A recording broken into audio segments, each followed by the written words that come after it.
ಸ್ನೇಹಿತರೆ, ಸೊ ಇವತ್ತಿನ ವಿಷಯದಲ್ಲಿ ರೈನ್ ವಾಟರ್ ಹಾರ್ವೆಸ್ಟಿಂಗ್ ಮತ್ತು ಅಂತರ್ಜಲ ಮರುಪೂರಣ ವಿತ್ ಕೇಸ್ ಸ್ಟಡೀಸ್. ಸೊ ವಿವಿಧ ಯಶೋಗಾಥೆಗಳೊಂದಿಗೆ ಈ ಸೆಷನ್ನ ಆರಂಭ ಮಾಡ್ತಾ ಇದ್ದೀನಿ.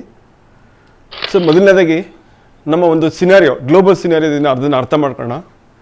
ಸುಮಾರು 97 ಇರ್ತಕ್ಕಂಥ ವಾಟರ್ ರಿಸೋರ್ಸಲ್ಲಿ 75% ಸಮುದ್ರದಿಂದ ಆವರಿತಗೊಂಡಿದೆ. 25% ಮಾತ್ರ ಭೂಮಿ ಇರೋದು. ಆ ಭೂಮಿನಲ್ಲಿ 97.5% ಅಷ್ಟು ಸಾಲ್ಟ್ ವಾಟರ್ ಕಂಟೆಂಟ್ಸ್ ಇದೆ. ಮತ್ತು ಇರ್ತಕ್ಕಂಥ ಫ್ರೆಶ್ ವಾಟರ್ ಬರೀ 2.5% ಅಷ್ಟೆ. ಸೊ ಈ ನಮಗೆ 2.5% ಫ್ರೆಶ್ ವಾಟ್ರಲ್ಲಿ ನಮಗೆ ಡ್ರಿಂಕಿಂಗ್ ಪರ್ಪಸ್ಗೆ, ಹ್ಯೂಮನ್ ನಾಗರಿಕತೆಗೆ, ಮನುಷ್ಯರಿಗೆ ಮತ್ತು ಪ್ರಾಣಿಗಳಿಗೆ, ಎಲ್ಲ ಸಂಕುಲಗಳಿಗೆ ಬೇಕಾಗಿದೆ. ನೀರು ನಮಗೆ ಯಥೇಚ್ಛವಾಗಿದ್ದರೂ ಸಹ ಅದನ್ನು ಯಾವ ರೀತಿ ನಾವು ನಿರ್ವಹಣೆ ಮಾಡಬಹುದು ಅನ್ನೋದೇ ಇವತ್ತಿನ ಮುಖ್ಯವಾದ ಸಾರಾಂಶ. ಈಗ ಬಹುಶಃ ತಾವೆಲ್ಲ ನೋಡ್ತಾ ಇದ್ದೀರಾ, ನಮ್ಮ ನಗರೀಕರಣದಿಂದ ಸಾಕಷ್ಟು ನಗರಗಳು, ಪಟ್ಟಣಗಳು, ಪಂಚಾಯತಿಗಳಲ್ಲಿ ಮಟ್ಟದಲ್ಲಿ ಸಾಕಷ್ಟು ನೀರಿಗೆ ಅಭಾವ ಕಾಡ್ತದೆ. ವಿಶೇಷವಾಗಿ ಮಾರ್ಚ್, ಏಪ್ರಿಲ್, ಮೇ ತಿಂಗಳು ಬಂತಿದ್ರೆ ಸೊ ಎಷ್ಟೋ ಕಡೆ ಮಳೆಗಾಲದಲ್ಲೇ ಸಹ ಕುಡಿಯೋ ನೀರಿಲ್ಲ, ಅಂಥ ಸಿಚುವೇಶನ್ ಸಹ ಇದೆ. ಸೊ ಈಗ ಮಳೆ ನೀರಿನ ಸಂಗ್ರಹಣೆ ಅಥವಾ ರೈನ್ ವಾಟರ್ ಹಾರ್ವೆಸ್ಟಿಂಗ್ ಯಾಕೆ ನೆಸೆಸಿಟಿ ಇದೆ? ಒಂದು, ಹೈ ಆಲ್ಟಿಟ್ಯೂಡ್ ಸಿಟಿ ಅಂದರೆ ಅತಿ ಎತ್ತರದಂಥ ಪ್ರದೇಶ. ಆಗುಂಬೆ ಅಂತ ಕಡೆಯೂ ಸ್ವಲ್ಪ ಮಳೆ ಸ್ಕೇರ್ಸಿಟಿ ಇದೆ. ಚಿರಾಪುಂಜಿನೂ ಸಹ ಒಂದು ಸ್ವಲ್ಪ ಸ್ಕೇರ್ಸಿಟಿ ಇದೆ. ನಾನ್ ಪೆರಿನಿಯಲ್ ರಿವರ್ ಇದ್ದಾಗ ಅಂದರೆ ವರ್ಷ ಪೂರ್ತಿ ನೀರು ಹರಿದೇ ಹೋದಾಗ ಯಾವ ಥರ ಆಗುತ್ತೆ? ರ್ಯಾಪಿಡ್ಲಿ ಗ್ರೋಯಿಂಗ್ ಪಾಪ್ಯುಲೇಷನ್ ಅಂದರೆ ಸಿಕ್ಕಾಪಟ್ಟೆ ಜನಸಂಖ್ಯೆ ವಿಸ್ಫೋಟ ಆಗ್ತಿರ್ಬೇಕಾದ್ರೆ ಅಲ್ಲೂ ಸಹ ಮಳೆಗೆ ಮತ್ತು ಮಳೆ ನೀರಿನ ಕೊರತೆ ಮತ್ತು ಕುಡಿಯೋ ನೀರಿನ ಕೊರತೆ ಎಲ್ಲದೂ ಸಮಸ್ಯೆ ಶುರು ಆಗ್ತದೆ. Increase in industrial demand. So ಕಾರ್ಖಾನೆಗಳಿಂದನೂ ಸಹ ಸಾಕಷ್ಟು ಬೇಡಿಕೆ ಇದೆ ನೀರಿಗೆ. ಏಕೆಂದರೆ ನೀರಿಲ್ಲದೆ ಯಾವ ಕಾರ್ಖಾನೆ ಆರಂಭ ಮಾಡೋಕ್ಕೆ ಸಾಧ್ಯ ಆಗಲ್ಲ. ಅಷ್ಟೆಲ್ಲ ಟ್ರೆಡಿಷನಲ್ ಸೋರ್ಸಸ್ ನೆಗ್ಲೆಕ್ಟೆಡ್. ಅಂದರೆ ನಮ್ಮ ಪುರಾತನ ಒಂದು ವ್ಯವಸ್ಥೆ ಏನಿತ್ತು, ನಮ್ಮ ಪುರಾತನ ಕಾಲದವರು ಏನೇನು ವ್ಯವಸ್ಥೆಗಳು ಮಾಡಿದ್ರು ವಾಟರ್ ಕನ್ಸರ್ವೇಷನ್ಗೆ ಅಥವಾ ಮಳೆ ನೀರಿನ ಸಂರಕ್ಷಣೆಗೆ, ಸೊ ಅದನ್ನು ನಾವು ನೆಗ್ಲೆಕ್ಟ್ ಮಾಡಿಬಿಟ್ಟಿದ್ವಿ. ಸೊ ಅದನ್ನು ಸಹ ನಾವು ಜಾಗೃತಗೊಳಿಸಬೇಕಾಗಿದೆ. ಆಮೇಲೆ pollution of ground and underground sources ಏನಾಗ್ತಿದೆ ಅಂದರೆ ಸಾಕಷ್ಟು ಕಡೆ ಗ್ರೌಂಡ್ ವಾಟರ್ ಸೋರ್ಸ್ ಇರ್ಬೋದು, ಅಂಡರ್ಗ್ರೌಂಡ್ ಸೋರ್ಸ್ ಇರ್ಬೋದು, ಸಾಕಷ್ಟು ಪೊಲ್ಯೂಟ್ ಆಗ್ತಾ ಇದೆ. ಇದನ್ನು ಸಹ ನಾವು ಓವರ್ಕಮ್ ಮಾಡಬೇಕಾಗಿದೆ. ಮತ್ತು it can boot drought affected areas ಅಂದರೆ ಬರನ ಎದುರಿಸ್ಬೇಕಾದ್ರೆ ನಮಗೆ ಮಳೆ ನೀರಿನ ಸಂಗ್ರಹಣೆ ಬೇಕೇ ಬೇಕು. Ground water table is very low. ಮತ್ತು ನಮ್ಮ ಅಂತರ್ಜಲ ಬರದಾಗ್ತಿರುವಂಥ ಈ ಸಿಚುವೇಷನಲ್ಲಿ ನಾವು ಅದನ್ನು ಜಲಮರುಪೂರ್ಣವನ್ನು ಸಹ ಮಾಡಬೇಕಾಗ್ತದೆ. ಬಟ್ ನೋ ರಿಲೇಬಲ್ ಅಕ್ವಿಫೈರ್ ಅಂದರೆ ಅಕ್ವಿಫೈರ್ ಅಂತ ಹೇಳ್ತೀವಿ. ಭೂಜಲ ಏನಿದೆ, ಆ ಭೂಜಲದಲ್ಲಿ ಸಾಕಷ್ಟು ನೀರು ಇಲ್ಲದೆ ಹೋದಾಗ ಏನೆಲ್ಲ ಪ್ರಾಬ್ಲಮ್ ಫೇಸ್ ಮಾಡಬೇಕಾಗತ್ತೆ. ಸರಿ, ನಮ್ಮ ಮೇಲೆ ಇರ್ತಕ್ಕಂಥ ಜವಾಬ್ದಾರಿಗಳೇನು? ನಮ್ಮ ಮೇಲೆ ಅಂದ್ರೇನು? ಇದು ಸಾಮಾನ್ಯ ನಾಗರಿಕರಿರ್ಬೋದು, ಸರ್ಕಾರ ಇರ್ಬೋದು, ಪಂಚಾಯತಿ ಇರ್ಬೋದು, ಮುನ್ಸಿಪಾಲ್ಟಿ ಇರ್ಬೋದು, ಕಾರ್ಪೊರೇಷನ್ ಇರ್ಬೋದು, ಪ್ರತಿಯೊಬ್ಬರದ್ದು ಇದು ಸೋಷಿಯಲ್ ರೆಸ್ಪಾನ್ಸಿಬಿಲಿಟೀಸ್ಗೆ ಸಂಬಂಧಪಟ್ಟಂತೆ ಹೇಳಿದವರೆ ನಾವು ಕೆಲವು ವಿಷಯಗಳಲ್ಲಿ ಭಾಳ ಜಾಗೃತರಾಗಬೇಕಾಗಿದೆ. ಏನಪ್ಪ ಅಂದರೆ over extraction of ground water. ಬಹುಶಃ ತಮಗೆಲ್ಲ ಗೊತ್ತಿದೆ, ಮಳೆ ನೀರನ್ನ ಗ್ರೌಂಡ್ ವಾಟರ್ನ ಸಾಕಷ್ಟು ನಾವು ಎತ್ತುತ್ತಾ ಇದ್ದೀವಿ. ಸೊ ಅದನ್ನು ಕಡಿಮೆ ಮಾಡಬೇಕಾಗಿದೆ. ಮತ್ತು large scale sea water intrusion into the fresh water aquifer. ಇದು ಸಾಮಾನ್ಯವಾಗಿ ಕರಾವಳಿ ಪ್ರದೇಶದಲ್ಲಿ ಆಗ್ತಕ್ಕಂಥ ಸಂಗತಿ. ಕರಾವಳಿ ಪ್ರದೇಶಗಳಲ್ಲಿ ಫ್ರೆಶ್ ವಾಟರ್ ಎಕ್ಸ್ಟ್ರಾಕ್ಷನ್ನು ಗ್ರೌಂಡಿಂದ ಜಾಸ್ತಿ ಆಗ್ತಾ there is lot of chances for intrusion of sea water into the earth. ಅಂದರೆ ಫ್ರೆಶ್ ವಾಟರ್ನ ನಾವು ತೆಗೆದುಬಿಟ್ಟಾಗ ಇದು ಗ್ರೌಂಡಿಂದ ಸಿ ವಾಟರ್ ಇಂಟ್ರೂಷನ್ ಅಂತ ಶುರುವಾಗುತ್ತೆ, ಅಂದರೆ ಒಳಗೆ ಸೇರೋ ಶುರುವಾಗುತ್ತೆ. ಈ ಥರ ಆದಾಗ ಭೂಮಿಯಲ್ಲಿ ಎಲ್ಲೆಲ್ಲೇ ನೀರು ತೆಗಿತೀವಿ ಅಥವಾ ಬಾವಿ ತೆಗಿತೀವಿ ಅಲ್ಲೆಲ್ಲ ಬರೀ ಉಪ್ಪು ನೀರು ಸಿಗೋದು ಶುರು ಆಗ್ಬಿಡುತ್ತೆ. ಇದು ಒಂದ್ಸರಿ ಆಯ್ತು ಅಂದರೆ ಮತ್ತೆ ವಾಪಸ್ ಬಿಂದು ಬರೋದು ತುಂಬ ಕಷ್ಟ ಇದೆ. ಹಾಗಾಗಿ ನಾವು ಇದನ್ನು ಭಾಳ ಎಚ್ಚರಿಕೆ ನಿಗಾ ವಹಿಸಬೇಕಾಗಿದೆ. ಮತ್ತು ಅರ್ಬನೈಸೇಷನ್, ನಗರೀಕರಣದಿಂದ ಇರ್ಬೋದು, ಡಿಸ್ಟ್ರಕ್ಷನ್ ಆಫ್ ರೈನ್ ಕ್ಯಾಚ್ಮೆಂಟ್ ಅಂದರೆ ನಮ್ಮ ಡ್ರೈನೇಜ್ ನೆಟ್ವರ್ಕ್ ಏನಿದೆ, ಮತ್ತು ನಮ್ಮ ಕೆರೆಗಳಿದೆ, ಮತ್ತು ಟ್ಯಾಂಕ್ಗಳಂತೀವಿ, ಮತ್ತು ಚೆಕ್ ಡ್ಯಾಮ್ಸ್ ಏನಿದೆ ಅವನ್ನೆಲ್ಲ ನಾವು ಉಳಿಸ್ಕೋಬೇಕಾಗಿದೆ. ಮತ್ತು ಎಂಕ್ರೋಚ್ಮೆಂಟ್ ಆಗದೆ ರೀತಿಯಲ್ಲಿ ನಾವು ಎಚ್ಚರಿಕೆ ವಹಿಸಬೇಕಾಗಿದೆ. ಮತ್ತು ಟ್ಯಾಂಕುಗಳನ್ನ ಮತ್ತು ಕಟ್ಟೆಗಳನ್ನ ನಾವು ಉಳಿಸ್ಕೋಬೇಕಾಗಿದೆ. ವಾಟರ್ ಬಾಡೀಸ್ ಯಾವುದಿದೆ ಅದನ್ನೆಲ್ಲ ಉಳಿಸ್ಕೊಳ್ಳೇಬೇಕಾಗುತ್ತೆ. ಮತ್ತು destruction of urbanisation of scrub ಅಂದರೆ ಡಿಸ್ಟ್ರಕ್ಷನ್ ಮಾಡೋದಂತ ನಾವು ಕಂಟ್ರೋಲ್ ಮಾಡಬೇಕಾಗಿದೆ. ವೆಜಿಟೇಷನ್ ಜಾಸ್ತಿ ಮಾಡಬೇಕಾಗಿದೆ. ಫಾರೆಸ್ಟೇಷನ್ ಜಾಸ್ತಿ ಮಾಡಬೇಕಾಗಿದೆ. ಇವನ್ ಅರ್ಬನ್ ಏರಿಯಾಸಲ್ಲಿ ಸೋಷಿಯಲ್ ಫಾರೆಸ್ಟ್ರಿ ಅಂತ ಹೇಳ್ತೀವಿ, ಅದನ್ನು ಜಾಸ್ತಿ ಮಾಡಬೇಕಾಗಿದೆ. ಸೊ ಇದು ಬೆಲೆ ಬಯೋಡೈವರ್ಸಿಟಿಗೆ ಎಫೆಕ್ಟ್ ಆಗದ ರೀತಿಯಲ್ಲಿ ನಮ್ಮ ಒಂದು ಇದನ್ನು ಪ್ರಕೃತಿಯಲ್ಲಿ ವ್ಯವಸ್ಥೆಯಲ್ಲಿ ಏನು ಲೋಪ ಆಗದಂತೆ ನಾವು ಇದನ್ನು ಜಾಸ್ತಿ ಮಾಡಬೇಕಾಗಿದೆ. Benefits of rain water harvesting. Rain water ಮಾಡೋದ್ರಿಂದ ಏನು ಬೆನಿಫಿಟ್ಸ್ ಇದೆ, ಏನೇನೋ ಅನುಕೂಲಗಳಿದೆ. ಇಟ್ ಈಸ್ ಎನ್ವಿರಾನ್ಮೆಂಟಲ್ ಫ್ರೆಂಡ್ಲಿ, ಅಂದರೆ ನಮಗೆ ಸಹಜವಾದಂಥ ಒಂದು ಇದು, ಯಾವುದೇ ವಿಧವಾದ ಸಮಸ್ಯೆಗಳಿಲ್ಲ ಮತ್ತು ಯಾವುದೇ ಅಡ್ವರ್ಸ್ ಎಫೆಕ್ಟ್ ಅಂತ ಖಂಡಿತ ಇಲ್ಲ. ಆಮೇಲೆ ನಮ್ಮ easy approach for water requirements, ಅಂದರೆ ನಮಗೆ ಬೇಕಾದಂಥ ನಮ್ಮ ಬೇಡಿಕೆಗೆ ಬೇಕಾದಂಥ ನೀರನ್ನ ಈಸಿಯಾಗಿ ಪೂರೈಕೆ ಮಾಡ್ಕೋಬೋದು. ಮಳೆಗಾಲ ಇದ್ದಾಗ ಅದನ್ನು ಪೂರೈಸ್ಕೋಬೋದು ಒಂದು. Next it is ideal solution for all water requirements. So simplest solution ಅಂದರೆ ರೈನ್ ವಾಟರ್ ಹಾರ್ವೆಸ್ಟಿಂಗ್. ಏಕೆಂದರೆ ಬೇರೆ ಯಾವುದೇ ರೀತಿಯಲ್ಲೂ ಮಳೆ ನೀರನ್ನ ಉತ್ಪಾದನೆ ಮಾಡೋಕ್ಕಾಗಲ್ಲ, ಅದು ಸುಲಭ ಸಾಧ್ಯವೂ ಇಲ್ಲ. ಹಾಗಾಗಿ ನಾವು ರೈನ್ ವಾಟರ್ ಹಾರ್ವೆಸ್ಟಿಂಗ್ಗೆ ಪ್ರಾಮುಖ್ಯತೆ ಕೊಡಬೇಕಾಗುತ್ತೆ. Next increasing ground water level, ಅಂದರೆ ಗ್ರೌಂಡ್ ವಾಟರ್ ಡಿಪ್ರೆಷನ್ ಸಾಕಷ್ಟು ಆಗ್ತಾಯಿದೆ. ಸೊ ಅದನ್ನು ರೀಚಾರ್ಜ್ ಮಾಡಿದಷ್ಟು ಅದ್ರ ಲೆವೆಲ್ ಜಾಸ್ತಿ ಆಗ್ತಾ ಹೋಗುತ್ತೆ, ಕ್ವಾಲಿಟಿ ಇಂಪ್ರೂವ್ ಆಗುತ್ತೆ, ಕ್ವಾಂಟಿಟಿ ಇಂಪ್ರೂವ್ ಆಗುತ್ತೆ. ಸೊ ಹಾಗಾಗಿ ನಾವು ಅದನ್ನು ಸಹ ಒತ್ತು ಕೊಡಬೇಕಾಗಿದೆ. ಮತ್ತು mitigates the effects of drought. So ಇಲ್ಲಿ ಬರ ಓಡಿಸ್ಬೇಕು ಅಂದರೆ ಸಹ ನಾವು ರೈನ್ ವಾಟರ್ ಹಾರ್ವೆಸ್ಟಿಂಗ್ ಮಾಡಿದಷ್ಟು ಸಾಯಿಲ್ ಮಾಯ್ಶ್ಚರ್ ಕಂಟೆಂಟ್ ಜಾಸ್ತಿ ಆಗುತ್ತೆ. ಸಾಯಿಲ್ ಮಾಯ್ಶ್ಚರ್ ಕಂಟೆಂಟ್ ಜಾಸ್ತಿ ಆದಷ್ಟು ಅಂದರೆ ಮಣ್ಣಿನಲ್ಲಿ ತೇವಾಂಶ ಜಾಸ್ತಿ ಆಗುತ್ತೆ, ತೇವಾಂಶ ಜಾಸ್ತಿ ಆದರೆ ವೆಜಿಟೇಷನ್ ಇಂಪ್ರೂವ್ ಆಗುತ್ತೆ. ಸೊ ಈ ಥರದಲ್ಲಿ. Next reduces run off which otherwise flood farms water drains. ಅಂದರೆ ನಾವು ರನ್ ಆಫ್ ರಿಡ್ಯೂಸ್ ಮಾಡಲ್ಲ ಅಂದರೆ ರನ್ ಆಫ್ ರಿಡ್ಯೂಸ್ ಮಾಡೋದು ಯಾವ್ದು ಸಾಧ್ಯ, ನಾವು ವೆಜಿಟೇಷನ್ ಜಾಸ್ತಿ ಮಾಡಿದ್ರೆ ರನ್ ಆಫ್ನ ಆಟೋಮೆಟಿಕ್ಕಾಗಿ ರಿಡ್ಯೂಸ್ ಮಾಡ್ಬೋದು. ಸೊ ರನ್ ಆಫು ಮಾಡದೆ ಹೋಗ್ಬಿಟ್ರೆ ಅವರು ಸ್ಟಾರಮ್ ಡ್ರೈನ್ ಮೂಲಕ ಬರುತ್ತೆ ಮತ್ತು ಅದರಿಂದ ಫ್ಲಡ್ಡಿಂಗ್ ಆಗುತ್ತೆ. ಸೊ ಎಸ್ಪೆಷಲಿ ಅರ್ಬನ್ ಏರಿಯಾ ಬೇಗ ಇದಕ್ಕೆ ತುತ್ತಾಗುತ್ತೆ. ಮತ್ತು ರಿಡ್ಯೂಸಸ್ ಫ್ಲಡ್ಡಿಂಗ್ ಆಫ್ ರೋಡ್ಸ್ ಮತ್ತು ಲೋ ಲೈಯಿಂಗ್ ಏರಿಯಾಸ್. ಸೊ ಇಲ್ಲೇನಾಗ್ತದೆ, ಫ್ಲಡ್ಡಿಂಗ್ ಆಫ್ ರೋಡ್ಸ್ ಆಗ್ತಿದ್ದಂಗೆ ರೋಡ್ದು ಡ್ಯಾಮೇಜ್ ಆಗುತ್ತೆ, ಪ್ರಾಪರ್ಟೀಸ್ ಡ್ಯಾಮೇಜ್ ಆಗುತ್ತೆ, ಲೋ ಲೈಯಿಂಗ್ ಏರಿಯಾ ನುಗ್ಗುತ್ತೆ, ಮನೆಗಳಿಗೆ ಎಫೆಕ್ಟ್ ಆಗುತ್ತೆ. ಸೊ ಈ ಥರ ಎಲ್ಲ ಭಾಳಷ್ಟು ಒಂದು ಸೋಷಿಯಲ್ ಪ್ರಾಬ್ಲಮ್ಸು ಅರೈಸ್ ಆಗುತ್ತೆ. ಮತ್ತು ನಾವು ರೀಚಾರ್ಜ್ ಮಾಡೋದ್ರಿಂದ ಸಾಕಷ್ಟು ಸಾಯಿಲ್ ಎರೋಷನ್ನು ಸಹ ರೆಡ್ಯೂಸ್ ಆಗುತ್ತೆ. ಮತ್ತು improvements in ground water quality ಅವಾಗಲೇ ಹೇಳಿದೆ. ಮತ್ತು low cost and easy to maintain, ನಮಗೆ ಭಾಳ ಚೀಪ್ನಲ್ಲಿ ಆಗುವಂಥದ್ದು ಅಂದರೆ ಇದೊಂದೇ ಕೆಲಸ. ಇದಕ್ಕೆ because all source are depend on only from the rain. ಮತ್ತು reduces water and electricity bills, ಅಂದರೆ ನಮಗೆ ಸಾಕಷ್ಟು ಹಾರ್ವೆಸ್ಟಿಂಗು ಮತ್ತು ರೀಚಾರ್ಜಿಂಗ್ ಮಾಡಿದಷ್ಟು ನಮಗೆ ಗ್ರೌಂಡ್ ವಾಟರ್ ಟೇಬಲ್ ಮೇಲೆ ಬರುತ್ತೆ. ಎಲೆಕ್ಟ್ರಿಸಿಟಿ 1/2 HP ಸಾಕು, ಅಥವಾ 1 HP ಆದರೆ ಸಾಕು. 5 HP ತನಕ ಹೋಗೋದು ಬೇಕಾಗಿಲ್ಲ. ಸೊ ಇದರಿಂದ ಎಲೆಕ್ಟ್ರಿಸಿಟಿನೂ ರಿಡ್ಯೂಸ್ ಆಗುತ್ತೆ, ಮತ್ತು ಗ್ರೌಂಡ್ ವಾಟರ್ದು ಪೊಸಿಷನು ಇಂಪ್ರೂವ್ ಆಗುತ್ತೆ, ನಮ್ಗೆ ಬೇಕಾದಂಥ ಒಳ್ಳೆ ಕ್ವಾಲಿಟಿನೂ ನೀರು ಸಿಗುತ್ತೆ. ಎಸೆನ್ಸ್, ಇದು ಸಾರಾಂಶ ಏನು, ರೈನ್ ವಾಟರ್ ಹಾರ್ವೆಸ್ಟಿಂಗ್ ಸಾರಾಂಶ ಏನು ಇಷ್ಟೇ. ಫ್ಲಾಶ್ ಫ್ಲಡ್ಡನ್ನು ಕಡಿಮೆ ಮಾಡ್ಬೋದು, ಡ್ರೈ ವೆಲ್ಸ್ನ ಮತ್ತೆ ರೀಜನೇಟ್ ಮಾಡ್ಬೋದು, ಪುನರ್ಜೀವನಗೊಳಿಸ್ಬೋದು, ಇದನ್ನು ಲೈಫು ಬರ್ತದೆ. ಅಷ್ಟೇ ಅಲ್ಲ, ಈ ಮಳೆಯಿಂದ ಬರ್ತಕ್ಕಂಥ ನೀರು ವರ್ಷ ಪೂರ್ತಿ ನಾವು ಲೆಕ್ಕ ತೊಗೊಳೋದಾದ್ರೆ, ಅಂದರೆ ಒಂದು ಸರಾಸರಿ ಒಂದು ಅಂದಾಜಲ್ಲಿ ಹೇಳೋದಾದ್ರೆ ನಮಗೆ ಸರಾಸರಿ ಸುಮಾರು 100 ಗಂಟೆಗಳ ಕಾಲ ಬರುತ್ತೆ, 100 hours. ಈ 100 hours ನಾವು ಯಾವ ರೀತಿ ವರ್ಷ ಪೂರ್ತಿಗೆ ನಾವು ಅದನ್ನು ಮ್ಯಾನೇಜ್ ಮಾಡಬೇಕು. ಇಲ್ಲಿ ಮೇಯ್ನಾಗಿ ಬರೀ ಸ್ಟೋರಿಂಗ್ ಒಂದೆಲ್ಲ, ಮ್ಯಾನೇಜ್ಮೆಂಟ್ ಟೆಕ್ನಿಕ್ಕೆ ಭಾಳ ಮುಖ್ಯವಾಗಿದೆ. ಈಗ ಕೇಸ್ ಸ್ಟಡೀಸ್ ಒಂದೇ ಬರ್ತಾವಣ. ಇದು ವಿಧಾನಸೌಧ ಬೆಂಗಳೂರಲ್ಲಿ ಸಾಕಷ್ಟು ಚೆನ್ನಾಗಿ rain water harvesting, water recycling ಎಲ್ಲ ಮಾಡ್ತಾ ಇದ್ದಾರೆ. ಸೊ ಇಲ್ಲಿ ಬಹುಶಃ ನೀವು ನೋಡ್ತಾ ಇದ್ದೀರಾ, ಲಾನ್ ಕೆಳಗಡೆ ಇರ್ತಕ್ಕಂಥ ಒಂದು ಟ್ಯಾಂಕ್ ಇದೆ, ಅಂಡರ್ಗ್ರೌಂಡ್ ಟ್ಯಾಂಕ್ ಇದೆ. ಅಂಡರ್ಗ್ರೌಂಡ್ ಟ್ಯಾಂಕಲ್ಲಿ ರೂಫಲ್ಲಿ ಕಲೆಕ್ಟ್ ಆಗ್ತಕ್ಕಂಥ ನೀರನ್ನ ಅದನ್ನು ತೊಗೊಂಬಂದು ಫಿಲ್ಟ್ರ್ ಮಾಡಿ ಸಂಪಿಗೆ ಬಿಟ್ಕೊಂಡಿದ್ದಾರೆ. ಆ ಸಂಪಲ್ಲಿ ಯಾವಾಗ ಭರ್ತಿ ಆಗುತ್ತೆ ನೀರು, ಅವಾಗಲೂ ಸಹ ಅವರು ಪಂಪ್ ಮಾಡಿ ಅದನ್ನು ಬೇರೆ ಇನ್ನೊಂದು ಸಂಪಿಗೆ ಹೋಗೋ ಥರ ವ್ಯವಸ್ಥೆ ಮಾಡ್ಕೊಂಡಿದ್ದಾರೆ. ಅಷ್ಟೇ ಅಲ್ಲ, ಈ ನೀರನ್ನ ವರ್ಷ ಪೂರ್ತಿ ಲಾನ್ ಮೇಂಟೈನ್ ಮಾಡೋಕ್ಕೆ ಅದಕ್ಕೆ ಉಪಯೋಗಿಸ್ತಾ ಇದ್ದಾರೆ. ಇದರಿಂದ ಎಷ್ಟು ಉಳಿತಾಯ ಆಗ್ತಿದ್ರೆ, ಕಾರ್ಪೊರೇಷನ್ಗೆ ಕೊಡಬೇಕಂತ ಒಂದು ಏನಿದೆ ರೇಟು, ಟ್ಯಾರಿಫ್ ಏನಿದೆ, ಅದು ಸಾಕಷ್ಟು ರಿಡ್ಯೂಸ್ ಆಗ್ತದೆ. ಮತ್ತು ಕಮರ್ಷಿಯಲ್ ರೇಟು ಜಾಸ್ತಿ ಬೀಳುತ್ತೆ. ಇದಕ್ಕೆಲ್ಲ ಕಮರ್ಷಿಯಲ್ ರೇಟಲ್ಲಿ ಇದು ಮಾಡ್ತಾರೆ. ಸೊ ಕಮರ್ಷಿಯಲ್ ರೇಟಲ್ಲಿ ಕೊಟ್ಟರೆ ಸಾಕಷ್ಟು ಹಣ ಉಳಿತಾಯ ಆಗ್ತದೆ. ಈ ನೀರಿನಿಂದಲೇ ಸುಮಾರಷ್ಟು ಉಳಿತಾಯ ಆಗ್ತಿದೆ. ಸೊ ಇದು ಮೈಸೂರು ಪ್ಯಾಲೇಸ್, ಮೈಸೂರು ಅರಮನೆಯಲ್ಲೂ ಸಹ ಇದೇ ರೀತಿಯಲ್ಲಿ ಒಂದು ವ್ಯವಸ್ಥೆ ಮಾಡಿದ್ದಾರೆ. ಏನಪ್ಪ ಅಂದರೆ, ಈ ಹಸಿರು ಹುಲ್ಲಿನ ಲಾನ್ ಕೆಳಗಡೆ ಸಂಪುಗಳನ್ನ, ಅಂಡರ್ಗ್ರೌಂಡ್ ಸಂಪುಗಳನ್ನ ಕಟ್ಟಿದ್ದಾರೆ. ಆ ಸಂಪುಗಳಲ್ಲಿ ನೀರನ್ನ, ರೂಫಲ್ಲಿ ಬೀಳ್ತಕ್ಕಂಥ ನೀರನ್ನ ಫಿಲ್ಟರ್ ಮಾಡಿ ಅದನ್ನು ಸ್ಟೋರೇಜ್ ಮಾಡ್ತಾರೆ. ಆ ಸ್ಟೋರೇಜ್ ಮಾಡಿದ ನೀರನ್ನ ಎಲ್ಲದ ಕಡೆಯೂ ವರ್ಷ ಪೂರ್ತಿ ಗಿಡಗಳು, ಗುಲಾಬಿಗಳು, ಇದು ಲಾನ್ ಇದೆ, ಮತ್ತು ಹೂವಿನ ಗಿಡಗಳು, ತರಾವರಿ ಹೂವಿನ ಗಿಡಗಳಿದೆ, ಅವನ್ನೆಲ್ಲ ಮೇಂಟೈನ್ ಮಾಡೋಕ್ಕೆ ಉಪಯೋಗಿಸ್ತಾ ಇದ್ದಾರೆ. ಸೊ ಇದರಿಂದನೂ ಸಹ ಕಾರ್ಪೊರೇಷನ್ದಾಗ ಇವರು ಡಿಪೆಂಡ್ ಆಗಬೇಕಾಗಿಲ್ಲ ನೀರಿಗೆ. ಯಾಕೆಂದರೆ ಕಾರ್ಪೊರೇಷನೇ ಸಾಕಷ್ಟು ಕಡೆಯಲ್ಲಿ ಸ್ವಲ್ಪ ಸಮಸ್ಯೆ ಎದುರಿಸ್ತಾ ಇರುತ್ತೆ, ಯಾಕೆಂದರೆ ಡಿಮ್ಯಾಂಡ್ ಆ ಥರ ಇರುತ್ತೆ, ಎಸ್ಪೆಷಲಿ ಇನ್ ಸಮ್ಮರ್. ಸೊ ಅಂಥ ಸಿಚುವೇಷನಲ್ಲಿ ಇವರು ಅದನ್ನು ನಿರ್ವಹಣೆ ಮಾಡ್ತಿದ್ದಾರೆ.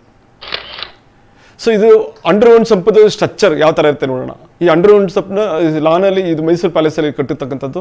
ಇದು ಕೆಳಗಡೆ ಅಂಡರ್ಗ್ರೌಂಡ್ ಸಂಪಲ್ಲಿ ಈ ರೀತಿ ಒಂದು ವ್ಯವಸ್ಥೆ ಮಾಡ್ಕೊಂಡಿರ್ತಾರೆ. ಒಂದು ತುಂಬಿರಿ ನೆನ್ ಟ್ಯಾಂಕ್ ಹೋಗ್ಬೇಕು ಆ ರೀತಿ ವ್ಯವಸ್ಥೆ ಮಾಡ್ಕೊಂಡಿರ್ತಾರೆ.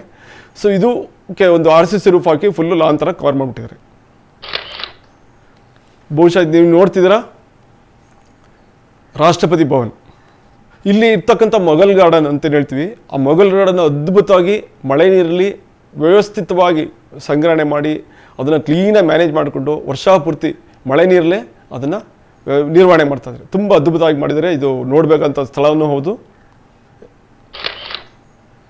ಇದು ಗೆಂಡೆತ್ತೂರು ಅಂತ ಅಂದ್ಬಿಟ್ಟು ಒಂದು ಹಳ್ಳಿ ಇದೆ. ಇದು ಸುಮಾರು ಮೈಸೂರಿಂದ ಸುಮಾರು 70-80 ಕಿಲೋಮೀಟರ್ ದೂರದಲ್ಲಿದೆ. ಸೊ ಇದು ಏನಪ್ಪ ವಿಶೇಷ ಅಂದರೆ ಗೆಂಡೆತ್ತೂರು ಕಬಿನಿ ಜಲಾಶಯದ ಹಿಂಭಾಗದ ಒಂದು ಊರು, ಸಣ್ಣ ಹಳ್ಳಿ. ಈ ಜಲಾಶಯ ಹತ್ತಿರ ಇದ್ದರೂ ಸಹ ಒಂದು ಗಾದೆ ಹೇಳ್ತಾರೆ, ಸಮುದ್ರಕ್ಕೆ ನೆಂಟಸ್ತನ ಉಪ್ಪಿಗೆ ಬರ ಅಂತ. ಅದೇ ಥರ ಇವರಿಗೆ ಜಲಾಶಯ ಪಕ್ಕದಲ್ಲಿದೆ, ಆದರೂ ಸಹ ನೀರಿನ ಸಮಸ್ಯೆ ಅಗಾಧವಾಗಿದೆ. ಕಾರಣ ಏನಪ್ಪ ಅಂದರೆ ಆ ಕಬಿನಿ ಜಲಾಶಯದ ನೀರನ್ನ ಇವರು ತೊಗೊಳಕ್ಕಾಗಲ್ಲ ಇಮ್ಮಿಡಿಯೇಟಾಗಿ. ಯಾಕೆ ಅಂತಂದರೆ ಅಲ್ಲಿ ಗಿಡಗಳು ತೇಲ್ತಾ ಇರ್ತದೆ, ಸತ್ತ ಪ್ರಾಣಿಗಳು ತೇಲ್ಕೊಂಬರ್ತಾ ಇರ್ತದೆ, ಡೆಬ್ರೀಸ್ಗಳು ತೇಲ್ಕೊಂಬರ್ತಾ ಇರ್ತದೆ. ಈ ರೀತಿ ಒಂದು ಕೊಳಕು ನೀರಿನ ಒಂದು ವ್ಯವಸ್ಥೆ ಜೊತೆಗೆ ಹೇಗೆ ಬೇಕಾಗಿದೆ. ಎರಡನೇದಾಗಿ ಇವರು ಬೋರ್ವೆಲ್ ತೋಡಿಸಿದ್ರೆ ಆ ಬೋರ್ವೆಲ್ ಭಾರಿ ಹಾರ್ಡ್ ವಾಟ್ರು, ತುಂಬ ಅಂದರೆ ತುಂಬ ಹಾರ್ಡ್ ವಾಟ್ರು. ಸೊ ಇದನ್ನು ಏನು ಮಾಡ್ಬೋದು ನೆಕ್ಸ್ಟು, ಈ ನೀರನ್ನ ಅಂದರೆ ಕಬಿನಿ ಜಲಾಶಯದಲ್ಲಿ ನೀರಿನ ಮಟ್ಟ ಇಳಿತಾ ಇವರು ಅಂದರೆ FRL ಅಂತ ಹೇಳ್ತೀವಿ, ಫುಲ್ ರಿಸರ್ವಾಯರ್ ಲೆವೆಲ್, ಆ ಮಟ್ಟ ಇಳಿತಾ ಇವರು ಮತ್ತೆ 2 ಕಿಲೋಮೀಟ್ರ್ 3 ಕಿಲೋಮೀಟ್ರ್ ಹೋಗಿ ತಳೆದು ನೀರಿಗೋಸ್ಕರ ಬರಬೇಕಾಯ್ತು. ಸುಮಾರು ಅರ್ಧ ದಿವಸ ನೀರಿಗೆ ವೇಸ್ಟ್ ಮಾಡೋರು. ಅವರ ಲೈಫ್ ಟೈಮು ಇಡೀ ನೀರಿಗೆ ಜೀವನ ಸಾಗಿಸಿದ್ದಾರೆ. ಈ ಥರ ಸಿಚುವೇಶನ್ ಇತ್ತು. ಕಡೆಗೆ ಏನು ಮಾಡೋದು ಅಂತ ಎಲ್ಲ ಆಲ್ಟರ್ನೇಟಿವ್ ಅಂತ ಹೇಳ್ಬಿಟ್ಟು ಯೋಚನೆ ಮಾಡಿದ್ಮೇಲೆ ಕಡೆಗೆ ಅವ್ರು ಹೊಳೆದಿದ್ದು ರೈನ್ ವಾಟರ್ ಹಾರ್ವೆಸ್ಟಿಂಗ್, ಮಳೆ ನೀರಿನ ಸಂಗ್ರಹಣೆ. ಸೊ ಆ ಮಳೆ ನೀರಿನ ಸಂಗ್ರಹಣೆನ ಸುಮಾರು 257 ಮನೆಗಳಲ್ಲಿ ಅದ್ಭುತ ಮಾಡಿಕೊಂಡ್ರು. ಸೊ ಮಳೆ ನೀರನ್ನ ವರ್ಷ ಪೂರ್ತಿ ಉಪಯೋಗಿಸ್ತಾ ಇದ್ದಾರೆ, ಕುಡಿಯೋದಕ್ಕೆ, ಅಡುಗೆಗೆ ಮತ್ತು ಸ್ನಾನಕ್ಕೂ ಕೆಲವೊಮ್ಮೆ ಸಾಕಷ್ಟು ಮಳೆಗಾಲದಲ್ಲಿ ಸಾಕಾಗ್ತಾ ಇದೆ. ಈ 257 ಮನೆಗಳಲ್ಲಿ ನೋಡಿ ಎಕ್ಸಾಂಪಲ್ಗಳು, ಇವರು ಒಬ್ಬರು ಅನುಭವಸ್ಥರು. ಅಂದರೆ ಇವರು ಸಹ ರೈನ್ ವಾಟರ್ ಹಾರ್ವೆಸ್ಟಿಂಗ್ ಅದ್ಭುತವಾಗಿ ಚೆನ್ನಾಗಿ ಮಾಡಿದ್ದಾರೆ, ವರ್ಷ ಪೂರ್ತಿ ಮಳೆ ನೀರು ಉಪಯೋಗಿಸ್ತಾ ಇದ್ದಾರೆ. ಈ ಮಳೆ ನೀರಿದ್ದು ಒಂದು ಏನು ವಿಶೇಷ ಅಂತ ಪ್ರಶ್ನೆ. ವರ್ಷ ಪೂರ್ತಿ ಉಪಯೋಗಿಸೋಕ್ಕಾಗತ್ತಾ? ಆಗುತ್ತೆ. ಹೇಗೆ ಅಂತಂದರೆ, ಈಗ ನೀವು ಎಕ್ಸಾಂಪಲ್ ಕಬಿನಿ ನೀರು ತೊಗೊಳ್ಳಿ, ಇಲ್ಲ ಕಾವೇರಿ ನೀರು ತೊಗೊಳ್ಳಿ, ಅಥವಾ ಕೃಷ್ಣಾ ನೀರು ತೊಗೊಳ್ಳಿ, ತುಂಗಭದ್ರಾ ನೀರು ತೊಗೊಳ್ಳಿ, ಯಾವುದೇ ನೀರು ತೊಗೊಂಡ್ರು ಅಡುಗೆ ಮೇಲೆ ಹಿಡಿದಿಟ್ಟ ಮೇಲೆ, ಒಂದು ಕೊಡದಲ್ಲಿ ಹಿಡಿದಿಟ್ಟ ಮೇಲೆ, ಸ್ಟೀಲ್ ಪಾತ್ರೆಯಲ್ಲಿ ಹಿಡಿದಿಟ್ಟ ಮೇಲೆ, ಅಥವಾ ತಾಮ್ರದ ಪಾತ್ರೆಯಲ್ಲೇ ಹಿಡೀರಿ, ಆದರೂ ಸಹ ಅದ್ರ ಲೈಫು ಒಂದು ವಾರ ಅಥವಾ 10 ದಿವಸ. ಈವನ್ ಆಫ್ಟರ್ ಟ್ರೀಟ್ಮೆಂಟ್, ನೀರಿನ ಒಂದು ಟ್ರೀಟ್ಮೆಂಟ್ ಕೊಟ್ಟು ಸಹ ಅದು ಒಳ್ಳೆ ಶೆಲ್ಫ್ ಲೈಫ್ ಅಂತ ತಿಳಿಸಿ just 1 week or 10 days. So ಈ ಥರ ಇದ್ದಾಗ ಎಷ್ಟು ವರ್ಷ ಪೂರ್ತಿ ಹಿಂಗೆ ಮೇಂಟೈನ್ ಮಾಡೋಕ್ಕೆ ಸಾಧ್ಯ ಮಳೆ ನೀರು? ಸೊ ಅಲ್ಲೇ ಇರೋದು ಪಾಯಿಂಟು ಏನಪ್ಪ ಅಂತಂದರೆ, ಮಳೆ ನೀರಲ್ಲಿ ಪರಿಶುದ್ಧವಾದ ಜಲ. ಎಷ್ಟು ಪರಿಶುದ್ಧ ಅಂದರೆ ಅದರಲ್ಲಿ ಯಾವುದೇ ಮಿನರಲ್ಸ್ ಆಗಲಿ, ಯಾವುದೇ ಕಲ್ಮಶ ಆಗಲಿ, ಅಥವಾ ಯಾವುದೇ ಒಂದು ಆರ್ಗ್ಯಾನಿಕ್ ಮ್ಯಾಟರ್ಸ್ ಆಗಲಿ ಏನೂ ಇರಲ್ಲ. ಇದನ್ನು ವರ್ಷಗಟ್ಟಲೆ ಇಡ್ಬೋದು, ನೀರು ಕೆಡಲ್ಲ, ಅದೇ ವಿಶೇಷ. ಸೊ ಇನ್ನೊಂದೇನೆಂದರೆ, ಈ ನೀರು ಸುಮಾರು ಲಾಂಗ್ ಲೈಫ್ ಜೊತೆಗೆ ಕೊಡೋದ್ರಿಂದ ಇವರಿಗೆ ಅನುಕೂಲ ಆಗ್ತದೆ, ವರ್ಷ ಪೂರ್ತಿ ಉಪಯೋಗಿಸೋಕ್ಕೆ ಅನುಕೂಲ ಆಗ್ತಾಯಿದೆ. ಸೊ ಇವ್ರು ಏನು ಮಾಡ್ತಾರೆ, ಫಸ್ಟು ಬರ್ತಕ್ಕಂಥ ನೀರನ್ನ ಈ ಎಡಗಡೆ ಒಂದು ಟ್ಯಾಂಕ್ ಕಾಣ್ತಿದೆ, ಫ್ಲಶ್ ಟ್ಯಾಂಕ್ ಅಂತ ಹೇಳ್ತೀವಿ. ಫಸ್ಟ್ ಫ್ಲಶ್ ಟ್ಯಾಂಕ್ಗೆ ಹೋಗಿ ಸೇರುತ್ತೆ. ಬಗ್ಡಾಸ್ ಅವೆಲ್ಲ ಏನೇ ಇದ್ದರೆ, ಅದು ನೀರಲ್ಲಿ ಸ್ವಲ್ಪ ಕಲ್ಮಶಗಳು ಏನಿದ್ದರೆ ಅವೆಲ್ಲ ಹೋಗಿ ಟ್ಯಾಂಕ್ ಡ್ರಮ್ಮು ಸೇರುತ್ತೆ. ತದನಂತರ ಒಂದು 50 ಲೀಟ್ರ್ ಆದಮೇಲೆ ಅಥವಾ 100 ಲೀಟ್ರ್ ದಾಟಿದ್ಮೇಲೆ ಅದೆಲ್ಲ ನೀರು ಮತ್ತೆ ಡಿವೇಟ್ ಆಗೋಷ್ಟು ಶುರು ಆಗುತ್ತೆ. ಡಿವೇಟ್ ಆಗಿಬಿಟ್ಟು ಟ್ಯಾಂಕ್ ಹೋಗಿರುತ್ತೆ. ಆ ಟ್ಯಾಂಕಿಂದ ಬಂದಿರತಕ್ಕಂಥ ನೀರನ್ನ ಇವರು ಶೇಖರಣೆ ಮಾಡ್ತಾರೆ, ಕೊಡದಲ್ಲಿ ಶೇಖರಣೆ ಮಾಡಿಬಿಟ್ಟು ಅದನ್ನು ಕುಡಿಯೋದಕ್ಕೆ, ಅಡುಗೆಗೆ ಉಪಯೋಗಿಸ್ತಾರೆ. ಇದು ವರ್ಷ ಪೂರ್ತಿ ಬರ್ತಾಯಿದೆ. ಈ ಥರದ್ದು ಬೇಕಾದಷ್ಟು ಕೇಸಸ್ ಇದೆ. ಅವ್ರದ್ದೇನೆ ಒಂದೊಂದೇ ತೋರಿಸ್ತಾ ಇರ್ತೀನಿ. ಈ ಮನುಷ್ಯ ಒಂದು ಟ್ಯಾಂಕ್ ಕಟ್ಟಿದ್ರು, ತುಂಬ ಒಳ್ಳೆ ರಿಸಲ್ಟ್ ಬಂತು. ಅಯ್ಯೋ ಒಂದು ಚೂರು ವೇಸ್ಟ್ ಮಾಡೋದು ಬೇಡ, ನೀರೆಲ್ಲ ಓಡ್ತಾ ಇರ್ತದೆ ಅಂತಂದ್ಬಿಟ್ಟು ಇವರು ಇನ್ನೊಂದು ಟ್ಯಾಂಕ್ ಇಟ್ಟು ಅದ್ರನ್ನ ಇನ್ನೊಂದಕ್ಕೆ ಕನೆಕ್ಟ್ ಮಾಡಿದ್ರು. ಸೊ ಈ ಟ್ಯಾಂಕು ತುಂಬಿ ಈಗ ಆ ಟ್ಯಾಂಕಿಗೂ ಇನ್ನೊಂದು ಟ್ಯಾಂಕಿಗೂ ಹೋಗುತ್ತೆ. ಸೊ ವರ್ಷ ಪೂರ್ತಿ ಮಳೆ ನೀರನ್ನ ಉಪಯೋಗಿಸ್ತಿದ್ದಾರೆ, ಕುಡಿಯೋದಕ್ಕೆ, ಅಡುಗೆಗೆ, ಸ್ನಾನಕ್ಕೆ ಎಲ್ಲದಕ್ಕೂ ಉಪಯೋಗಿಸ್ತಿದ್ದಾರೆ. ಮತ್ತು ಹಿಂದೆ ಅನುಭವಿಸ್ತಿದ್ದಂಥ ಒಂದು ಕಬಿನಿ ಜಲಾಶಯದಲ್ಲಿ ಇವರು ನೀರು ತರಕ್ಕೆ ಹೋದಾಗ ಪ್ರಾಣಿಗಳು ಅಟ್ಟಿಸ್ಕೊಂಬರ್ತಿದ್ವು. ಅಂದರೆ ಇದು ಕಾಡಾನೆಗಳು ಬರ್ತಿದ್ವು, ಹುಲಿಗಳು ಬರ್ತಿದ್ವು, ಚಿರತೆಗಳು ಬರ್ತಿದ್ವು. ಸೊ ಅದನ್ನು ಅವರು ಈಗ ಆ ಸಮಸ್ಯೆಯಿಂದ ದೂರ ಇದ್ದಾರೆ, ಆರೋಗ್ಯ ಸಮಸ್ಯೆಯಿಂದ ದೂರ ಇದ್ದಾರೆ. ಇವರ ಆರೋಗ್ಯ ಸುಧಾರಿಸಿದೆ, ಟೈಮ್ ಉಳಿತಾಯ ಆಗಿದೆ. ಮತ್ತು ಸಾಕಷ್ಟು ಟೈಮ್ ಉಳಿತಾಯ ಇರೋ ಜೊತೆಗೆ ಸಾಕಷ್ಟು ಇದನ್ನು ಬಡತನ ಇರೋದ್ರಿಂದ ಅವರು ಆರ್ಥಿಕವಾಗಿ ದುಸ್ಥಿತಿಲಿರೋದ್ರಿಂದ ಈಗ ಅವ್ರಿಗೆ ಹೊರಗಡೆ ಹೋಗಿ ಕೆಲಸ ಮಾಡೋಕ್ಕೂ ಅನುಕೂಲ ಆಗಿದೆ. ಇದು ಅಷ್ಟೇ, ಅದೇ ಥರ ಒಂದು ಹೆಂಚಿನಿಂದ ಬರ್ತಕ್ಕಂಥ ನೀರನ್ನ ಫಿಲ್ಟರ್ ಮಾಡ್ತಾರೆ. ಫಿಲ್ಟರ್ ಮಾಡಿದ ಕೂಡಲೇ ಅದು ಫಸ್ಟ್ ಫ್ಲಶ್ ಟ್ಯಾಂಕು ಹೋಗುತ್ತೆ. ಅಲ್ಲಿ ಬಗಡದ ನೀರು ಹೋಗುತ್ತೆ ಏನಾದ್ರು ಇದ್ದರೆ ಮೊದಲನೇ 5 ನಿಮಿಷ 10 ನಿಮಿಷ ಬಿಟ್ಬಿಡಬೇಕು. ನಂತರದಲ್ಲಿ ಅದು ಡಿವೇಟ್ ಆಗುತ್ತೆ, ಟ್ಯಾಂಕ್ ಓವರ್ ಸ್ಟೋರ್ ಆಗುತ್ತೆ. ಟ್ಯಾಂಕಿಂದ ತಂದು ಅಡುಗೆ ಮನೆಗೆ ಮತ್ತು ಕುಡಿಯೋದಕ್ಕೆ ಇವಕ್ಕೆಲ್ಲ ಉಪಯೋಗಿಸ್ತಾರೆ, ಅಡುಗೆಗೆ ಉಪಯೋಗಿಸ್ತಾರೆ. ಇದು ಒಂದು ಫಲಾನುಭವಿ ಹೆಂಚಿನ ಮನೆ. ಹೆಂಚಿನ ಮನೆ ಆದರೆ ಏನಂತೆ ಯಾರು ಬೇಕಾದ್ರೂ ಮನೆ ರೈನ್ ವಾಟರ್ ಹಾರ್ವೆಸ್ಟಿಂಗ್ ಮಾಡೋಕ್ಕೆ ಸಾಧ್ಯ ಇದೆ. ನಾನು ಅವಾಗಲೇ ತೋರಿಸಿದೆ, ರಾಷ್ಟ್ರಪತಿ ಭವನದಿಂದ ಹಿಡಿದು ಗುಡಿಸ್ಲು ತನಕನೂ ರೈನ್ ವಾಟರ್ ಹಾರ್ವೆಸ್ಟಿಂಗ್ ಮಾಡ್ಬೋದು. ಸೊ ಇದರಲ್ಲೇನು ಸಂಶಯ ಪಡಬೇಕಾಗಿಲ್ಲ. ಏಕೆಂದರೆ ಇದು ಬೇಕಾದಷ್ಟು ಜನ ಅನುಭವದವರು ಇದ್ದಾರೆ. ಅವ್ರ ಅನುಭವಗಳನ್ನ ನಾನು ಎಕ್ಸ್ಪ್ಲೈನ್ ಮಾಡ್ತಾ ಹೋಗ್ತೀನಿ. ಸೊ ಇಲ್ಲಿ ಹೆಂಚಿನ ಮೇಲೆ ಬೀಳ್ತಕ್ಕಂಥ ನೀರನ್ನ ಗಟರ್ ಮೂಲಕ PVC ಗಟರ್ ಮೂಲಕ ತೊಗೊಂಡು ಅದನ್ನು ಫಿಲ್ಟರ್ ಮಾಡ್ಕೊಂಡಿದ್ದಾರೆ. ಫಿಲ್ಟರ್ ಮಾಡಿ ಟ್ಯಾಂಕು ಬಿಟ್ಕೊಂಡಿದ್ದಾರೆ. ಎರಡೂ ಕಡೆ ಹಿಂಭಾಗ ಮತ್ತು ಮುಂಭಾಗ ಎರಡೂ ಕಡೆಯಿಂದನೂ ತೊಗೊಂಡಿದ್ದಾರೆ. ಇದು ಅಷ್ಟೇ ಗೆಂಡೆತ್ತೂರು HD ಕೋಟೆ ತಾಲೂಕು. ಸೊ ಇದು ಅಷ್ಟೇ ಹೆಂಚಿನ ಮನೆಯಿಂದ ಬರ್ತಕ್ಕಂಥ ನೀರು ಟ್ಯಾಂಕಿನ ಮೇಲೆ ಫಿಲ್ಟರ್ ಇಟ್ಟಿದ್ದಾರೆ. ಆ ಫಿಲ್ಟರ್ ಮೂಲಕ ನೀರು ಹಾದು ಹೋಗಿ ಟ್ಯಾಂಕು ಬೀಳುತ್ತೆ. ಸೊ ಇದನ್ನು ಅವರು ಕುಡಿಯೋದಕ್ಕೆ ಅಡುಗೆ ಉಪಯೋಗಿಸ್ತಾರೆ. ಮತ್ತು ಇದು ಏನೊಂದು ವರ್ಷಗಟ್ಟಲೆ ಇಟ್ಟು ಸಮಸ್ಯೆ ಇಲ್ಲ. ಸೊ ಇದು ಅಷ್ಟೇ. ಈಕೆ ಮನೆ ಪ್ಲಾಸ್ಟಿಂಗು ಮುಂಚೆನೇ ಫಿಲ್ಟರ್ ಕಟ್ಬಿಟ್ಟು ಫಿಲ್ಟ್ರಿಗೆ ಕೆಳಗಡೆ ಸಂಪು ಮಾಡಿದೆ. ಸೊ ಹ್ಯಾಂಡ್ ಪಂಪ್ ಇಟ್ಟಿದೆ. ಇಲ್ಲಿ ವಿಶೇಷ ಅಬ್ಸರ್ವ್ ಮಾಡಿ, ಹ್ಯಾಂಡ್ ಪಂಪ್ ಇಟ್ಟಿರೋದು ಯಾಕೆ? ಪಂಪ್ ಇಡ್ಬೋದಾಯ್ತಲ್ಲ. ಪಂಪ್ ಇಟ್ಟರೆ ಏನಾಗ್ತದೆ, ನೀರು ಬೇಗ ಖಾಲಿ ಆಗ್ಬಿಡುತ್ತೆ ಮತ್ತು ಒಂದು ಲೆಕ್ಕ ಸಿಗಲ್ಲ. ಸೊ ಆ ದೃಷ್ಟಿಯಿಂದ ಈಗೇನು ಮಾಡಿದೆ, ಒಂದು ಇದನ್ನು ಈ ಹ್ಯಾಂಡ್ ಪಂಪ್ಗೆ ಒಂದು ಸಿಂಪಲ್ ಹ್ಯಾಂಡ್ ಪಂಪ್, ಅದು ಒಂದೆರಡು ಸರಿ ಎಷ್ಟು ಪ್ರೆಸ್ ಮಾಡಿದ್ರೆ ಸಾಕು ನೀರು ಬರುತ್ತೆ. ಆ ನೀರನ್ನ ಎಷ್ಟು ಬೇಕೋ ಅಷ್ಟು ಮಿತವಾಗಿ ಯೂಸ್ ಮಾಡಬೇಕು. ಅಂದರೆ ಮ್ಯಾನೇಜ್ ಮಾಡೋದು ಅಲ್ಲೇ ಇರೋದು, ಮಿತವಾಗಿ ಮ್ಯಾನೇಜ್ ಮಾಡಬೇಕು ಅಂದ್ಬಿಟ್ಟು ಆ ರೀತಿ ಪ್ಲ್ಯಾನ್ ಮಾಡ್ಕೊಂಡಿದೆ. ಸೊ ಇದು ನಮ್ಮ ರಾಜ್ಯ ನಗರಾಭಿವೃದ್ಧಿ ಸಂಸ್ಥೆ ರಾಜ್ಯ ನಗರಾಭಿವೃದ್ಧಿ ಸಂಸ್ಥೆಯ ನಿರ್ದೇಶಕರವರ ಒಂದು ರೆಸಿಡೆನ್ಸ್ ಇದು ಮನೆ. ಸೊ ಇಲ್ಲೂ ಅಷ್ಟೇ ಗೋಡೆ ಸೈಡ್ ಇರ್ತಕ್ಕಂಥ ಒಂದು ರೈನ್ ವಾಟರ್ ಪೈಪಲ್ಲಿ ಸೀದಾ ಹೊಡ್ತಾ ಇತ್ತು. ಅದನ್ನು ಡಿವೇಟ್ ಮಾಡಿಕೊಟ್ರು. ಅದನ್ನು ಒಂದು ಎಲ್ಬೋ ಥರ ಕೊಟ್ಬಿಟ್ಟು ಮತ್ತು ಛಜ್ಜ ಮೇಲೆ ತೊಗೊಂಡೋಗಿ ಅದನ್ನು ಟ್ಯಾಂಕ್ ಕನೆಕ್ಟ್ ಮಾಡಿದ್ದಾರೆ. ಸೊ ಇದೇನಾಗ್ತದೆ, ಫಿಲ್ಟರ್ ಆಗುತ್ತೆ. ಅಲ್ಲಿ ಇದು ರಿವರ್ಸಿಬಲ್ ಫಿಲ್ಟರ್ ಇದೆ. ಅಲ್ಲಿ ಫಿಲ್ಟರ್ ಆಗಿಬಿಟ್ಟು ಆ ಮೇಲಕ್ಕೆ ಹೋಗುತ್ತೆ ನೀರು, ಮೇಲಿಂದ ಮತ್ತೆ ಟ್ಯಾಂಕ್ ಬಂದುಬಿಡುತ್ತೆ. ಸೊ ಟ್ಯಾಂಕಿಂದ ಸ್ಟೋರ್ ಆಗಿದ್ದ ನೀರು ಮತ್ತೆ ಅಡುಗೆ ಮನೆಗೆ ಒಂದು ಸಣ್ಣ ಪೈಪ್ ಮೂಲಕ ಅಡುಗೆ ಮನೆ ಹೋಗುತ್ತೆ. ಅಂದರೆ ಅಡುಗೆ ಮನೆಯಲ್ಲೇ ಇವರು ರೈನ್ ವಾಟರ್ ಹಾರ್ವೆಸ್ಟಿಂಗ್ನ ಉಪಯೋಗಿಸ್ಕೊತಾ ಇದ್ದಾರೆ ಅಡುಗೆ ಮನೆ ಮೂಲಕನೇ. ಇದು ಸಹ ಸಕ್ಸಸ್ಫುಲ್ ಆಗಿ ನಡೀತಾ ಇದೆ. ಇದು ಅಷ್ಟೇ ನಮ್ಮ ರಾಜ್ಯ ನಗರಾಭಿವೃದ್ಧಿ ಸಂಸ್ಥೆಯ ನಿರ್ದೇಶಕರವರ ವಸತಿ ಗೃಹ. ಸೊ ಈ ವಸತಿ ಗೃಹದಲ್ಲೂ ಸಹ ಈ ಒಂದು ವ್ಯವಸ್ಥೆನ ಅಚ್ಚುಕಟ್ಟಾಗಿ ಮಾಡಿದ್ದಾರೆ. ಸೊ ಇಲ್ಲಿ ಬರ್ತಕ್ಕಂಥ ನೀರನ್ನ ಇದು ಔಟ್ಸೈಡ್ ಬಿಟ್ಬಿಡ್ತಾರೆ. ಮೊದಲನೇ 5 ನಿಮಿಷ 10 ನಿಮಿಷ ಎಂಡ್ ಕ್ಯಾಪ್ ಕ್ಲೋಸ್ ಮಾಡ್ತಾರೆ. ಎಂಡ್ ಕ್ಯಾಪ್ ಮಾಡಿದಾಗ ಫಿಲ್ಟರ್ ಮೂಲಕ ಹಾದು ಹೋಗಿ ಆ ಫಿಲ್ಟರ್ ಮೂಲಕ ಹೋಗಿದ್ದು ನೀರು ಸಂಪಿಗೆ ಹೋಗಿ ಬೀಳ್ತಾ ಇದೆ. ಸೊ ಈ ಕಡೆ ಅಡುಗೆ ಮನೆಗೂ ಮಾಡ್ತಿದ್ದಾರೆ, ಈ ಕಡೆ ಬಾತ್ರೂಮ್ ಸೈಡು ಅದನ್ನು ಉಪಯೋಗಿಸ್ತಾ ಇದ್ದಾರೆ. ಇದು ನಮ್ಮ ರಾಜ್ಯ ನಗರಾಭಿವೃದ್ಧಿ ಸಂಸ್ಥೆಯಲ್ಲಿ ಇರ್ತಕ್ಕಂಥ ಒಂದು ಟೆಸ್ಟ್ ಇದು. ಸೊ ಇಲ್ಲಿ ಏನಪ್ಪ ಅಂದರೆ ಪಾರ್ಕಿಂಗ್ ಶೆಡ್. ಆ ಪಾರ್ಕಿಂಗ್ ಶೆಡ್ 2 ಪಾರ್ಕಿಂಗ್ ಶೆಡ್ ಇದೆ. 2 ಪಾರ್ಕಿಂಗ್ ಶೆಡ್ಡನ್ನು 2 ಪೈಪ್ನ ತೊಗೊಂಡು ಒಂದು ಫಿಲ್ಟ್ರನ್ನ ಇಟ್ಟಿದ್ದಾರೆ. ಆ ಸಿಮೆಂಟಿನ ಟ್ಯಾಂಕಿಗೆ ಕಾಣ್ತದೆ ಫಿಲ್ಟ್ರದು. ಅದ್ರ ಕೆಳಗಡೆ ಇರ್ತಕ್ಕಂಥ ಒಂದು ಸಂಪ್ ಇದೆ. ಸೊ ಬರ್ತಕ್ಕಂಥ ನೀರು ಫಿಲ್ಟರ್ ಆಗುತ್ತೆ. ಫಿಲ್ಟ್ರಿಗೆ ಏನಪ್ಪ ಮೀಡಿಯಾ ಉಪಯೋಗಿಸ್ತಾರೆ, ಜಲ್ಲಿಗಳು ಉಪಯೋಗಿಸ್ತಾರೆ. ಆ ಜಲ್ಲಿ ಮೇಲೆ ಮೆಶ್ ಹಾಕಿದ್ದಾರೆ. ಸೊ ಒಂದು ಎಲೆನೂ ಹೋಗಬಾರ್ದು ಆ ಮೆಶ್ ಮೇಲೆ, ಆ ರೀತಿಯಲ್ಲಿ ಒಂದು ಕವರ್ ಮಾಡಿದ್ದಾರೆ. ಈ ರೀತಿ ಜಲ್ಲಿ ಮೇಲೆ ಬಿದ್ದಂಥ ನೀರು ಫಿಲ್ಟರ್ ಆಗಿ ಹೋಗಿ ಸಂಪಿಗೆ ಹೋಗ್ಬಿಡುತ್ತೆ. ಈ ಸಂಪಲ್ಲಿ ಇರ್ತಕ್ಕಂಥ ನೀರನ್ನ ಬೇರೆ ಎಲ್ಲ ಉಪಯೋಗಗಳಿಗೆ ಉಪಯೋಗಿಸ್ಕೊತಾ ಇದ್ದಾರೆ. ನಾನು ಅವಾಗಲೇ ಹೇಳಿದೆ, ರಾಷ್ಟ್ರಪತಿ ಭವನದಿಂದ ಹಿಡಿದು ಗುಡಿಸ್ಲು ತನಕನೂ ರೈನ್ ವಾಟರ್ ಹಾರ್ವೆಸ್ಟಿಂಗ್ನ ಅದ್ಭುತ ಮಾಡೋಕ್ಕೆ ಅವಕಾಶ ಇದೆ. ಇಲ್ಲಿ ನೋಡಿ, ಇದು ಫ್ಲೋರೈಡ್ ಎಫೆಕ್ಟೆಡ್ ಏರಿಯಾ, ಅಂದರೆ ಫ್ಲೋರೈಡ್ ಜಾಸ್ತಿ ಇರ್ತಕ್ಕಂಥ ಅಂಶ ಇರ್ತದೆ. ಅದು ವಿಶೇಷವಾಗಿ ಪಾವಗಡ ಇರ್ಬೋದು, ಮತ್ತು ಗಜೇಂದ್ರಗಡ ಇರ್ಬೋದು, ಮತ್ತು ಹುಬ್ಬಳ್ಳಿ ಥರ ಒಂದು ಬರ್ತದೆ, ಮತ್ತು ರಾಯಚೂರಲ್ಲಿ ಬರ್ತದೆ. ಹೀಗೆ ಸುಮಾರು ಪ್ಲೇಸಸ್ಸಲ್ಲಿ ಬರುತ್ತೆ. ರಾಯಚೂರು ಕುಷ್ಟಗಿ ಹತ್ರನೂ ಫ್ಲೋರೈಡ್ ಸಮಸ್ಯೆ ಇದೆ. ಈ ಥರ ಬೇಕಾದಷ್ಟು ಊರುಗಳಿದೆ. ಸೊ ಇಲ್ಲಿ ಏನಪ್ಪ ವಿಶೇಷ ಅಂದರೆ, ಬರ್ತಕ್ಕಂಥ ನೀರು ಮಳೆನೂ ಕಡಿಮೆ ಇದೆ, ಮತ್ತು ಫ್ಲೋರೈಡ್ ಸಮಸ್ಯೆ ಬೇರೆ ಇದೆ. ಬೇರೆ ನೀರು ಯೂಸ್ ಮಾಡಿದ್ರೆ ಬೋರ್ವೆಲ್ ನೀರು ಫ್ಲೋರೈಡ್ ಸಮಸ್ಯೆಯಿಂದ ಕಾಯಿಲೆಗಳು ಬರ್ತದೆ. ಸೊ ಈ ಕಾಯಿಲೆಗಳಿಂದ ಎದುರಿಸೋದು ಇನ್ನೂ ದೊಡ್ಡ ಸವಾಲದು. ಹಾಗಾಗಿ ಅವರೇನು ಮಾಡಿದ್ದಾರೆ, ಈ ಇದಕ್ಕೆ ಒಂದು ಸೊಲ್ಯೂಷನ್ಗೋಸ್ಕರ GA sheet, galvanised iron. So ಆ ರೂಫ್ ಮೂಲಕನೇ ಒಂದು ಗಟರ್ ಹಾಕಿ, ಆ ಗಟರ್ ಮೂಲಕ ಟ್ಯಾಂಕ್ ಕಟ್ಟಿ, ಗಟರ್ ಮೂಲಕ ತೊಗೊಂಡೋಗಿ ನೀರನ್ನ ಅದನ್ನು ಫಿಲ್ಟ್ರ್ ಮಾಡಿ, ಫಿಲ್ಟ್ರ್ ಮೂಲಕ ಟ್ಯಾಂಕಿಗೆ ಬೀಳೋ ಥರ ಮಾಡಿದ್ದಾರೆ. ಈ ನೀರನ್ನು ಅಷ್ಟೇ ಅವರು ವರ್ಷ ಪೂರ್ತಿ ಉಪಯೋಗಿಸ್ತಿದ್ದಾರೆ. ಅವರಿಗೆ ಬರ್ತಕ್ಕಂಥ ಕಾಯಿಲೆಗಳೆಲ್ಲ ಕಡಿಮೆ ಆಗ್ಬಿಟ್ಟಿದೆ ಫ್ಲೋರೈಡಿಂದ. ಏಕೆಂದರೆ ಫ್ಲೋರೈಡ್ ಸಮಸ್ಯೆಗೆ ಮಳೆ ನೀರೇ ಮದ್ದು. ಒಂದು ಸರಿ ಫ್ಲೋರೈಡ್ ನೀರನ್ನು ಬಿಟ್ಬಿಟ್ಟು ಮಳೆ ನೀರನ್ನ ಯೂಸ್ ಮಾಡೋಷ್ಟು ಮಾಡಿಬಿಟ್ರೆ ಅವ್ರು ಬಂದಿರತಕ್ಕಂಥ ಕಾಯಿಲೆನೂ ವಾಸಿ ಆಗ್ಬಿಡ್ತಾರೆ. ಯಾಕೆಂದರೆ ಅದು ಪರಿಶುದ್ಧವಾದ ನೀರು. ಫ್ಲೋರೈಡ್ ನೀರಲ್ಲಿ ಏನಪ್ಪ ಅಂದರೆ ಫ್ಲೋರೈಡ್ ಸಮಸ್ಯೆ ಜಾಸ್ತಿ ಇರೋದ್ರಿಂದ ಅದನ್ನು ಜಾಯಿಂಟ್ ಪೇನ್ಸ್ ಆಗುತ್ತೆ, ಸ್ಕೆಲಿಟನ್ ಸಮಸ್ಯೆ ಆಗ್ತದೆ, ಡೆಂಟಲ್ ಫ್ಲೋರೈಡ್ ಆಗುತ್ತೆ, ಫ್ಲೋರೈಡ್ ಜಾಸ್ತಿ ಆದರೆ ಡೆಂಟಲಲ್ಲೂ ಸ್ವಲ್ಪ ಪ್ರಾಬ್ಲಮ್ ಆಗ್ತದೆ, ಹಲ್ಲುಗಳಲ್ಲಿ ಹಳದಿ ಥರ ಆಗುತ್ತೆ, ಒಂಥರ ಹಲ್ಲಿನ ಶೇಪೇ ಕೆಟ್ಟೋಗುತ್ತೆ. ಈ ಥರ ಒಂದು ಆರೋಗ್ಯ ಸಮಸ್ಯೆ ವಿವಿಧ ರೀತಿಯಲ್ಲಿ ಕಾಣಿಸ್ಕೊಳ್ಳುತ್ತೆ. ಸೊ ಇದನ್ನು ಅವಾಯ್ಡ್ ಮಾಡೋಕ್ಕೆ ಅವರು ಈ ಥರ ಮಾಡಿದ್ದಾರೆ. ಮತ್ತು ವರ್ಷ ಪೂರ್ತಿ ಕುಡಿಯೋದಕ್ಕೆ ಅಡುಗೆಗೆ ಏನೇ ಸಮಸ್ಯೆ ಇಲ್ಲದೆ ಉಪಯೋಗಿಸ್ತಾರೆ. ಇದು ಒಂದು ಫಾರೆಸ್ಟ್ ವಾಚರ್ಸ್ದು ಒಂದು ಮನೆ. ಸೊ ಇದು ಫಾರೆಸ್ಟ್ ಮಧ್ಯೆ ಇದೆ. ಅಂದರೆ ಈ ಬಂಡೀಪುರದ ಯಲ್ಲಾಪುರದ ಇದೇ ಥರ ಬರುತ್ತೆ. ಸೊ ಇಲ್ಲಿ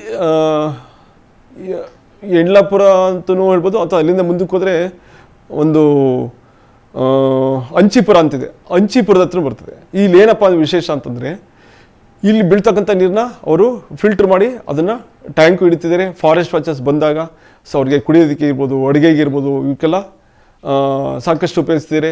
ಅವ್ರಿಗೆ ಮತ್ತು ಎಲೆಕ್ಟ್ರಿಸಿಟಿ ಜನ್ರೇಷನ್ಗೂ ಮಾಡ್ಕೊಂಡಿದ್ದಾರೆ. ಆಮೇಲೆ ಗಟರ್ಸ್ನ GI ಶೀಟಲ್ಲೇ ಅವರು ಇದು ಮಾಡಿಬಿಟ್ಟು ಕ್ಲೀನಾಗಿ ಫ್ಯಾಬ್ರಿಕೇಟ್ ಮಾಡಿಸ್ಬಿಟ್ಟು ಅದನ್ನು ಹಾಕಿದ್ದಾರೆ. ಸೊ ಮೇಂಟೆನೆನ್ಸ್ ಅಂಥದ್ದೇನು ಪ್ರಾಬ್ಲಮ್ ಇಲ್ಲ. ಮತ್ತು ಈ ಮನೆ ತೊಳಿ, ಇದು ಕಾನನ ಅಂತಂದ್ಬಿಟ್ಟು ಈ ಮೈಸೂರಿನ ತಾಲೂಕಿನ ಒಂದು ಜೈಪುರ ಹೋಬಳಿ ಹತ್ರ ಬರ್ತದೆ. ಈ ಮನೆಯಲ್ಲೂ ಸಹ ಹೆಂಚಿನ ಮೂಲಕ ಬರ್ತಕ್ಕಂಥ ನೀರನ್ನ ಇದು GI galvanised iron. So galvanised iron gutter ಯಾಕೆ ಯೂಸ್ ಮಾಡಬೇಕು ಅಂತ ಪ್ರಶ್ನೆ ಇದೆ. ಗ್ಯಾಲನೈಸ್ಡ್ ಐರನ್ನಲ್ಲಿ ತುಕ್ಕು ಹಿಡಿಯಲ್ಲ ಇದು. ಸೊ ಇದು ತುಂಬ ಲೈಫ್ ಲಾಂಗ್ ಬರ್ತಿದ್ದು. ಸೊ ಯಾವುದೇ ವಿಧವಾದ ಸಮಸ್ಯೆ ಇಲ್ಲ. ಮತ್ತು ಶೀಟ್ ಯಾವ ಥಿಕ್ನೆಸ್ ಇರುತ್ತೆ, ಯಾವ ಗೇಜ್ ಇರುತ್ತೆ ಅದೇ ಗೇಜು ಕಡೆಯವರೆಗೂ ಇರುತ್ತೆ. ಮತ್ತು PVC ಆದರೆ ಬೆಂಡು ಬಂದ್ಬಿಡುತ್ತೆ, ಹಾಗಾಗಿ PVC ಇದು ಬೇಡ ಇದು. ಹಾಗಾಗಿ GI ಶೀಟೇ ಬೆಸ್ಟು.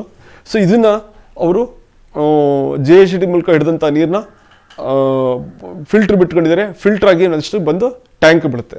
ಸೊ ಇದನ್ನು ಅಷ್ಟೇ ಈ ಮನೆಯವರು ಹೆಚ್ಚಾಗಿ ಉಪಯೋಗಿಸ್ತಾ ಇದ್ದಾರೆ. ಈ ರೀತಿ ಅಂಡರ್ಗ್ರೌಂಡ್ ಸಂಪ್ಗಳನ್ನ ಬೇಕಾದಷ್ಟು ರೀತಿಯಲ್ಲಿ ಮಾಡ್ಕೋಬೋದು. ಸೊ ಇಲ್ಲಿ ಹೆಂಚಿಂದ ಬರ್ತಕ್ಕಂಥ ನೀರನ್ನ ಟ್ಯಾಪ್ ಮಾಡಿ ಅದನ್ನು ಫಿಲ್ಟರ್ ಮಾಡಿ ಒಂದು ಅಂಡರ್ಗ್ರೌಂಡ್ ಸಂಪನ್ನ ಕಟ್ಕೊಂಡಿದ್ದಾರೆ. ಸೊ ಅದಕ್ಕೆ ಒಂದು ಮ್ಯಾನ್ಯಲ್ ಕವರ್ ಹಾಕಿದ್ದಾರೆ. ಏನಪ್ಪ ಅಂದರೆ ರೂಫ್ ವಾಟರ್ ಬಂದಿರ್ತಕ್ಕಂಥ ನೀರನ್ನ ನಮಗೆ ಫಿಲ್ಟರ್ ಮಾಡೋದು, ಅದನ್ನು ಓಪನ್ ವೆಲ್ಗೂ ಬಿಟ್ಕೋಬೋದು, ಇಲ್ಲ ಬೋರಲ್ಲಿ ಇದ್ದರೆ ಬೋರಲ್ಗೂ ಬಿಟ್ಕೋಬೋದು. ಓವರ್ಫ್ಲೋ ಪೈಪ್ನ ಕನೆಕ್ಟ್ ಮಾಡಿಬಿಟ್ರೆ ಸಾಕು. ಈ ರೀತಿ ಒಂದು ವ್ಯವಸ್ಥೆನ ಮಾಡ್ಕೋಬೋದು. ಇದು ನೋಡಿ, ತುಂಬ ಒಳ್ಳೊಳ್ಳೆ ಎಕ್ಸಾಂಪಲ್ಗಳಿದು. ಇದು ಫ್ಲೋರೈಡ್ ಸಮಸ್ಯೆ ಇರ್ತಕ್ಕಂಥ, ಅಂದರೆ ಯಾವುದೇ ರೀತಿ ಹೈದರಾಬಾದ್ ಕರ್ನಾಟಕ ಅಂತ ಏನು ಹೇಳ್ತೀವಿ, ಆ ಪ್ರಾಂತ್ಯದಲ್ಲಿ ಇರ್ತಕ್ಕಂಥ ಊರುಗಳಲ್ಲಿ ಸುಮಾರಷ್ಟು ಕಡೆ ಫ್ಲೋರೈಡ್ ಸಮಸ್ಯೆ ಇದೆ. ಈ ಫ್ಲೋರೈಡ್ ಸಮಸ್ಯೆಗೋಸ್ಕರ ಅವ್ರು ಏನು ಮಾಡಿದ್ದಾರೆ, ಮಳೆ ನೀರೇ ಉಪಯೋಗಿಸ್ತಿದ್ದಾರೆ. ಮಳೆ ನೀರು ಉಪಯೋಗಿಸೋಷ್ಟು ಮಾಡಿದ್ಮೇಲೆ ಸುಮಾರಷ್ಟು ಅವ್ರ ಕಾಯಿಲೆಗಳು ಕಡಿಮೆ ಮಾಡಿದೆ, ತುಂಬ ಖುಷಿಯಾಗಿ ಜೀವನ ಮಾಡ್ತಿದ್ದಾರೆ, ಯಾವುದೇ ವಿಧ ಹೆಲ್ತ್ ಸಮಸ್ಯೆ ಇಲ್ಲ. ಮತ್ತು ಇವರು ಹಿಡಿದಿರತಕ್ಕಂಥ ರೀತಿ ನೋಡಿ, ಮನೆಯ ಒಳಗೆ ಸಂಪು. ಏಕೆಂದರೆ ಮನೆಗಳು ಸಣ್ಣ ಮನೆ. ಮೊದಲನೇ ಫೋಟೋ ನೋಡಿ, ಮೊದಲನೇ ಚಿತ್ರದಲ್ಲಿ ಮನೆಯ ಒಳಗಡೆ ಇರ್ತಕ್ಕಂಥ ಒಂದು ಟ್ಯಾಂಕ್ ಒಳಗೇ ಅದನ್ನು ಬಿಟ್ಕೊಂಡಿದ್ದಾರೆ. ಆ ಟ್ಯಾಂಕಿಗೆ ಒಂದು ಪಂಪ್ ಹಾಕ್ಕೊಂಡಿದ್ದಾರೆ. ಆ ಪಂಪ್ ಮೂಲಕ ಅವ್ರು ಒಂದು ಸರಿ 2 ಸರಿ ಇದು ಮಾಡ್ತಾರೆ, ಪಂಪ್ ಮಾಡ್ತಾರೆ. ಹ್ಯಾಂಡ್ ಪಂಪಲ್ಲಿ ನೀರು ಕೊಡ ತುಂಬುತ್ತೆ. ಅದನ್ನು ಅಡುಗೆಗೆ ಕುಡಿಯೋಕ್ಕೆ ಎಷ್ಟು ಬೇಕೋ ಅಷ್ಟು ಮಿತವಾಗಿ ಉಪಯೋಗಿಸ್ತಾರೆ. ಈ ರೀತಿ ಮಾಡೋದ್ರಿಂದ ಅವರಿಗೆ ವರ್ಷ ಪೂರ್ತಿ ಕುಡಿಯೋಕ್ಕೆ ಅಡುಗೆಗೆ ಬರ್ತಾ ಇದೆ. ನೀವು ಕೇಳ್ಬೋದು, ಈ ವರ್ಷ ಪೂರ್ತಿ ಕುಡಿಯೋಕ್ಕೆ ಸಾಧ್ಯನಾ ಅಂತ. ಸಾಧ್ಯ ಇದೆ. ಅದನ್ನು ಮುಂದಿನ ಸ್ಲೈಡ್ಗಳು ತಾವು ನೋಡ್ತಾ ಹೋದರೆ ಅದರಲ್ಲಿ ಉತ್ತರ ಸಿಗ್ತಾ ಹೋಗುತ್ತೆ. ಸೊ ಇದೇ ರೀತಿ 2ನೇ ಛಾಯಾಚಿತ್ರದಲ್ಲೂ ಅಷ್ಟೇ, ಮನೆ ಹೊರಗಡೆ ಸ್ವಲ್ಪ ಜಾಗ ಸಿಕ್ತು ಅಂದ್ಬಿಟ್ಟು ಆ ಹೊರಗಡೆ ಜಾಗದಲ್ಲೇ ಟ್ಯಾಂಕನ್ನ ಸಿಮೆಂಟ್ ಟ್ಯಾಂಕ್ನೇ ಕಟ್ಟಿದ್ದಾರೆ. ಸಿಮೆಂಟ್ನೇ ಟ್ಯಾಂಕ್ನೇ ಕಟ್ಟೋದು ತುಂಬ ಉತ್ತಮ ಮಳೆ ನೀರು ಸಂಗ್ರಹಣೆಗೆ. ಯಾಕೆ ಅಂತಂದರೆ ಸಿಮೆಂಟ್ ನೀರು ಕಟ್ಟೋದ್ರಿಂದ ನೀರಿಗೆ ಯಾವುದೇ ಒಂದು ವ್ಯತ್ಯಾಸ ಆಗಲ್ಲ ಕ್ವಾಲಿಟಿನಲ್ಲಿ. ಆದರೆ ಪ್ಲಾಸ್ಟಿಕ್ನ ಒಂದು ಟ್ಯಾಂಕ್ ಇದು ಮಾಡ್ತು ಅಂದರೆ ಸುಲಭ ಅಂತಂದ್ಬಿಟ್ಟು, ಆ ಪ್ಲಾಸ್ಟಿಕ್ದು ಬಿಸಿಲು ಬಿದ್ದಾಗ ಪ್ಲಾಸ್ಟಿಕ್ದಿಂದ ಸ್ಮೆಲ್ ಬರುತ್ತೆ, ಆ ನೀರನ್ನ ಕುಡಿಯೋಕ್ಕಾಗಲ್ಲ. ಸೊ ಹಾಗಾಗಿ ಇವರು ನೀರನ್ನ ಸಿಮೆಂಟ್ ಟ್ಯಾಂಕು ಇಟ್ಕೊಂಡಿದ್ದಾರೆ. ಸಿಮೆಂಟ್ ಟ್ಯಾಂಕಲ್ಲಿ ತುಂಬ ಕ್ವಾಲಿಟಿ ಚೇಂಜೇ ಆಗದ ರೀತಿಯಲ್ಲಿ ನಿರ್ವಹಣೆ ಮಾಡ್ತಿದ್ದಾರೆ. ಮತ್ತು 3ನೇ ಚಿತ್ರ ತೊಗೊಳ್ಳಿ, ಆ ಹುಡುಗಿ ಹ್ಯಾಂಡ್ ಪಂಪಿಂದ, ಅಂದರೆ ಮನೆಯೊಳಗೆ ಇರ್ತಕ್ಕಂಥ ಒಂದು ಹ್ಯಾಂಡ್ ಪಂಪಿಂದ ಪಂಪ್ ಮಾಡ್ತಾ ಇದೆ. ಮನೆಯೊಳಗೆ ಸಂಗ್ರಹಣ ಇದೆ. ಸೊ ಫಿಲ್ಟ್ರ್ ಆಗಿ ಬಂದು ಟ್ಯಾಂಕ್ ಬೀಳುತ್ತೆ. ಸೊ ನೀವು ಕೇಳ್ಬೋದು, ಸಿಕ್ಕಾಬಟ್ಟೆ ಮಳೆ ಬಂದುಬಿಟ್ರೆ ಟ್ಯಾಂಕ್ ಓವರ್ಫ್ಲೋ ಆಗಲ್ವಾ, ಮನೆಯೆಲ್ಲ ನೀರಾಗಲ್ವ ಅಂತ. ಅದಕ್ಕೆ ಅವ್ರು ಏನು ಮಾಡಿದ್ದಾರೆ ಅಂದರೆ, ಒಂದು ಓವರ್ಫ್ಲೋ ಪೈಪ್ ಅದನ್ನು ಟ್ಯಾಂಕಿನ ರೂಫಿನ ಮಟ್ಟದಲ್ಲಿಂದ ತೊಗೊಂಡು ಕೆಳಗೆ ಔಟ್ಸೈಡ್ ಬಿಟ್ಬಿಟ್ಟಿದ್ದಾರೆ. ರೂಫ್ ಔಟ್ಸೈಡ್ ಬಿಟ್ಬಿಟ್ಟು ಆ ಪೈಪ್ ಎಂಡಿಗೆ ಒಂದು ಮೆಷ್ನ ಕವರ್ ಮಾಡಿಬಿಟ್ಟಿದ್ದಾರೆ. ಏಕೆಂದರೆ ನಾಳೆ ಸಹ ಕಪ್ಪೆಗೆ ಅಥವಾ ಹಾವು ಸೇರ್ಕೊಬಾರ್ದು ಅಂದ್ಬಿಟ್ಟು ಅದನ್ನು ಮೆಷ್ನ ಕವರ್ ಮಾಡಿಬಿಟ್ಟಿದ್ದಾರೆ.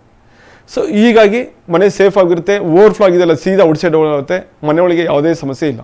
ಸೊ ಈ ರೀತಿ ಸಣ್ಣ ಮನೆ ಇರ್ತಕ್ಕಂಥವ್ರು ಈ ರೀತಿ ಮಾಡ್ಕೊಳ್ಳಿಕ್ಕೆ ಅವಕಾಶ ಇದೆ. ಅದೇ ರೀತಿ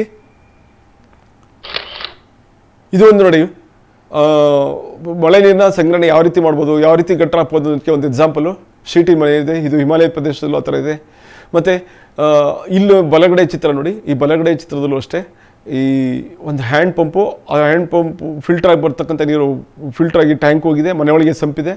ಹ್ಯಾಂಡ್ ಪಂಪಲ್ಲಿ ಏನು ಮಾಡಿದ್ರೆ ನೀರು ಬರ್ತದೆ, ಅದನ್ನು ತೊಗೊಂಡು ಅಡುಗೆಗೆ ಕುಡಿಯೋಕ್ಕೆ ಉಪಯೋಗಿಸ್ತಾರೆ. ಅಡುಗೆ ಮನೆಯೊಳಗೆ ಸ್ಟೋರೇಜ್ ಇದೆ, ಫ್ಲೋರಿಂಗ್ ಕಡೆನೇ ಸ್ಟೋರೇಜ್.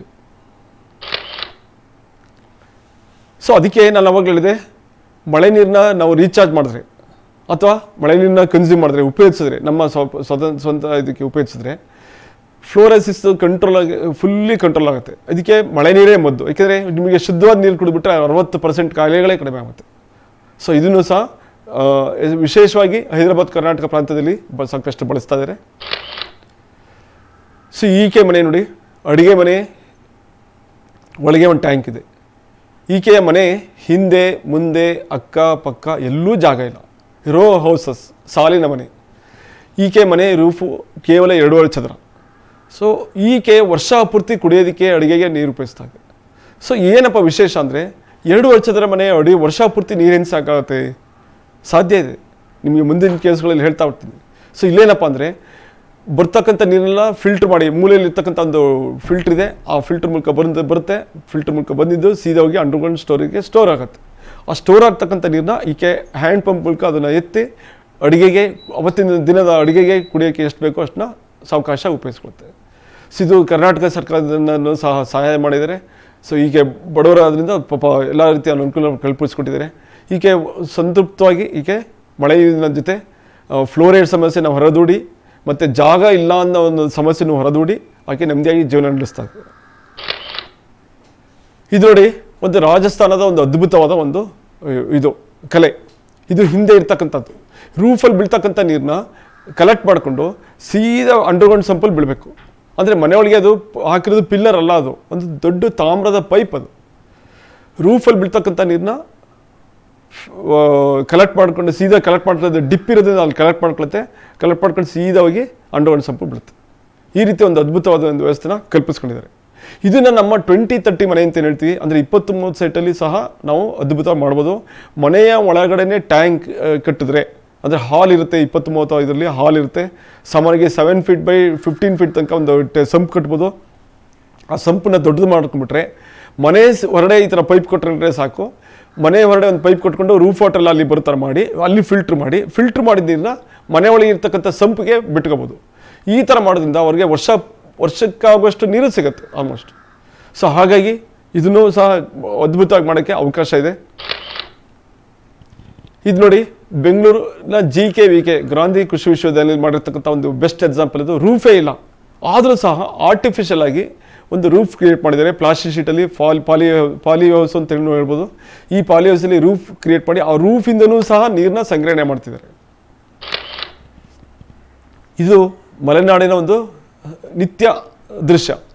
ಕರಾವಳಿ ಪ್ರದೇಶ ಇರ್ಬೋದು, ಮಲೆನಾಡು ಪ್ರದೇಶ ಇರ್ಬೋದು, ಅಲ್ಲಿ ಈ ರೀತಿಯಾದಂಥ ಒಂದು ವ್ಯವಸ್ಥೆ ಮಾಡ್ಕೊಂಡಿರ್ತಾರೆ. ಅಂದರೆ ಮಳೆಗಾಲ ಬಂತಂದರೆ ಸಾಕು, ಆ ಪಂಚೆ ಇರ್ಬೋದು, ಆ ಸೀರೆ ಇರ್ಬೋದು, ಅದೇ ಒಂದು ಕ್ಯಾಚ್ಮೆಂಟ್ ಏರಿಯಾ ಆಗುತ್ತೆ, ಅದೇ ಜಲನಯನ ಪ್ರದೇಶ, ಅದೇ ಫಿಲ್ಟ್ರು, ಎರಡೂ ರೀತಿಯಲ್ಲೂ ಕೆಲಸ ಮಾಡುತ್ತೆ. ಈ ರೀತಿಯೂ ಸಹ ರೈನ್ ವಾಟರ್ ಹಾರ್ವೆಸ್ಟಿಂಗ್ನ ಅದ್ಭುತವಾಗಿ ಮಾಡ್ತಾ ಇದ್ದಾರೆ.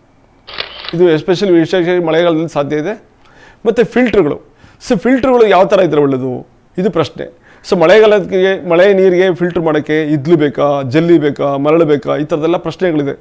ಇದ್ಲು ಉಪಯೋಗಿಸೋ ಉದ್ದೇಶ ಏನಪ್ಪ ಅಂದರೆ, ಇದ್ಲಿನಲ್ಲಿ ಓಡರ್ ಅಂದರೆ ಮಣ್ಣಿನಲ್ಲಿ ನೀರಿನಲ್ಲಿರ್ತಕ್ಕಂಥ ಸ್ಮೆಲ್ನ ಅಬ್ಸರ್ವ್ ಮಾಡೋಂಥ ಶಕ್ತಿ ಇದೆ, ಅದಕ್ಕೋಸ್ಕರ ಇದ್ಲನ್ನ ಬಳಸ್ತಾರೆ. ಸೊ ಹಾಗಾಗಿ ಮಳೆ ನೀರಲ್ಲಿ ಯಾವುದೇ ವಿಧವಾದ ಓಡರ್ ಸ್ಮೆಲ್ ಇಲ್ಲದೆ ಇರೋದ್ರಿಂದ ಈ ರೀತಿ ಒಂದು ಫಿಲ್ಟ್ರು ಮತ್ತು ನೈಲಾನ್ ಮೆಶ್ ಎರಡನ್ನೂ ಬಳಸಿ ನೀರನ್ನ ಫಿಲ್ಟ್ರ್ ಮಾಡ್ಕೊತಾರೆ. ಇಲ್ಲಿ ಫಿಲ್ಟರ್ ಏನಪ್ಪ ವಿಶೇಷ ಅಂದರೆ ಪೈಪಲ್ಲೇ ಫಿಲ್ಟ್ರು.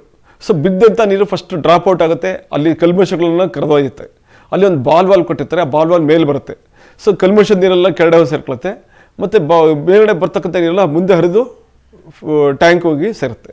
ಈ ರೀತಿ ಪೈಪಲ್ಲೂ ಸಹ ಫಿಲ್ಟರ್ ಮಾಡ್ಬೋದು. ಮತ್ತು ಫನಲ್ನು ಯೂಸ್ ಮಾಡ್ಬೋದು. ಈ ಫನಲ್ನು ಅಷ್ಟೇ GI ಮೆಶ್, ಗ್ಯಾಲ್ವನೈಸ್ಡ್ ಐರನ್ ಮೆಷನ್ನ ಯೂಸ್ ಮಾಡ್ಬೋದು. ಸೊ ಇದರಿಂದ ಲೈಫ್ ಜಾಸ್ತಿ ಬರ್ತದೆ. ಇದರಲ್ಲಿ ಕಸ ಕಡ್ಡಿಗಳು ಅಲ್ಲೇ ಮೇಲ್ಗಡೆನೇ ವಾಶ್ಔಟ್ ಆಗ್ಬಿಡ್ತವೆ. ಸೊ ಇದು ಆಟೋಮೆಟಿಕ್ ಫಿಲ್ಟರ್. ಸೊ ಏನಪ್ಪ ಮೊದಲು ತಯಾರು ಮಾಡಿದಾಗ ಈ ಥರ ಇತ್ತು. ಏನಪ್ಪ ವಿಶೇಷ ಅಂದರೆ, ಬಂದಂಥ ನೀರು ಕಲ್ಮಶಗಳೆಲ್ಲ ಶೋಧಿತಗೊಂಡು ನಂತರ ಫಸ್ಟ್ ಫ್ಲಶ್ ಟ್ಯಾಂಕ್ ಹೋಗುತ್ತೆ, ಆ ಟ್ಯಾಂಕಿಂದ ಓವರ್ಫ್ಲೋ ಆಗುತ್ತೆ, ಮೇಲೆ ಬಂದು ಒಂದು ಬಾಲ್ ಮೂಲಕ ಬಂದು ನೆಕ್ಸ್ಟು ಫಿಲ್ಟ್ರ್ ಡಿವೈಡ್ ಆಗುತ್ತೆ, ಅಲ್ಲಿ ಒಂದು ಫಿಲ್ಟ್ರಾಗಿ then it goes to storage tank. So ಇದು ಆಮೇಲೆ ಓಪನ್ ಮಾಡಿಬಿಟ್ರೆ, ಟ್ಯಾಪ್ ಓಪನ್ ಮಾಡಿದ್ರೆ ಸಾಕು, ಗಲೀಜು ನೀರೆಲ್ಲ ವಾಶ್ ಔಟ್ ಆಗ್ಬಿಡುತ್ತೆ. ಸೊ ಇದು ಯಾವಾಗ ಬೇಕಾದ್ರೂ, ರಾತ್ರಿ ಬೇಕಾದ್ರೆ 3 ಗಂಟೆ ಮಳೆ ಬೀಳಲಿ ಅಥವಾ ಬೆಳಗ್ಗೆ ಎಷ್ಟೊತ್ತು ಬೇಕಾದ್ರೆ ಬರಲಿ, ನಾವು ಆಫೀಸ್ಗೆ ಹೋಗೋ ಟೈಮಲ್ಲಿ ಇರಲಿ, ಯಾವ ಟೈಮಲ್ಲಿ ಬೇಕಾದ್ರೆ ನಾವು ಮಳೆ ನೀರನ್ನ ಹಿಡಿಬೋದು. ಇದು ಒಂದು ಫಿಲ್ಟ್ರು. ಸೊ ಈ ಫಿಲ್ಟ್ರಲ್ಲಿ ಏನಪ್ಪ ವಿಶೇಷ ಅಂದರೆ ರಿವರ್ಸಿಬಲ್ ಫಿಲ್ಟರ್ ಇದೆ. ಅಂದರೆ ಬರ್ತಕ್ಕಂಥ ನೀರು ರಿವರ್ಸ್ ಡೈರೆಕ್ಷನಲ್ಲಿ ಫಿಲ್ಟರ್ ಆಗುತ್ತೆ. ಫಿಲ್ಟರ್ ಸಾಮಾನ್ಯ ಮೇಲಿಂದ ಕಡೆ ಆಗ್ತಿತ್ತು, ಇದು ರಿವರ್ಸ್ ಡೈರೆಕ್ಷನ್ ಆಗುತ್ತೆ. ಈ ಫಿಲ್ಟರ್ ಆಗಿದ್ದ ನೀರು ಬಂದು ಆಮೇಲೆ ಹೋಗಿ ಟ್ಯಾಂಕು ಸೇರುತ್ತೆ. ಇಲ್ಲಿ ಏನಪ್ಪ ಅಂದರೆ ಸಪೋಸ್ ಮರಗಳಿತ್ತು, ಎಲೆಗಳಿತ್ತು ಅಂತಂದರೆ ಎಲೆಗಳೆಲ್ಲ ಫಿಲ್ಟ್ರ್ ಬ್ಲಾಕ್ ಮಾಡಿಬಿಡುತ್ತೆ, ಮೇಲಕ್ಕೆ ಹೋಗೋಕ್ಕೆ ಬಿಡಲ್ಲ, ಬರೀ ನೀರು ಮಾತ್ರ ಹೋಗೋಕ್ಕೆ ಅವಕಾಶ ಕೊಡುತ್ತೆ. ಈ ರೀತಿ ಹೋಗಿದಂಥ ನೀರು ಫಿಲ್ಟರ್ ಆಗುತ್ತೆ. ಮತ್ತು ಎಂಡ್ ಕ್ಯಾಪ್ ಆಮೇಲೆ ಎಂಡ್ ವಾಲ್ನ ಓಪನ್ ಮಾಡಿಬಿಟ್ರೆ ಏನು ಬಗಡದ ನೀರುತ್ತೆ ಅಥವಾ ಕಸದ ನೀರು ಇರುತ್ತೆ ಅದೆಲ್ಲ ವಾಶ್ ಔಟ್ ಆಗ್ಬಿಡುತ್ತೆ. ಈ ರೀತಿಯಾಗಿ ಅದನ್ನು ಅದ್ಭುತವಾಗಿ ಫಿಲ್ಟರ್ ಮಾಡುತ್ತೆ. ಫಿಲ್ಟರ್ ಮಾಡಿದ ನೀರು ಈಚೆ ಬರುತ್ತೆ. ಸೊ ಇಲ್ಲಿ ಇದು 2 ಡೈರೆಕ್ಷನ್ ಇದೆ, ಒಂದು ಹಾರಿಜಾಂಟಲ್ಲು, ಒಂದು ವರ್ಟಿಕಲ್ಲು. ಇದು ಅಷ್ಟೇ ರಿವರ್ಸಿಬಲ್ ಫಿಲ್ಟ್ರು. ಇದು ಮೈಸೂರಿನ ಒಂದು ಇನ್ಸ್ಟಿಟ್ಯೂಟ್ ಆಫ್ ಇಂಜಿನಿಯರ್ಸ್ ಅಲ್ಲಿ ಇನ್ಸ್ಟಾಲ್ ಮಾಡಿದ್ದಾರೆ. ಸೊ ಇದು ಏನಪ್ಪ ಅಂದರೆ ರೂಫಿಂದ ಬರ್ತಕ್ಕಂಥ ನೀರು ಬಂದು ಫಸ್ಟ್ ರಿವರ್ಸಿಬಲ್ ಡೈರೆಕ್ಷನಲ್ಲಿ ಫಿಲ್ಟರ್ ಆಗುತ್ತೆ, ಮತ್ತು ರೈಸ್ ಆಗುತ್ತದು. ರೈಸ್ ಆಗಿಬಿಟ್ಟು ಮೇಲಕ್ಕೆ ಹೋಗಿ ಅಲ್ಲಿ ಕಪ್ಲಿಂಗು ಫ್ಲಾಂಜ್ ಕೊಟ್ಟಿದ್ದಾರೆ, ಅಲ್ಲಿಂದ ಮತ್ತೆ ಲೆಫ್ಟ್ ತೆಗೆದ್ಬಿಟ್ಟು ಸ್ಟೋರೇಜ್ಗೆ ಹೋಗುತ್ತೆ. ಸೊ ಇಲ್ಲಿ ಒಂದು ವಿಶೇಷ ಏನಂದರೆ ವರ್ಟಿಕಲ್ ಡೈರೆಕ್ಷನ್ ಇದೆ. ವರ್ಟಿಕಲ್ ಡೈರೆಕ್ಷನ್ ಇರೋದ್ರಿಂದ ಈ ಕೆಳಗಡೆ ಏನಾಗ್ತದೆ, ಬಗಡಗಳು, ಎಲೆಗಳು ಆ ಥರ ಇದ್ದರೆ ಬಂದು ಅಲ್ಲಿ ಶೇಖರಣೆ ಆಗುತ್ತೆ. ಅಲ್ಲಿ ಒಂದು ಮೆಶ್ ಕೊಟ್ಬಿಟ್ಟಿರ್ತಾರೆ, ಅದು ಜಲ್ಲಿ ಕೊಟ್ಟಿರ್ತಾರೆ ಫಿಲ್ಟರ್ ಮೀಡಿಯಾ. ಸೊ ಅದ್ರ ಮೂಲಕ ಪಾಸ್ ಆಗ್ತದೆ. ಸೊ ಇಲ್ಲಿ ಎಂಡ್ ಕ್ಯಾಪ್ ಓಪನ್ ಮಾಡಿಬಿಟ್ರೆ ಸಾಕು, ಇದೇನಾಗ್ತದೆ, ಬಗಡ ನೀರೆಲ್ಲ ಈಚೆ ಬಂದ್ಬಿಡುತ್ತೆ, ಧೂಳುಗಳೇನೋ ಮಿಶ್ರಿತ ಆದರೆ ಎಲ್ಲ ಈಚೆ ಬರುತ್ತೆ. ಇದನ್ನು ಮಳೆ ನಿಂತ ಮೇಲೆ ಒಂಚೂರು ನಿರ್ವಹಣೆ ಮಾಡಿದ್ರೆ ಸಾಕು. ಮತ್ತು ಮೇಲ್ಗಡೆ ಡೋರ್ ಎಲ್ಬೋ ಕೊಟ್ಟಿದ್ದಾರೆ. ಅಂದರೆ ಕ್ಯಾಪಲ್ಲಿ ಎಲ್ಬೋದಲ್ಲಿ ಒಂದು ಡೋರ್ ಥರ ಒಂದು ಡೋರ್ ಕೊಟ್ಟಿದ್ದಾರೆ. ಉದ್ದೇಶ ಏನಪ್ಪ ಅಂದರೆ ಈ ಡೋರ್ ಎಲ್ಬೋನ ಓಪನ್ ಮಾಡಿಬಿಟ್ಟು 1-2 ಬಕೆಟ್ ನೀರು ಇದ್ದರೆ ಸಾಕು, ಕೆಳಗಡೆ ಓಪನ್ ಮಾಡಿದರೆ ಸಾಕು, ಮೇಲಿಂದ ನೀರಿದ ಕೂಡಲೇ ಎಲ್ಲ ವಾಶ್ ಔಟ್ ಆಗ್ಬಿಡುತ್ತೆ. ಫಿಲ್ಟ್ರ್ ಏನೋ ಬ್ಲಾಕ್ ಆಗಿದ್ರೆ, ಕ್ಲಾಗ್ ಆಗಿದ್ರೆ ಎಲ್ಲ ಸರಿ ಹೋಗ್ಬಿಡುತ್ತೆ. ಇದು ಭಾಳ ಸರಳವಾಗಿದೆ filter. The downtake pipes from the roof has to be interconnected and peeled till the filter unit and has to be connected to the inlet of the rainy filter. The rainwater, along with dirt and debris, flows by gravity through the pipeline, enters into the filter, starts rotating in anti-clockwise direction at the periphery of the upper housing so as to flow into the SS304 filter element placed in the lower housing. The automatic filter in angular motion at specific velocity, which creates cohesive force at low intensity and centrifugal force during high intensity of rainfall, which aids the filter element to flush out automatically the dirt and debris through the drain outlet and simultaneously divert clean water into the sump or recharging well through the. So automatic filter ನೋಡಿದರೆ ಯಾವ ರೀತಿ function ಆಗುತ್ತೆ ಅಂತ. ಆಮೇಲೆ ಟ್ಯಾಂಕ್ಗಳಿಗೆ ನಮಗೆ ಬೇಕಾದಂಥ ವಿವಿಧ ರೀತಿಯ ಟ್ಯಾಂಕ್ಗಳನ್ನ ನಮಗೆ ಕಟ್ಟೋಕ್ಕೆ ಅವಕಾಶ ಇದೆ. ಇದು ಫೆರೋ ಸಿಮೆಂಟ್ ಟ್ಯಾಂಕ್ ಅಂತ ಹೇಳ್ತೀವಿ. ಸೊ ಫೆರೋ ಸಿಮೆಂಟ್ ಟ್ಯಾಂಕಲ್ಲಿ ಏನಪ್ಪ ವಿಶೇಷ ಅಂದರೆ ರೀಇನ್ಫೋರ್ಸ್ಮೆಂಟ್ನ ಫಸ್ಟು ಫ್ಯಾಬ್ರಿಕೇಟ್ ಮಾಡ್ತಾರೆ, ಅದ್ರ ಮೇಲೆ ಗೋಣಿ ತಾಟ್ ಅಂತ ಹೇಳ್ತೀವಿ, ಅದನ್ನು ಒದಿಸ್ಬಿಟ್ಟು ಅದಕ್ಕೆ ಮಣ್ಣು ಒತ್ತಿ ಆಮೇಲೆ ಅದನ್ನು ಪ್ಲಾಸ್ಟಿಂಗ್ ಮಾಡ್ತಾರೆ. ಸೊ ಈ ರೀತಿ ಮಾಡಿ ಒಂದು ಇದಕ್ಕೆ ಚಿಕನ್ ಮೆಶ್ ಹಾಕ್ಬಿಟ್ಟು ಪ್ಲಾಸ್ಟರ್ ಮಾಡ್ತಾರೆ. ಸೊ ಈ ಥರ ಮಾಡೋದ್ರಿಂದ ಬಂದೋಬಸ್ತ್ ಇರುತ್ತೆ, ಯಾವ ಶೇಪು ಬೇಕಾದ್ರೆ ಕಟ್ಬೋದು, ಎಷ್ಟೇ ಸೈಜು ಬೇಕಾದ್ರೆ ಕಟ್ಬೋದು, ತುಂಬ ಚೆನ್ನಾಗಿರುತ್ತೆ, ಅದ್ಭುತ, ನೋಡೋಕ್ಕೆ ಸುಂದರವಾಗಿರುತ್ತೆ ಈ ಟ್ಯಾಂಕ್ಗಳು. ನಮಗೆ ಇನ್ನೊಂದು ಸಮಸ್ಯೆ ಇದೆ, ಸ್ಟೀಲ್ ಟ್ಯಾಂಕನ್ನ ಉಪಯೋಗಿಸ್ಬೋದೇ ಬೇಡ ಅಂತ. ಸ್ಟೀಲ್ ಟ್ಯಾಂಕ್ನ ಉಪಯೋಗಿಸ್ಬೋದು, ಆದರೆ ಲಿಮಿಟೆಡ್ ಪರ್ಪಸ್. ಅಂದರೆ ಈ ಸ್ಟೀಲ್ ಟ್ಯಾಂಕು ಏನಪ್ಪ ವಿಶೇಷ ಅಂದರೆ ಬಿಸಿಲು ಬಿದ್ದಾಗ ನೀರು ಕಾದ್ಬಿಡುತ್ತೆ, ನೀರು ಕಾದರೆ ನೀರಿನ ಟೇಸ್ಟ್ ಬದಲಾವಣೆ ಆಗ್ಬಿಡುತ್ತೆ. ಹಾಗಾಗಿ ಇದು ಎಲ್ಲಿ ನೆರಳಿನ ಅಂಶ ಇರುತ್ತೆ, ಎಲ್ಲಿ ನೆರಳಿರುತ್ತೆ ಒಳ ಆವರಣದಲ್ಲಿ ಇದನ್ನು ಇಡ್ಬೋದು. ಇಲ್ಲಿ ರೈನ್ ವಾಟರ್ ಹಾರ್ವೆಸ್ಟಿಂಗ್ ಸಂಗ್ರಹಣೆಗೆ, ಮಳೆ ನೀರಿನ ಸಂಗ್ರಹಣೆಗೆ ಉಪಯೋಗಿಸ್ಬೋದು. ಆದರೆ ಬಿಸಿಲು ಬರೋ ಜಾಗದಲ್ಲಿ ಈ ಸ್ಟೀಲ್ ಟ್ಯಾಂಕ್ನ ಉಪಯೋಗಿಸೋದು ಬೇಡ. ಅದೇ ರೀತಿ ಪ್ಲಾಸ್ಟಿಕ್ ಟ್ಯಾಂಕ್ನೂ ಸಹ ಉಪಯೋಗಿಸೋದು ಬೇಡ. ಬಟ್ ಸ್ಟೀಲ್ ಟ್ಯಾಂಕ್ನ ನೆರಳಿರ್ತಕ್ಕಂಥ ಜಾಗದಲ್ಲಿ ಉಪಯೋಗಿಸ್ಬೋದು. ಅದಕ್ಕೆ ಸೈಜ್ಗಳು ಎಲ್ಲ ಕೊಟ್ಟಿದ್ದಾರೆ, ಯಾವ್ಯಾವ ಸೈಜು ಎಷ್ಟೆಷ್ಟಿರುತ್ತೆ. ಸುಮಾರು 2000 ಲೀಟರ್ ಕೆಪಾಸಿಟಿ ಟ್ಯಾಂಕು 60 kg ವೆಯ್ಟಲ್ಲೇ ಸಿಕ್ಕೋಗುತ್ತೆ, ತಳ್ಳಿಗಿರುತ್ತೆ. ಜರ್ಮನ್ ಕೊಲಾಬ್ರೇಟೆಡ್ ಸ್ಟೀಲ್ ಅದು. ಸೊ ಇದು ಅಲಾಯ್ ಇದೆಲ್ಲ ಚೆನ್ನಾಗಿ ಮಾಡ್ತಾರೆ, ವಿತ್ ಸ್ಟ್ಯಾಂಡ್ ಸಿಗುತ್ತೆ. ಸೊ ರೈನ್ ವಾಟರ್ನ ಸೀದಾ ಒಳಗೆ ಇಳಿಸ್ಕೋಬೋದು, ನಮಗೆ ಬೇಕಾದ ಥರ ಅಡುಗೆ ಮೇಲೆ ಟ್ಯಾಪ್ ಮಾಡ್ಬೋದು. ಸ್ವಲ್ಪ ಜಾಗ ಜಾಸ್ತಿ ಬೇಕು. ಇದು ಕೇರಳದಲ್ಲಿ ಬಹುಶಃ ನಿಮಗೆಲ್ಲ ಗೊತ್ತಿದೆ, ಸಾಕಷ್ಟು ಮುಂಗಾರು ಶುರುವಾಗೋದು ನಮ್ಮ ಕೇರಳದಿಂದಲೇ. ಸೊ ಕೇರಳದಲ್ಲಿ ಮುಂಗಾರು ಶುರುವಾಗ್ತಿದ್ದಂಗೆ ಅಲ್ಲಿ ಬೇಕಾದಷ್ಟು ಚೆನ್ನಾಗಿ ನೀರಿನ ಸೋರ್ಸ್ ಇತ್ತು, ಜಲಚರಗಳು ತುಂಬ ಚೆನ್ನಾಗಿದ್ವು. ಸೊ ಬೇಕಾದಂಗೆ ಕಾಲಕ್ಕೆ ತಕ್ಕಂಗೆ ಮಳೆ ಆಗ್ತಾಯಿತ್ತು. ಇಂಥ ಸಿಚುವೇಶನ್ ಏನಿದೆ, ಇತ್ತೀಚಿನ ದಿನಗಳಲ್ಲಿ ಹವಾಮಾನ ವೈಪರೀತ್ಯದಿಂದ ಮಳೆ ಸರಿ ಆಗ್ತಾ ಇಲ್ಲ. ಸೊ ಅದಕ್ಕೋಸ್ಕರ ಏನು ಮಾಡಿದ್ದಾರೆ, ಅಲ್ಲಿ ಕುಡಿ ನೀರಿಗೆ ಭಾಳ ಸಮಸ್ಯೆಗಳನ್ನ ಫೇಸ್ ಮಾಡ್ತಿದ್ದಾರೆ. ಸೊ ಇದನ್ನು ಅವರು ಇದು ಮಾಡೋದಕ್ಕೋಸ್ಕರ ಏನು ಮಾಡಿದ್ರು, ಓಹೋ ಇದು ತುಂಬ ಸಮಸ್ಯೆ ಬಿಗಡಾಯಿಸ್ತಾ ಇದೆ, ಬೇಡ ಅಂತಂದ್ಬಿಟ್ಟು ಮಳೆ ನೀರು ಸಂಗ್ರಹಣೆ ಮಾಡೋಣ ಅಂತಂದ್ಬಿಟ್ಟು ಒತ್ತು ಕೊಟ್ಟರು. ಸೊ ಈ ಪ್ರಾಮುಖ್ಯತೆ ಕೊಟ್ಟ ಮೇಲೆ ಸುಮಾರಷ್ಟು ಪ್ರತಿಯೊಂದು ವಿಲೇಜಲ್ಲೂ ಅಷ್ಟು ಇಂಥ ಟ್ಯಾಂಕ್ಗಳನ್ನ ಕಟ್ಟಿದ್ದಾರೆ. ಇವರು ವರ್ಷಪೂರ್ತಿ ಕುಡಿಯೋದಕ್ಕೆ, ಅಡುಗೆಗೆ ಇವಕ್ಕೆಲ್ಲ ಸಾಕಷ್ಟು ಉಪಯೋಗಿಸ್ತಾ ಇದ್ದಾರೆ. ಸೊ ಬರ್ತಕ್ಕಂಥ ನೀರನ್ನ ಹಿಡಿದು ಅದನ್ನು ಮ್ಯಾನೇಜ್ ಮಾಡ್ಕೊತಾ ಇದ್ದಾರೆ. ಸೊ ಕ್ವಾಲಿಟಿ ಇಂಪ್ರೂವ್ ಆಗ್ತಿದೆ, ಹೊರಡೆಯಿಂದ ಬಾಟ್ಲು ನೀರು ತರೋದು ತಪ್ತಾ ಇದೆ. ಈಗ ಇದು ಒಂದು ಹಳ್ಳಿಯ ಮನೆ, ತೊಟ್ಟಿ ಮನೆ ಅಂತ ಹೇಳ್ತೀವಿ. ಮನೆಯೊಳಗೆ ಒಂದು ಓಪನ್ ಇರ್ತಕ್ಕಂಥ ಪ್ಲೇಸು. ಆ ಓಪನ್ ಪ್ಲೇಸಲ್ಲಿ GI ಶೀಟಲ್ಲಿ, ಗ್ಯಾಲನೈಸ್ಡ್ ಐರನ್ ಶೀಟಲ್ಲಿ ಯಾವ ರೀತಿ ಒಂದು ವ್ಯವಸ್ಥೆ ಮಾಡ್ಕೋಬೋದು, ಫ್ಯಾಬ್ರಿಕೇಟ್ ಮಾಡ್ಕೋಬೋದು, ಆ ನೀರನ್ನ ಫಿಲ್ಟ್ರ್ ಮಾಡ್ಕೊಳ್ಳೋದು ಯಾವ ಥರ, ಫಿಲ್ಟ್ರ್ ಮಾಡಿದ ನೀರನ್ನ ಸ್ಟೋರೇಜ್ಗೆ ಯಾವ ರೀತಿ ಕಳಿಸ್ಬೋದು, ಅದನ್ನು ಮಾಡಿರ್ತಕ್ಕಂಥದ್ದು. ನಮಗೆ ಇನ್ನೊಂದು ಇದಿದೆ, ಏನಪ್ಪ ಅಂದರೆ ಮಳೆ ರೂಫ್ ವಾಟರ್ ಬರ್ತಕ್ಕಂಥ ನೀರನ್ನ PVC ಪೈಪೇ ಯೂಸ್ ಮಾಡಬೇಕು ಅಂತೇನಿಲ್ಲ.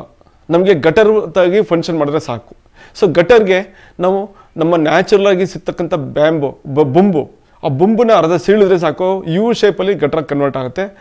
ಆ ಗಟರ್ನ ಅವರು ಕನ್ವೇಯನ್ಸ್ ಪರ್ಪಸ್ಗೆ, ಮಳೆ ಬಿದ್ದಂಥ ನೀರನ್ನ ಕನ್ವೇ ಮಾಡೋಕ್ಕೆ ಟ್ಯಾಂಕ್ವರೆಗೆ ಅದನ್ನು ಉಪಯೋಗಿಸ್ತಾರೆ, ಮಾಡ್ಬೋದು ಇದು. ಅದೇ ರೀತಿ ಮುಂದ್ಗಡೆ ಇನ್ನೊಂದು ಬಲಗಡೆ ಚಿತ್ರದಲ್ಲಿ ಟ್ಯಾಂಕ್ಗಳಿಗೆ ನೀರು ಬಿಟ್ಕೊಂಡಿರ್ತಕ್ಕಂಥದ್ದು, ಫಿಲ್ಟರ್ ಮಾಡಿ ಬಿಟ್ಕೊಂಡಿರ್ತಕ್ಕಂಥದ್ದು, ಮತ್ತು ಸಂಪಿಗೆ ಬಿಟ್ಟಿರ್ತಕ್ಕಂಥದ್ದು, ಸಂಪಿಗೆ ಒಂದು ಹ್ಯಾಂಡ್ ಪಂಪ್ ಕೊಟ್ಟಿರ್ತಕ್ಕಂಥದ್ದು. ಮತ್ತು ಇನ್ನೊಂದು ಚಿತ್ರ ನೋಡಿ ವಿಶೇಷವಾಗಿದೆ, ಈ ನೆಲ್ಲಿಗೆ ಒಂದು ಟ್ಯಾಪ್ ಹಾಕಿದ್ದಾರೆ, ಬೀಗ ಹಾಕಿದ್ದಾರೆ. ಯಾಕೆ? ಅಲ್ಲಿ ನೀರಿನ ಅಭಾವ ಭಾಳ ಕಾಡ್ತಾಯಿತ್ತು. ನೀರನ್ನ ರಾತ್ರಿ ಬಂದು ಕದಿಯಷ್ಟು ಮಾಡ್ಬಿಟ್ರು. ಸೊ ಆವಾಗ ಏನಾಯಿತು, ಎಚ್ಚೆತ್ಕೊಂಡ್ಬಿಟ್ರು ಅವರು, ಓಹೋ ನಲ್ಲಿಗೆ ಒಂದು ಬೀಗ ಇರೋ ಟ್ಯಾಪ್ ಹಾಕೋಣ, ಆವಾಗ ಸಮಸ್ಯೆ ಕಡಿಮೆ ಆಗುತ್ತೆ ಅಂತ. ಏಕೆಂದರೆ ಅಲ್ಲಿ ನೀರು ಅಷ್ಟು ಅಮೂಲ್ಯ, ಒಳ್ಳೆ ನೀರಂತೂ ಸಿಕ್ಬಿಟ್ರೆ ತುಂಬ ಅಮೂಲ್ಯವಾದ ಸಂಗತಿ ಅದು. ಆ ಉದ್ದೇಶಕ್ಕೋಸ್ಕರ ಅವರು ಆ ಥರ ಮಾಡಿದ್ದಾರೆ. ನಮಗೆ ಇಲ್ಲೊಂದು ಪ್ರಶ್ನೆ ಬರ್ತದೆ, ಏನಪ್ಪ ಅಂದರೆ ಹ್ಯಾಂಡ್ಲ್ ಮಾಡೋದೇ ಥರ ದೊಡ್ಡ ಪೈಪ್ಗಳನ್ನ ತಂದು ಕೂಡಿಸ್ಬಿಟ್ರೆ ಅದನ್ನು ಇವತ್ತಿನ ದಿವಸ ಲೇಬರು ಸಿಗೋದು ಕಷ್ಟ ಇದೆ. ಆ ಲೇಬರ್ ಸಿಗೋದು ಹ್ಯಾಂಡ್ಲ್ ಮಾಡೋದು ಕಷ್ಟ ಇದೆ, ಅದು ಜೋಡಿಸೋದು ಕಷ್ಟ ಇದೆ. ಅದಕ್ಕೆ ಏನು ಮಾಡ್ಬೋದು, ಈ ಪೈಪಿನ ಕಾಲರ್ಗಳು ಅಂದರೆ 3 ಅಡಿ 4 ಅಡಿ 5 ಅಡಿ ಈ ಥರದ್ದೆಲ್ಲ ಸಿಗುತ್ತೆ. ಅದನ್ನು ತಂದು ಜೋಡಿಸ್ಬಿಟ್ಟು ಅದಕ್ಕೆ ಮಧ್ಯದಲ್ಲಿ ಜಾಯಿಂಟ್ನ ಈ ರೀತಿ ಪ್ಲಾಸ್ಟ್ ಮಾಡ್ಬೋದು. ಚಿಕನ್ ಮೆಶ್ನ ಸುತ್ತಿಸ್ಬಿಟ್ಟು ಆಮೇಲೆ ಅದ್ರ ಮೇಲೆ ಪ್ಲಾಸ್ಟ್ ಮಾಡಿದ್ರೆ ತುಂಬ ಬಂದೋಬಸ್ತಾಗಿ ಕೂತ್ಕೊಳ್ಳುತ್ತೆ. ಇದನ್ನು ವಾಟರ್ ಟ್ಯಾಂಕ್ ಥರ ಯೂಸ್ ಮಾಡ್ಬೋದು. ಜೊತೆಗೆ ಲೇಬರು ಹ್ಯಾಂಡ್ಲ್ ಮಾಡೋದು ಏನು ಸಮಸ್ಯೆ ಇಲ್ಲ, 1 2 ಮತ್ತು 3 ಜನ ಇದ್ದರೆ ಸಾಕು. ದೊಡ್ಡದಾದ್ರೆ ತುಂಬ ಜನ ಬೇಕು, ಟ್ರಾನ್ಸ್ಪೋರ್ಟೇಷನ್ ಕಷ್ಟ ಆಗ್ತದೆ. ಇದು ಟ್ರಾನ್ಸ್ಪೋರ್ಟೇಷನ್ ಸಮಸ್ಯೆ ಇಲ್ಲ. ಸೊ ಇದು ನೋಡಿ, ಬೀಳ್ತಕ್ಕಂಥ ರೂಫ್ ವಾಟರ್ನ ಸೀದಾ ತೊಗೊಂಡೋಗಿ ಫಿಲ್ಟ್ರ್ ಬಿಟ್ಟಿದ್ದಾರೆ, ಫಿಲ್ಟ್ರಿಂದ ತೊಗೊಂಡೋಗಿ ಟ್ಯಾಂಕ್ ಬಿಟ್ಟಿದ್ದಾರೆ. ಸೊ ಟ್ಯಾಂಕಿಂದ ಪಕ್ಕ ಮನೆಗಳೆಲ್ಲ ಯೂಸ್ ಮಾಡ್ತಾ ಇದ್ದಾರೆ. ಇದು ಒಂದು ಮಾಸ್ ಇದರಲ್ಲಿ ಒಂದು ಮನೆಗಿಂತ ಹೆಚ್ಚು ಕಡಿಮೆ ಟ್ಯಾಂಕೇ ದೊಡ್ಡದಿದೆ, ಬಹುಶಃ ಆ ಥರ ಕಾಣ್ತಾ ಇದೆ. ಮನೆಯ ಪಕ್ಕದಲ್ಲಿರ್ತಕ್ಕಂಥ ಓಪನ್ ಸ್ಪೇಸ್ ಜಾಸ್ತಿ ಇದ್ದರೆ ಅಲ್ಲಿ ಏನಾದ್ರು ಬೈ ಚಾನ್ಸ್ ಪಿಲ್ಲರ್ ಬಂದಿದ್ರೆ ಆ ಪಿಲ್ಲರ್ ಮೇಲೇ ಕಟ್ಬೋದು ಟ್ಯಾಂಕ್ನ. ಸೊ ಇದರಿಂದ ಏನಾಗ್ತದೆ, ಬೈ ಚಾನ್ಸ್ ಫಸ್ಟ್ ಫ್ಲೋರು ಸಹ ಇದ್ದರೆ ಫಸ್ಟ್ ಫ್ಲೋರ್ ರೂಫಿಂದ ಬರ್ತಕ್ಕಂಥ ನೀರನ್ನೆಲ್ಲ ಈ ಟ್ಯಾಂಕಿಗೆ ಶೋಧಕ ಮೂಲಕ ಬಯಸಿ ಶೋಧಕದಿಂದ ಬಂದಂಥ ನೀರನ್ನ ಈ ರೀತಿ ಟ್ಯಾಂಕ್ ಬಿಟ್ಕೋಬೋದು. ಈ ಟ್ಯಾಂಕಿಂದ ಬಿಟ್ಕೊಂಡು ಇರ್ತಕ್ಕಂಥ ನೀರನ್ನ ಸೀದಾ ಅವರು ಅಡುಗೆ ಮನೆಗೆ ತೊಗೊಳ್ಬೋದು. ಸೊ ಹಾಗಾಗಿ ಇವರು ಪಂಪನ್ನ ಇಡುವ ಅವಶ್ಯಕತೆ ಇಲ್ಲ. ಏಕೆಂದರೆ ವಿತೌಟ್ ಪಂಪು ಅಡುಗೆ ಮನೆಗೆ ನೀರು ವರ್ಷ ಪೂರ್ತಿ ಸರಬರಾಜು ಆಗುತ್ತೆ. ಆ ರೀತಿ ಒಂದು ವ್ಯವಸ್ಥೆನೂ ಸಹ ಮಾಡ್ಬೋದು. ಇದು ನೋಡಿ, ರೂಫ್ ಕೆಳಗಡೆ ಎಂಬೆಡ್ ಆಗಿ ಅಂದರೆ ಅದಕ್ಕೆ ಸೇರ್ಕೊಂಡಂತೆಯೇ ಒಂದು ಟ್ಯಾಂಕ್ ಇಟ್ಟಿದ್ದಾರೆ ನೋಡಿ. ಎಡಗಡೆ ಚಿತ್ರದಲ್ಲಿ ಫ್ಯಾಬ್ರಿಕೇಟ್ ಮಾಡ್ತಿರೋದು ಅಂದರೆ ರೀಇನ್ಫೋರ್ಸ್ಮೆಂಟು ಟ್ಯಾಂಕಿಗೆ ರೀಇನ್ಫೋರ್ಸ್ಮೆಂಟ್ ಫ್ಯಾಬ್ರಿಕೇಟ್ ಮಾಡ್ತಿರೋದು. ಅದ್ರ ಪಕ್ಕದಲ್ಲಿರ್ತಕ್ಕಂಥದ್ದು ಏನಪ್ಪ ಅಂದರೆ ಫಿನಿಶ್ ಆದಮೇಲೆ ಯಾವ ರೀತಿ ಕಾಣುತ್ತೆ ಅಂತಂದ್ರು. ಅದ್ರ ಮೇಲೆ ಕಡೆ ಚಿತ್ರ ಒಬ್ಬರು ವ್ಯಕ್ತಿ ಕೂತಿರ್ತಕ್ಕಂಥ ಚಿತ್ರ, ಅವರೇ ಬ್ಯಾಂಕ್ ಮ್ಯಾನೇಜರು, ಅವ್ರದ್ದೇ ಮನೆಯದು. ಸೊ ಅಲ್ಲಿ ಟ್ಯಾಂಕಿಂದ ಹೊರಗಡೆ ಕಾಣಿಸ್ಕೊಂಡಿದ್ದಾರೆ ಅವರು. ಅಲ್ಲಿ ಏನಪ್ಪ ವಿಶೇಷ ಅಂದರೆ ಬರ್ತಕ್ಕಂಥ ರೂಫ್ ವಾಟರ್ ಅಲ್ಲಿ ಫಿಲ್ಟ್ರಾಗಿ ಹೋಗಿ ಬೀಳುತ್ತೆ. ಅಲ್ಲಿ RWH ಟ್ಯಾಂಕ್ ಅಂತಿದ್ದಿಲ್ಲ, ಅದೇ ಟ್ಯಾಂಕ್ ಅದು, 4000 ಲೀಟರ್ ಕೆಪಾಸಿಟಿ. ರೂಫಿನ ಜಸ್ಟ್ ಕೆಳಗಡೆನೇ ಇದೆ. ಇದು ಮನೆಯೊಳಗಿಂದ ನೋಡಿದ್ರೆ ರೈನ್ ವಾಟರ್ ಟ್ಯಾಂಕ್ ಅಂತ ಗೊತ್ತೇ ಆಗಲ್ಲ, ಆ ರೀತಿ ಇದೆ. ಸೊ ಇದನ್ನು ಓವರ್ಫ್ಲೋ ಆದರೆ ಅಂತಂದ್ಬಿಟ್ಟು ಓವರ್ಫ್ಲೋ ಪೈಪ್ನ ತೊಗೊಂಡು ಸಂಪಿಗೆ ಬಿಟ್ಟಿದ್ದಾರೆ. ಸೊ ಇವರು ವರ್ಷ ಪೂರ್ತಿ without any pump, so without any accessories, just by gravity flow, ಗುರುತ್ವಾಕರ್ಷಣದಲ್ಲೇ ನೀರನ್ನ ಅಡುಗೆ ಮನೆಗೆ ವರ್ಷ ಪೂರ್ತಿ ಉಪಯೋಗಿಸ್ತಾ ಇದ್ದಾರೆ. ಕುಡಿಯೋದಕ್ಕೆ, ಅಡುಗೆಗೆಲ್ಲ ಉಪಯೋಗಿಸ್ತಾರೆ. ಮತ್ತು ಹೆಚ್ಚುವರಿ ಆದಂಥ ನೀರನ್ನು ಸ್ನಾನಕ್ಕೂ ಉಪಯೋಗಿಸ್ತಾ ಇದ್ದಾರೆ. ಅಪಾರ್ಟ್ಮೆಂಟ್ಗಳಲ್ಲೂ ಸಹ ಸಾಕಷ್ಟು ರೈನ್ ವಾಟರ್ ಹಾರ್ವೆಸ್ಟಿಂಗ್ ಮಾಡೋಕ್ಕೆ ಸಾಧ್ಯ ಇದೆ. ಏಕೆಂದರೆ ಬೆಂಗಳೂರಿನಲ್ಲಿ ಇರ್ಬೋದು, ಹುಬ್ಳಿ ಧಾರವಾಡ ಇರ್ಬೋದು, ಬೆಳಗಾವಿ ಇರ್ಬೋದು, ಮೈಸೂರು ಇರ್ಬೋದು, ಎಲ್ಲ ಸಿಟಿಗಳಲ್ಲೂ ಸಹ ಈ ಅಪಾರ್ಟ್ಮೆಂಟನ್ನ ಒಂದು ಕಲ್ಚರು ಎದ್ದು ಕಾಣ್ತಾ ಇದೆ. ಈ ಅಪಾರ್ಟ್ಮೆಂಟ್ಗಳಲ್ಲಿ recycling of water, recharging of water, rain water harvesting ಎಲ್ಲ ಮಾಡಿಬಿಡ್ತಂದ್ರೆ ಸಿಸ್ಟಮೆಟಿಕ್ಕಾಗಿ ಮಾಡಬೇಕು. ಯಾಕೆಂದರೆ ಪ್ಲಂಬಿಂಗ್ ಲೈನ್ಸ್ ಎಲ್ಲ ಸಪ್ರೇಟಾಗಿ ಬರ್ತದೆ. ಅಂದರೆ ಬರ್ತಕ್ಕಂಥ ನೀರನ್ನ ಫಿಲ್ಟ್ರ್ ಮಾಡಿ, ಆ ಫಿಲ್ಟ್ರ್ ಮಾಡಿದ ನೀರನ್ನ ಅವರು ಅಂಡರ್ಗ್ರೌಂಡ್ ಸ್ಟೋರೇಜು ಮತ್ತು ಬೋರ್ವೆಲ್ ರೀಚಾರ್ಜಿಂಗ್ ಎರಡಕ್ಕೂ ಮಾಡ್ಕೋಬೋದು. ಸೊ ಎರಡೂ ಮಾಡೋದ್ರಿಂದ ಸೊ ಯಥೇಚ್ಛಾಗಿ ನೀರು ಸಿಗ್ತದೆ. ಅದಕ್ಕೆ ಒಂದು ಎಕ್ಸಾಂಪಲು, ಅದಕ್ಕೆ ಶ್ರೀ ಪಟ್ರೆ ಅಂತಂದ್ಬಿಟ್ಟು ಇವರು ನಮ್ಮ ಕರ್ನಾಟಕ ಹಾಗೂ ಕೇರಳಗೆ ಒಂದು ಪಿತಾಮಹ ಅಂತ ಹೇಳ್ಬೋದು. ಈ ಜಲ ಸಂರಕ್ಷಣೆಯಲ್ಲಿ ಮಹತ್ತರವಾಗಿ ಸುಮಾರಷ್ಟು ಲೇಖನಗಳನ್ನ ಬರೆದು ಜನಗಳಿಗೆ ಅವೇರ್ನೆಸ್ನ ಸಾಕಷ್ಟು ಮೂಡಿಸ್ತಾ ಇದ್ದಾರೆ. ಅವರು ಒಂದ್ಸರಿ ಈ ರೀತಿ ಒಂದು ಲೇಖನ ಬರೆದಾಗ ಅದು ತುಂಬ ಇಂಟ್ರೆಸ್ಟಿಂಗ್ ಆಗಿತ್ತು. ಸೊ ಇದನ್ನು ಯಥಾವತ್ತಾಗಿ ಇಲ್ಲಿ ಹಾಕಿದ್ದೀನಿ. ನಿಮಗೆ ಹೆಚ್ಚು ಕಡಿಮೆ ವಿಷಯ ಬೇಕು ಅಂದರೆ ಅಲ್ಲೇ ಫೋನ್ ನಂಬರ್ ಕೊಟ್ಟಿದ್ದಾರೆ, ಆ ಫೋನ್ ಮಾಡಿ ತಾವು ಅದನ್ನು ವಿಚಾರಿಸ್ಕೋಬೋದು. ಸಾಕಷ್ಟು ಮಾಹಿತಿಗಳು ಇನ್ನೂ ಸಿಗುತ್ತೆ. ಇಂಡಸ್ಟ್ರೀಸ್, ಈಗ ಇಂಡಸ್ಟ್ರಿಗಳಲ್ಲೂ ಸಹ ರೈನ್ ವಾಟರ್ ಹಾರ್ವೆಸ್ಟ್ ಮಾಡಿದ್ರೆ ಸಾಕಷ್ಟು ನೀರು ನೀವೇ 3 ವರ್ಷದಲ್ಲೇ ದುಡ್ಡು ಇನ್ವೆಸ್ಟ್ಮೆಂಟ್ ವಾಪಸ್ ಬಂದ್ಬಿಡುತ್ತೆ. ನಿಮಗೆ ಆಮೇಲೆ ಬರ್ತಕ್ಕಂಥ ನೀರೆಲ್ಲ ದುಡ್ಡೇ ಇಲ್ಲ, ನಿಮಗೆ ಬರ್ತಕ್ಕಂಥ ಉಳಿದೆಲ್ಲ ದುಡ್ಡೆಲ್ಲ ಬೋನಸ್ಸೇ. ಅಂದರೆ ನೀವು ಕಾರ್ಪೊರೇಷನ್ ಕನೆಕ್ಷನು ಅಥವಾ ಮುನ್ಸಿಪಾಲ್ಟಿ ಕನೆಕ್ಷನು ಇಂಡಸ್ಟ್ರೀಸ್ ಕೊಟ್ಬಿಟ್ರೆ ಅವ್ರದ್ದೇ ಮೇಜರ್ ಪೋರ್ಷನ್ ಇರುತ್ತೆ. ಒಂದು ಎರಡನೇದು, ಇಂಡಸ್ಟ್ರೀಸ್ ಕೊಟ್ಟಿರ್ತಕ್ಕಂಥ ಒಂದು ನೀರೇನಿದೆ ಅದು ರೇಟ್ ಬೇರೆ ಆಗುತ್ತೆ, ಟಾರಿಫ್ ಬೇರೆ ಆಗುತ್ತೆ. ಅದಕ್ಕೆ ಡೊಮೆಸ್ಟಿಕ್ ರೇಟಲ್ಲಿ ಬೀಳಲ್ಲ, ನಾನ್ ಡೊಮೆಸ್ಟಿಕ್ ರೇಟ್ ಬೀಳುತ್ತೆ. ಆ ನಾನ್ ಡೊಮೆಸ್ಟಿಕ್ ರೇಟ್ ಬಿದ್ದಾಗ ಅದ್ರದ್ದು ಚಾರ್ಜಸ್ಸು ಜಾಸ್ತಿ ಆಗುತ್ತೆ. ಸೊ ಅದ್ರ ಚಾರ್ಜಸ್ ಜಾಸ್ತಿ ಆದಾಗ ನೀರಿನ ಕಾಸ್ಟು ನಿರ್ವಹಣೆಯೂ ಜಾಸ್ತಿ ಆಗುತ್ತೆ. ಸೊ ಹಾಗಾಗಿ ರೈನ್ ವಾಟರ್ ಎಷ್ಟು ಉಳಿಸ್ತಾರೋ ಅಷ್ಟು ನೀರು ಅವ್ರಿಗೆ ಸೇವ್ ಆಗುತ್ತೆ, ದುಡ್ಡು ಉಳಿತಾಯ ಆಗುತ್ತೆ, ಮತ್ತು ಅಲಿಬೇಕಾಗಿಲ್ಲ, ಮತ್ತು ಶಾರ್ಟೇಜ್ ಭಯ ಇರಲ್ಲ, ಎಲ್ಲ ಆಗ್ಮೆಂಟೇಷನ್ ಅಂತ ಹೇಳ್ತೀವಿ, ಅಂದರೆ ಹೆಚ್ಚುವರಿ ನೀರು ಅವ್ರಿಗೆ ಸಿಗುತ್ತೆ. ಈ ರೀತಿ ಇಂಡಸ್ಟ್ರೀಸು ಅವ್ರದ್ದೇ ಆದಂಥ ಒಂದು ವ್ಯವಸ್ಥೆ ಮಾಡ್ಕೊಂಡ್ರೆ, ಇಂಡಸ್ಟ್ರೀಸು ಮತ್ತು ಇನ್ಸ್ಟಿಟ್ಯೂಷನ್ಸು ಎಲ್ಲ ಮಾಡ್ಕೊಂತಂದರೆ ಸಾಕಷ್ಟು ನೀರು ಉಳಿತಾಯ ಆಗುತ್ತೆ. ಮತ್ತು ಉಳಿತಾಯ ಜೊತೆ ದುಡ್ಡಿನ ಉಳಿತಾಯ ಆಗುತ್ತೆ, ಕರೆಂಟಿನ ಉಳಿತಾಯ ಆಗುತ್ತೆ, ಮತ್ತು ಎಲ್ಲಕ್ಕಿಂತ ಹೆಚ್ಚಾಗಿ ಪರಿಶುದ್ಧವಾದ ನೀರು ಸಿಗುತ್ತೆ. ಸೊ ನಮ್ಮಲ್ಲಿ ಎಷ್ಟೋ ಜನಕ್ಕೆ ಒಂದು ತಪ್ಪು ಕಲ್ಪನೆ ಇದೆ. ಏನಪ್ಪ ಅಂದರೆ ರೈನ್ ವಾಟರ್ ಹಾರ್ವೆಸ್ಟಿಂಗ್ ಸಿಸ್ಟಮ್ನ ಅಳವಡಿಸ್ಕೊಂಡ್ರೆ ಈ ಮನೇಲಿ ಬರ್ತಕ್ಕಂಥ ಒಂದು ಅಂದ ಕೆಟ್ಟೋಗುತ್ತೆ, ಅಂದರೆ ಮನೆ ಬರ್ತಿ ಪೈಪ್ಗಳು ಕಾಣುತ್ತೆ, ಅಂದನೇ ಕೆಟ್ಟೋಗುತ್ತೆ ಅಂತ ಒಂದು ಭಾವಿಸ್ತಾರೆ. ಆ್ಯಕ್ಚುಲಿ ಆ ಥರ ಇಲ್ಲ. ಆ್ಯಕ್ಚುಲಿ ಹೇಳಬೇಕಿದ್ರೆ ನಿಮಗೆ ಮನೆಗೆ ಆರ್ಕಿಟೆಕ್ಚರ್ ಲುಕ್, ವಾಸ್ತುಶಿಲ್ಪಕ್ಕೆ ಯಾವುದೇ ವಿಧವಾದ ಲೋಪವಾಗದಂತೆ ನಾವು ಯೋಜನೆಯನ್ನು ತಯಾರಿಸಿ ಮಾಡ್ಬೋದು. ಅದಕ್ಕೆ ಸರಿಯಾದ ರೀತಿಯಲ್ಲಿ ಪ್ಲಾನ್ ಮಾಡಿಕೊಂಡ್ರೆ ಸಾಕು. ಈ ರೀತಿ ಅದಕ್ಕೊಂದು ಎಕ್ಸಾಂಪಲ್ ಇದು. ಇಲ್ಲಿ ರೈನ್ ವಾಟರ್ ಹಾರ್ವೆಸ್ಟಿಂಗ್ ಸಿಸ್ಟಮ್ನ ಅಳವಡಿಸಿದ್ದಾರೆ, ತುಂಬ ನೀಟಾಗಿ ಬಂದಿದೆ. ರೈನ್ ವಾಟರ್ ಹಾರ್ವೆಸ್ಟಿಂಗ್ ಮಾಡ್ತಿದ್ರೆ ಅಂತ ಅನ್ಸೋದೇ ಇಲ್ಲ, ಆ ರೀತಿ ಇದೆ. ಇದು ಒಂದು ಚಿತ್ರಣ.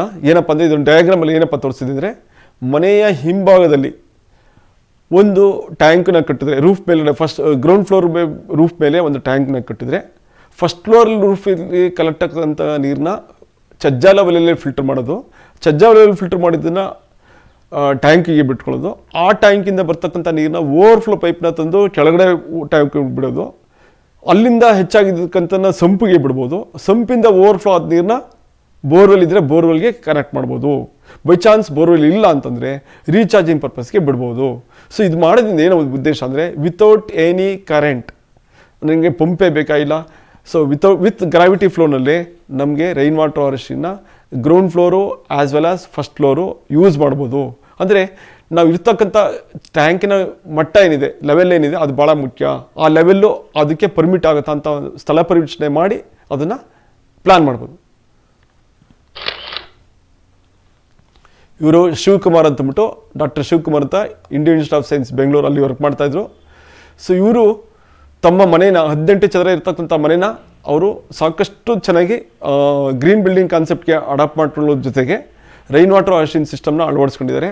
ಇವರು BWSSB ಬೆಂಗಳೂರು ವಾಟರ್ ಸಪ್ಲೈ ಬೋರ್ಡ್ದು ಕನೆಕ್ಷನ್ನೇ ತೊಗೊಂಡಿಲ್ಲ. ಬರ್ತಕ್ಕಂಥ ರೂಫಲ್ಲೇ ವರ್ಷ ಪೂರ್ತಿ ನಿರ್ವಹಣೆ ಮಾಡ್ತಿದ್ದಾರೆ. ಯಾವ ಥರ ಕೆಳಗಡೆ ಅವ್ರ ಚಿತ್ರ ಇದೆ ನೋಡಿ ಮನೆಯದು, ಆ ಮನೆ ಚಿತ್ರದಲ್ಲಿ ಕಾಣ್ತಾ ಇದೆ. ರೂಫಲ್ಲಿ ಬೀಳ್ತಕ್ಕಂಥ ನೀರು ಆ ಬ್ಲೂ ಟ್ಯಾಂಕಲ್ಲಿ ತೋರಿಸಿರ್ತಕ್ಕಂಥದ್ದು ಒಂದು ಇದು ಟ್ಯಾಂಕ್ ಅದು. ಸೊ ಮೇಲ್ಗಡೆ ಫಸ್ಟ್ ಫ್ಲೋರ್ ರೂಫಲ್ಲಿ ಬೀಳ್ತಕ್ಕಂಥ ನೀರನ್ನ ಇದಕ್ಕೆ ಬಿಟ್ಕೊಂಡಿದ್ದಾರೆ, ಟ್ಯಾಂಕ್ ಬಿಟ್ಕೊಂಡಿದ್ದಾರೆ. ಅದು ಓವರ್ಫ್ಲೋ ಆಗುತ್ತೆ. ಓವರ್ಫ್ಲೋ ಆದಮೇಲೆ ಕೆಳಗಡೆ ಟ್ಯಾಂಕ್ ಬಿಟ್ಟಿದ್ದಾರೆ. ಆ ಓವರ್ಫ್ಲೋ ಟ್ಯಾಂಕಿಂದ ಬಂದು ಕೆಳಗಡೆ ಟ್ಯಾಂಕ್ ಬಂದು ಅಲ್ಲಿಂದ ಅದನ್ನು ಸಂಪಿಗೆ ಬಿಟ್ಕೊಂಡಿದ್ದಾರೆ. ಸಂಪಿಂದ ಓವರ್ಫ್ಲೋ ಆಗಿದ್ದನ್ನು ಬೋರ್ವೆಲ್ಗೆ ಕನೆಕ್ಟ್ ಮಾಡಿದ್ದಾರೆ. ಸೊ ಈ ರೀತಿ ಅವರು ವ್ಯವಸ್ಥೆ ಮಾಡ್ಕೊಂಡಿದ್ದಾರೆ. ಬೆಂಗಳೂರಿನಲ್ಲಿ ಹೆಚ್ಚು ಕಡಿಮೆ 1000 ಮಿಲಿಮೀಟ್ರ್ ವಾರ್ಷಿಕ ಸರಾಸರಿ ಮಳೆ ಆಗ್ತದೆ. ಈ ಸರಾಸರಿ ಮಳೆನ ಅವರು ಅದ್ಭುತವಾಗಿ ವೇಸ್ಟೇ ಆಗದ ರೀತಿಯಲ್ಲಿ ತುಂಬ ಚೆನ್ನಾಗಿ ಬಳಸ್ಕೊತಾ ಇದ್ದಾರೆ.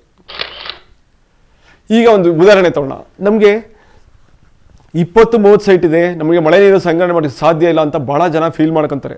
ನೋಡಿ, ಅದಕ್ಕೆ ಎಕ್ಸಾಂಪಲ್ ಹೇಳ್ತೀನಿ. 20-30 ಸೈಟ್ನವರು ಮೊದಲನೇ ಫಿಗರು, ಸುಮಾರು ಸೈಟಿನ ಒಂದು ವಿಸ್ತೀರ್ಣ 600 ಚದರಡಿ ಬರ್ತದೆ. 600 ಚದರಡಿಯಲ್ಲಿ ಒಂದು 5 ಚದರದಷ್ಟು ಅಂದರೆ 50 ಸ್ಕ್ವೇರ್ ಮೀಟ್ರಷ್ಟು ಮನೆಯನ್ನು ಕಟ್ಟೋಕ್ಕೆ ಸಾಧ್ಯ ಇದೆ ಅಂದಾಜು, ಬಾಲ್ಕನಿನೂ ಸೇರಿ. ಸಪೋಸ್ ಈಗ ಆ ಪ್ರದೇಶದಲ್ಲಿ ಸುಮಾರು ವಾರ್ಷಿಕ ಸರಾಸರಿ 800 ಮಿಲಿಮೀಟರ್ ಮಳೆ ಆದರೆ ಅವರು 40,000 ಲೀಟ್ರನ್ನ ವರ್ಷಕ್ಕೆ ಹಿಡಿಬೋದು. ಈ 40,000 ಲೀಟ್ರು ಒಂದು ಕುಟುಂಬಕ್ಕೆ ಕುಡಿಯೋದಕ್ಕೆ, ಅಡುಗೆಗೆ ಮತ್ತು ಇನ್ನಿತರ ಉಪಯೋಗಗಳಿಗೆ ಸಾಕಾಗ್ತದೆ. ಅಂದರೆ 50% of their demand will fulfil. ಅಂದರೆ 50% ಭಾಗದಷ್ಟು ಅವ್ರಿಗೆ ಬೇಕಾದಂಥ ನೀರಿನ ಪ್ರಮಾಣ ಅವ್ರಿಗೆ ಕಾಪಾಡುತ್ತೆ. ಸೊ ಇದರಲ್ಲಿ 36,000 ಹೇಳಿದೆ. ಏನಪ್ಪ ಅಂತಂದರೆ 40,000ದಲ್ಲಿ ಒಂದು 10% ವೇಸ್ಟೇಜ್ ಕಳೆದಿದೆ. ಅದರಲ್ಲಿ 36,000 ಲೀಟ್ರ್ ನೆಟ್ ಸಿಗುತ್ತೆ. ಈ 36,000 ಲೀಟ್ರನ್ನು ಅದ್ಭುತವಾಗಿ ಯಾವ ರೀತಿ ಮ್ಯಾನೇಜ್ ಮಾಡಬೇಕು ಅನ್ನೋದ್ರ ಬಗ್ಗೆ ಮುಂದಿನ ಸ್ಲೈಡ್ಗಳಲ್ಲಿ ನಿಮಗೆ ಎಕ್ಸ್ಪ್ಲೈನ್ ಮಾಡ್ತೀನಿ. ಅದೇ ರೀತಿ 30-40 ಸೈಟು ಅವ್ರದ್ದು ಅಷ್ಟೇ 12 ಚದರ ವಿಸ್ತೀರ್ಣದ ಸೈಟ್ ಬರ್ತದೆ. ಅದರಲ್ಲಿ 9 ಚದರದಷ್ಟು ಮನೆ ಕಟ್ಬೋದು. 800 ಮಿಲಿಮೀಟರ್ ಮಳೆ ಬಂದರೆ ಸುಮಾರು 65,000 ಲೀಟ್ರ್ ನೀರನ್ನ ಹಿಡಿಬೋದು. ನೆಕ್ಸ್ಟ್ ಕೆಳಗಡೆ ಬಂದರೆ ಶೇಪ್ ರಿಕ್ವೈರ್ಡ್, ರೆಕ್ಟ್ಯಾಂಗ್ಯುಲರ್ ಶೇಪಲ್ಲಿ ಕಟ್ಬೋದು ಟ್ಯಾಂಕ್ಗಳನ್ನ, ಸರ್ಕ್ಯುಲರ್ ಶೇಪಲ್ಲಿ ಕಟ್ಬೋದು, ಇಲ್ಲ ಸ್ಕ್ವೇರ್ ಶೇಪಲ್ಲಿ ಕಟ್ಬೋದು, ಅಥವಾ ಸಂಪ್ಗಳನ್ನ ಇದೇ ಶೇಪಲ್ಲಿ ಕಟ್ಬೋದು. ಯಾವ್ಯಾವ ಹೈಟಲ್ಲಿ ಎಷ್ಟೆಷ್ಟು ಕಟ್ಟಿದ್ರೆ ಏನೇನು ಸೈಜ್ ಬರುತ್ತೆ ಅನ್ನೋದು ಒಂದು ಎಕ್ಸಾಂಪಲು, ಒಂದು ಟಿಪಿಕಲ್ ಒಂದು ಇದು ತೋರಿಸಿದೆ. ಅದೇ ರೀತಿ ಇದು ರೆಡಿ ರೆಕ್ನರ್ ಟೇಬಲ್. ಬ್ಯಾಂಕುಗಳಲ್ಲಿ ಬಡ್ಡಿನ ಯಾವ ರೀತಿ ಲೆಕ್ಕ ಹಾಕ್ತಾರೆ, ಅದೇ ರೀತಿ ಮಳೆ ನೀರನ್ನ ಯಾವ ಥರ ಲೆಕ್ಕ ಹಾಕ್ಬೋದು ಒಂದು ಎಕ್ಸಾಂಪಲ್ ಇದು. ಇಲ್ಲಿ ಏನಪ್ಪ ಅಂತಂದರೆ, ಈಗ ರೂಫ್ ಏರಿಯಾ ಸುಮಾರು ಒಂದು 100 ಸ್ಕ್ವೇರ್ ಇದೆ ಅನ್ಕೊಳ್ಳೋಣ. 100 ಸ್ಕ್ವೇರ್ ಮೀಟರ್ ಇದ್ದರೆ, ಅಂದರೆ 10 ಚದರ ಇದ್ದರೆ, ಸುಮಾರು ವಾರ್ಷಿಕ ಸರಾಸರಿ 700 ಮಿಲಿಮೀಟರ್ ಇದ್ದರೆ 56,000 ಲೀಟ್ರ್ ಹಿಡಿಬೋದು. 20% ವೇಸ್ಟೇಜ್ನ ಕಳೆದು. ಇದು ಒಂದು ರೆಡಿ ರೆಕ್ನರ್, ಯಾವುದೇವರೆಗೂ ಬೇಕಾದ್ರೆ ಅನ್ವಯಿಸ್ಬೋದು. ಸೊ ಈ ಅವತ್ತಿನ ಆ ಪ್ರದೇಶದ ಒಂದು ವಾರ್ಷಿಕ ಸರಾಸರಿ ಮಳೆ ಏನಿದೆ ಅದು ಗೊತ್ತಿದ್ರೆ ಸಾಕು. ಮನೆಯದು ರೂಫ್ ಏರಿಯಾ ಗೊತ್ತಿರುತ್ತೆ. ರೂಫ್ ಏರಿಯಾದಿಂದ ಇಷ್ಟು ರೂಫ್ ಏರಿಯಾಗೆ ಇಂಥ ಪ್ರದೇಶದಲ್ಲಿ ಇಷ್ಟು ಮಳೆ ಹಿಡಿಬೋದು ಅಂತ ಒಂದು ಅಂದಾಜು ಸಿಕ್ಕೋಗುತ್ತೆ. ಈಗ ಮಳೆ ನೀರಿನಿಂದ ಸ್ವಾವಲಂಬನೆ ಸಾಧ್ಯನಾ? ಇದು ಪ್ರಶ್ನೆ. ಸಾಧ್ಯ ಇದೆ. ಸೊ ಯಾವ ರೀತಿ ಮಾಡಬೇಕು, ಯಾವ ರೀತಿ ಮ್ಯಾನೇಜ್ ಮಾಡಬೇಕು? Yes, I am entirely self dependent ಅಂತ ಹೇಳ್ಕೊಳ್ಳೋ ಮಟ್ಟಕ್ಕೆ ಹೋಗ್ಬೋದು. ಸೊ ಯಾವ ರೀತಿ ಮ್ಯಾನೇಜ್ ಮಾಡ್ತೀನಿ ಅನ್ನೋದ್ರ ಮೇಲೆ ಡಿಪೆಂಡ್ ಆಗಿದೆ. ಈಗ ಇದು ಒಂದು ಎಕ್ಸಾಂಪಲು, ಇದು ನಮ್ಮನೇದೇ ಆದಂಥ ಒಂದು ಎಕ್ಸಾಂಪಲು. ಮೈಸೂರಿನ ಬ್ಯಾಂಕ್ ಕಾಲೋನಿ ಬೋಗಾದಿನಲ್ಲಿ ಇರ್ತಕ್ಕಂಥ ಒಂದು ಮನೆ. ಆ್ಯಕ್ಚುಲಿ ಸೈಟ್ ತೊಗೊಂಡಾಗ ಸಾಕಷ್ಟು ಹಾರ್ಡ್ ವಾಟರ್ ಬರ್ತಿತ್ತು. ಎಷ್ಟು ಮಟ್ಟಿಗೆ ಹಾರ್ಡ್ನೆಸ್ ಇತ್ತು ಅಂದರೆ, ಬಕೆಟಲ್ಲಿ ಹಿಡಿದು ಅರ್ಧ ಗಂಟೆಗೆ ಉಪ್ಪು ತೇಲ್ತಾ ಇರೋದ ಮೇಲೆ TDS ಟೋಟಲ್ ಡಿಸಾಲ್ವ್ ಸಾಲಿಡ್ಸು 1600 ಇತ್ತು. ಸೊ ನೀರು ಕುಡಿಯೋಕ್ಕೆ ಭಾಳ ಕಷ್ಟ ಆಗ್ತಿತ್ತು. ಮತ್ತು ಸ್ಟೀಲ್ ಪಾತ್ರೆ, ಹೊಸ ಸ್ಟೀಲ್ ತಟ್ಟೆ ತೊಳೆದ್ರೆ ಅರ್ಧ ಗಂಟೆಗೆ ಮಣಕಿಡಿಯೋದು, ಅಂದರೆ ಫೇಡ್ ಆಗ್ಬಿಡ್ತಿತ್ತು. ಸೊ ತಾಮ್ರ ದಂಡೆ ಇರ್ಬೋದು, ಪ್ಲಾಸ್ಟಿಕ್ ದಂಡೆ ಇರ್ಬೋದು, ಎಲ್ಲದರಲ್ಲೂ ಹೀಗೆ ಆಗ್ತಿತ್ತು. ಸೊ ಆ ಡಿಸಡ್ವಾಂಟೇಜಸ್ ಏನಪ್ಪ ಅಂದರೆ, ಅನಾನುಕೂಲ ಏನಾಗಿತ್ತು ಅಂದರೆ, ತಲೆಗೆ ಸ್ನಾನ ಮಾಡಿದ್ರೆ ತಲೆ ಕೂತ್ಲಂಟುವುದು. ಏಕೆಂದರೆ ಹಾರ್ಡ್ನೆಸ್ಸು ಜಾಸ್ತಿ ಇತ್ತು, ಟೋಟಲ್ ಹಾರ್ಡ್ನೆಸ್ಸು. ಮತ್ತು ತುಂಬ ಅಂಟಿತ್ತು. ಮತ್ತು ಎಷ್ಟು ನೀರು ಕುಡಿದ್ರು ಬಾಯಾರಿಕೆ ಹೊರ್ತಿರಲಿಲ್ಲ. ಮತ್ತು ಹೆವಿ ಸ್ಕೇಲಿಂಗ್ ಫಾರ್ಮೇಷನ್ ಆಗೋದು, ನಲ್ಲಿಗಳು ವಾಷರ್ ಹೊರ್ತಿತ್ತು, ಆಮೇಲೆ ಥ್ರೆಡ್ ಹೋಗೋದು. ಈ ರೀತಿ ನಲ್ಲಿಗಳು ಮೇಂಟೈನ್ ಮಾಡೋದೇ ಒಂದು ಕಷ್ಟ ಆಗ್ತಿತ್ತು. ಮತ್ತು ಅಡುಗೆ ಮಾಡಿದಾಗ ಬೇಳೆ ಬೇಯಕ್ಕೆ ಸುಮಾರು 1 ಗಂಟೆ ಕಾಲ ಜಾಸ್ತಿ ಹಿಡಿಯೋದು. 1 ಗಂಟೆ ಕಾಲ ಜಾಸ್ತಿ ಅಂತಂದರೆ ಸುಮಾರು LPG ಗ್ಯಾಸ್ನ 1 ಅವರ್ ಎಕ್ಸ್ಟ್ರಾ ಉರಿಸ್ಬೇಕಾಯ್ತು. ಅಂದರೆ LPG gas 1 hour consumption extra ಆಗೋದು. ಆ LPG ಗ್ಯಾಸ್ ಕನ್ಸಂಪ್ಷನ್ ಆಗ್ತಿದ್ದಂಗೆ ಜಾಸ್ತಿ ಆಗ್ತಿದ್ದಂಗೆ ಅದು ಬೇಗ LPG ಗ್ಯಾಸ್ ಬೇಗ ಮುಗಿದೋಗ್ಬಿಡೋದು. ಅಂದರೆ 2 ತಿಂಗಳು ಬರ್ತಿದ್ದಂಥ ಗ್ಯಾಸು 1.5 ತಿಂಗಳಿಗೆ ಮುಗಿದೋಗ್ಬಿಡೋದು. ನೆಕ್ಸ್ಟು ಮತ್ತು ಇದು ನಮಗೆ ಲಾಟ್ ಆಫ್ ಟೈಮ್ ಕನ್ಸ್ಯೂಮ್ ಆಗೋದು. ಏಕೆಂದರೆ 1 ಅವರ್ ಬೇಳೆ ಬೇಯಕ್ಕೆ 1 ಅವರ್ ಜಾಸ್ತಿ ಬೇಕು ಅಂದರೆ ನಾವು ಆಫೀಸ್ಗೆ ಹೋಗ್ಬೇಕಾದ್ರೆ ಸ್ವಲ್ಪ ಟೈಮ್ಗಳು ಎಡವಟ್ಟಾಗ್ಬಿಡೋದು, ಅಷ್ಟು ಸಮಸ್ಯೆ ಆಗ್ತಿತ್ತು. ಮತ್ತು ಎಲ್ಲಕ್ಕಿಂತ ಹೆಚ್ಚಾಗಿ ಈ ನೀರಿನಲ್ಲಿ ಈ ಬೋರ್ವೆಲ್ ವಾಟರ್ ಏನು ಕಾರ್ಪೊರೇಷನ್ದ ಸಪ್ಲೈ ಮಾಡ್ತಿದ್ರು, ಆ ನೀರಿನಲ್ಲಿ ಗಡಸುತನ ಜಾಸ್ತಿ ಇದ್ದರಿಂದ ಅನ್ನ ಬೇಗ ಬೇಯ್ತಿರ್ಲಿಲ್ಲ, ಬೇಗ ಹಳಸೋಗ್ಬಿಡೋದು. ಎಲ್ಲೋ ಇಷ್ಟು ಥರ ಫಾರ್ಮೇಷನ್ ಅದು ಮಧ್ಯಕ್ಕೆ ಅಂಟು ಬರೋದು. ಸೊ ಇದು ಯಾಕೆ ಆಗ್ತಿತ್ತು, ಏನಿದು ಹಿಂಗೆ ಆಗ್ತಿದ್ದಲ್ಲ, ನೀರಿಂದ ಈ ಥರ ಆಗುತ್ತಲ್ಲ, ನಾವು ಸೈಟ್ ತೊಗೊಂಬಿಟ್ಟಿದ್ವಿ ಮತ್ತು ಮಾರೋಂಗಿಲ್ಲ, ಮನೆ ಶುರು ಮಾಡಿಸ್ಬಿಟ್ಟಿದ್ವಿ, ಮತ್ತು ಹಿಂದಕ್ಕೆ ಹೋಗೋಂಗಿಲ್ಲ, ಇದಕ್ಕೇನಾದ್ರು ಒಂದು ವ್ಯವಸ್ಥೆ ಮಾಡಲೇಬೇಕು ಅಂತಂದ್ಬಿಟ್ಟು ಒಂದು ನಿರ್ಧಾರಕ್ಕೆ ಬಂದ್ವಿ. ಸೊ ಅವಾಗಲೇ ಶುರು ಮಾಡಿದ್ದು ಮಳೆ ನೀರು ಸಂಗ್ರಹಣೆ ಮಾಡೋಣ ಅಂತ. ಸೊ ನಾವು ಓವರ್ ಟ್ಯಾಂಕ್ದು ಒಂದು ಚಿತ್ರಣ ಇದು. ಓವರ್ ಟ್ಯಾಂಕಿಂದ ಮೇಲ್ಗಡೆಯಿಂದ ತೆಗೆದ ಫೋಟೋ. ಆ ಟ್ಯಾಂಕ್ ಒಳಗಡೆ ನೋಡಿ, ಅಬ್ಸರ್ವ್ ಮಾಡಿ ಎಷ್ಟು ಉಪ್ಪು ಗಟ್ಟಿದೆ. ಆ scale formation because of hardness. So ಈ ರೀತಿ ಸ್ಕೇಲ್ನ ಒಬ್ಬನ ಇಳಿಸ್ಬಿಟ್ಟು ಬಕೆಟ್ ಗಟ್ಟಲೆ ಅದನ್ನು ಉಪ್ಪನ್ನು ತೆಗೆಸ್ಬಿಟ್ಟು ಮತ್ತೆ ರೂಫ್ ಅವಾಗ ಟ್ಯಾಂಕ್ನ ಕ್ಲೀನ್ ಮಾಡಿಸ್ತಾ ಇದ್ದೆ. ಇಷ್ಟು ಹಾರ್ಡ್ನೆಸ್ ಇತ್ತು ನೀರಲ್ಲಿ. ಮತ್ತು ಅದನ್ನು ಅಫಿಷಿಯಲಾಗಿ ಟೆಸ್ಟ್ ಮಾಡಿಸಿತ್ತು. ಮತ್ತು ನಮ್ಮನೆ ರೂಫ್ ಏರಿಯಾ ಅಂದರೆ ಕ್ಯಾಚ್ಮೆಂಟ್ ಏರಿಯಾ ಯಾವ ಥರ ಬರುತ್ತೆ ಅದೊಂದು ಚಿತ್ರಣ. ಇದು 10 ಚದರ ಇದೆ. ಸೊ ಈ ಮನೆ ಕಟ್ಟಬೇಕಾದ್ರೆ ಒಂದು ಕಲ್ಪನೆ ಬಂತು, ಈ ಮಳೆ ನೀರನ್ನ ನಾವು ಅಡುಗೆಯಿಂದ ಹಿಡಿದು ಎಲ್ಲದಕ್ಕೂ ಉಪಯೋಗಿಸ್ಬೇಕು ಅಂತ ಒಂದು ನಿರ್ಧಾರ ಮಾಡಿದ್ವಿ. ಸೊ ನಿರ್ಧಾರ ಮಾಡಿದಾಗ ಯಾವ ರೀತಿ ಮಾಡ್ಬೋದು ಅಂತ ಪ್ಲ್ಯಾನ್ ಮಾಡ್ಕೊಂಡ್ವಿ. ಸೊ ಪ್ಲ್ಯಾನ್ ಮಾಡಿದಾಗ ಫಸ್ಟು ಈ ರಿಂಗ್ಗಳನ್ನ ಜೋಡಿಸಿ ಟ್ಯಾಂಕ್ ಮಾಡೋಣ ಅಂತಂದ್ಬಿಟ್ಟು ನಿರ್ಧಾರ ಬಂದ್ವಿ. ಸೊ ಹೆಂಗೆ ಕ್ಯಾಲ್ಕುಲೇಟ್ ಮಾಡೋದು? ಫಸ್ಟು ರೂಫ್ ಏರಿಯಾ ಅಳತೆ ಮಾಡಿದ್ವಿ. ಸೊ ರೂಫ್ ಏರಿಯಾ ಅಳತೆ ಮಾಡಿದಾಗ ಉದ್ದ ಮತ್ತು ಅಗಲ ಎರಡೂ ಮಾಡಿದಾಗ 100 ಸ್ಕ್ವೇರ್ ಮೀಟ್ರ್ ಬಂತು. ಇದರಲ್ಲಿ ನಮಗೆ